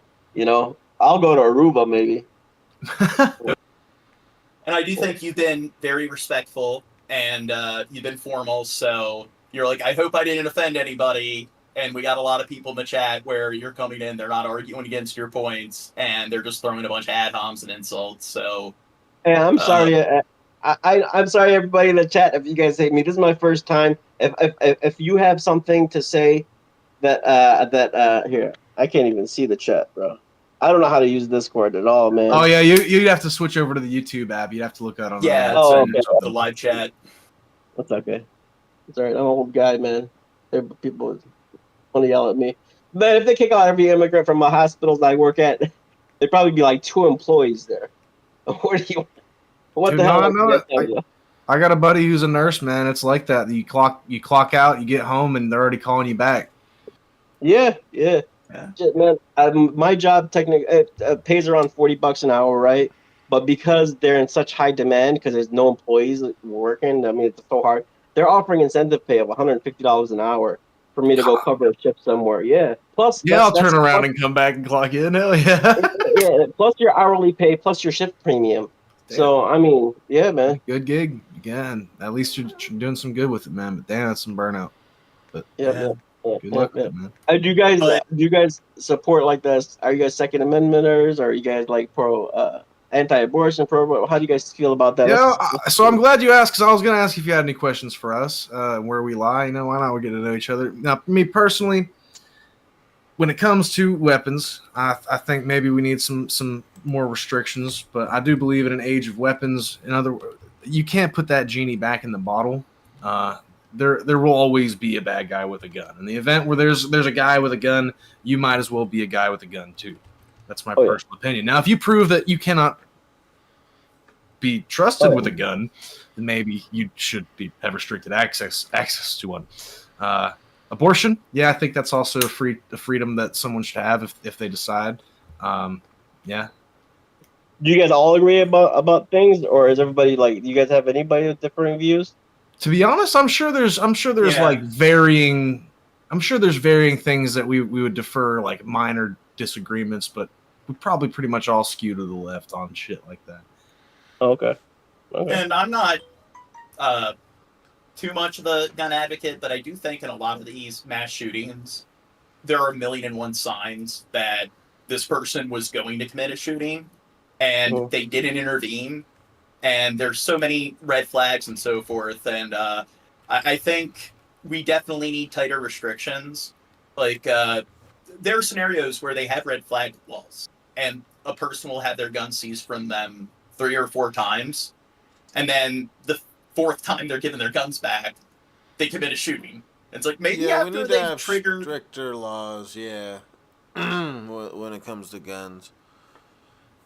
And the fact that these are like red flags that only like 0.03% of people are likely to trigger, and these people have triggered those red flags multiple times, and yet they were still allowed to have possession of guns. Maybe those kind of people shouldn't have access to firearms. Especially when a lot of the school shooters, they'll the kid from Virginia Tech, he wrote an essay about how he deeply respected the shooters from Columbine, and that's one of the red flags is they have a great fascination with school shooters, and it's just there are so many common traits that all these school shooters have, or common behaviors that are very rare for the overwhelming majority of people to have. And it's just, it's incredible that they were even allowed to own a firearm. Well, myself, I do support the Second Amendment. I'm on both sides of the fence on a lot of topics. I don't believe that there should be a two-party system anyway. But anyways, that being said, like, I do support it. I do agree that there should be, if anybody has mental issues in your home, there should be an umbrella thingy where they can look up, okay, this person has this person in his home, bipolar disorder. No offense to anybody that has any illness, but just to say that something could happen. No, let them sign off. Let the person that buys it sign off. If anything happens, if anybody in the household does anything, you bought that weapon. They have access to yours. It's your responsibility to lock it down. That happened in Michigan and Oxford, where the parents were held responsible for. Look, I'm trying to tell you guys facts. They were held responsible for the kid shooting up that school. I have little children, man. If something happened to them, I would feel like shit. I would want to go to jail, or anybody else's kids if my kid did something, you know. But anyways, when it comes to like me, I lock everything up. It's their responsibility. Now, should there be a background check if you have mental issues or domestic? I think there is one for domestic in Michigan. But you could basically walk into a Dunham's with a license. They do background check you for a crime, but there's no mental record, or because it could violate HIPAA, Health Insurance Portability Act, if they do disclose it. But that needs to be put into power. That's the only way that you could control it. Because you're right, there's already guns. They already did it. Like Dirt said, Kurt Cobain. You guys are funny, man. Like they said, he said, yeah, you can't, unblank this blank, it's already been corked, so yeah, there should be a severe punishment to the person that bought it, to not think, maybe mandatory safe if you buy a gun, yeah, because even if you say the government military is allowed to do something, because it's really not for hunting. The Second Amendment is for us to ensure that the government doesn't go corrupt against us. It's not for hunting. But the military locks up their guns, bro. I have family in the military. They, the guns are locked up. When you're on base, there's rules on guns. You can't, and to have them, just lying around on a couch, it's ridiculous, So yeah, maybe mandatory safes, mandatory background checks for mental illness, and holding the people accountable that own the firearm. Other than that, that's the only thing that you could really do, because you're not going to ban weapons in the United States, bro. Oh, now somebody mentioned, what about the thug life problem? Well, that's kind of a separate issue when it comes to gun violence. They're not legally buying their guns. But the school shootings, the overwhelming majority of them, those aren't kids growing up in lower class settings. They're usually a bunch of middle class white kids. So most kids that go on school shootings would include like stealing, having some sort of incentive other than just murder. The white kids that grab their parents' gun that go to a school and kill 10 kids, they're just out of their fucking mind. There's no like, oh, I'm gonna steal this thing or something like that. Like, it's actually some sort of like sane part of it. The kid going to kill 20 or 10 kids at school, it's not too sane. And then Ajax, their other follow-up, is like you. I mean, I like how, again, you're accusing all of us of like living with our parents and our guest, but the guest coming on our stream can actually discuss things like an adult, and all you have are a bunch of like childish add-ons. So I live in my own home. I have 2 vehicles, brand new vehicles in my driveway. I make good money. I got kids. You know, this is just my basement that I'm talking in. This is the man pad. You know, I got the Detroit Tigers, I think, up there. My Batman and Mandalorian masks. You know, Dude, welcome to. I'm not trying to offend nobody. I'm just telling you the way I feel. And But here's the thing: 100% of people on the internet, if you don't agree with them, they are automatically a loser living in their mother's basement. That's just how it works. It's that black and white. They're not listening. They didn't hear the part when you detailed your job and your incentive pay. They just looked at your mouth go and they were like, he lives in his mom's basement. No. Welcome to the internet, dude. Welcome to the show. I got I'm not used to this. I just got this in the auction. This is a sighting scope. Just to let you know that, hey, I got this right here. It's a snowblower. Some people call it a flamethrower, but I use it to clear out the snow. We're in Michigan. Yeah. So I'm not a kid, man. I'm not a kid. Yeah. I got property so I could play around, you know. But I'm not a kid. I'm an adult. And everything that I have safes. So everything's locked up. You know, I keep it away from my kids. And I introduced my daughter to archery respectfully. I hunt, you know, and yeah, man, I'm an American Muslim, man. It's a weird weird thing to say, but you guys got to deal with me. Yeah. My dad. I have plenty of Islamic neighbors. I live in a very diverse area, and they all contribute to the community greatly. And thank you, man. They're not the demographic that's causing problems. There's definitely other demographics that people on the right don't like to call out that are causing far more issues. Yeah. Hey, on some issues, like I said, I'm right. That's what I'm trying to tell you guys. I'm right on some issues. I'm left on others. You know, we're not a monolith. Everybody, exactly. You know, I really think that's the number one thing. That's this separation between people, the divide, where, look, a broken clock is right sometimes, you know, twice a day. Like, you could disagree. I disagree with Trump on a lot of things. But like I said, not jokingly, I agreed with Space Force, you know. With Obama, I agreed with them on a lot of things. I think there should be a social welfare net for poor people. They shouldn't be hungry Americans if we're shipping billions of dollars overseas and they got free education. But do I think communism? Yeah, but the corporations could have every tax break in the world. We could only give them welfare, but not to the normal people. You know, come on, man. Yeah, exactly. It's that black and white.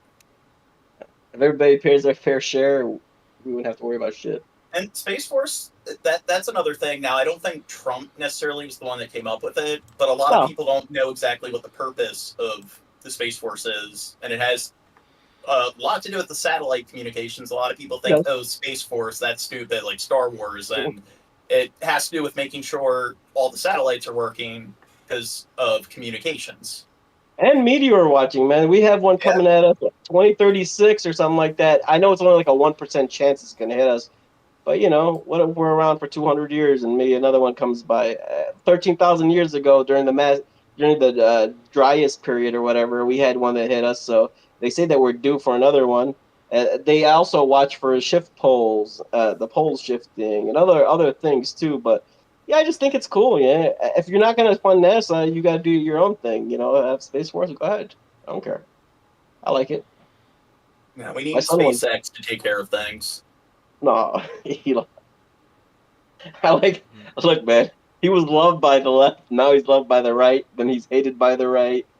He's that guy, man. I don't know. He's hated by everyone. And how about like him doing the salute? I don't even do it on here, man. I'm not gonna be. It's not gonna be my first time on Discord. It's no big deal. Well, it was obviously a Turkish salute, so and they say, he said so. Yeah, they say they blend it. They said, "Oh, he's autistic. He's on the spectrum." Man, they could be autistic. I know some autistic racists too. You know, yeah, that's not fair. Yeah, it's like 1 in 50 people have autism. Yeah, and I know if I grew up 50 people, I could show you a couple of racists, man. Yeah. Now, what do you think about speaking of like SpaceX and stuff? What if they decide to build a hyperloop ring around our planet? So that way, It's like it'll be easy for people to traverse to like all the other satellites and stuff. They can get there quickly, and then we get to have a ring like the outer planets. So the original person that came up with this is a genius named Tony Stark. He said that we should build a thing around our planet so, Thanos won't come over, No, but for real, a ring, I don't know, man. Right now we have a ring. I think there's like 30,000 space satellites of debris flying around us. Do you know that? Space junk. That's a serious issue. It is a very serious issue, and if they're going to clean it up, that's fine. But when it comes, whatever good I want, I don't care whose idea it was, I don't give a shit whose idea it was, do what you want with the guy. But if it's a good idea, it's a good idea. Space ring, I don't know what it's going to do. But he came up with some good stuff, man. He's given poor people internet, that couldn't afford it or don't have satellite connection. That was a good thing that he did. I don't know. I don't know enough about it. So I know more about Tony Stark's defense of the planet than his, but Ultron. Well, anyway, it's been streaming for almost 5 hours. It's almost 5 o'clock where I am. So I think that this would probably be a good time to end the stream. And thinking we got a lot of content and we only got through like 10% of all the stuff I had lined up. So I try to promise this often, but I promise I will try to do an extra stream tomorrow. Okay. Yeah. I know I've been on a podcast before, but it wasn't video. It was my brother's. It's called Act Accordingly Podcast. They stopped recording. They might go back again, but if you want to pick it up, there's some funny dudes, man. My little brothers and my brother-in-law do it. But other than that, I appreciate your time, man. I've never done this before. My son plays Discord. 2 of my kids play Discord. Like internet use Discord. Like I said before, Discord is the only thing I know about Discord is what my dad used to whip me with. Discord, that cord, any cord, any cord. It's fun. But thank guys. You have a great night. I'm gonna watch you guys on YouTube and follow you on Discord. Yeah. Right on, man. For following How's it us. going? Thanks for joining the show. Thanks for being close. Yep. Hey, trolls, make fun of me. Do it. Yeah. What? They'll do it anyways. You don't need. They got plenty of free time. Dude. Yeah. We're losers for streaming a few hours a week, but when they watch us for a few hours talking shit, that equates to them getting out often. Dude, shout out to some of my favorite trolls of the night. Dude, Archer guy, the guy with the Archer name, you were good. Yeah, that was pretty much it. He was the best one. There was another guy who had a Spanish name, but I can't remember him. That guy, shout out to him too. Everybody else, do better. Get angrier.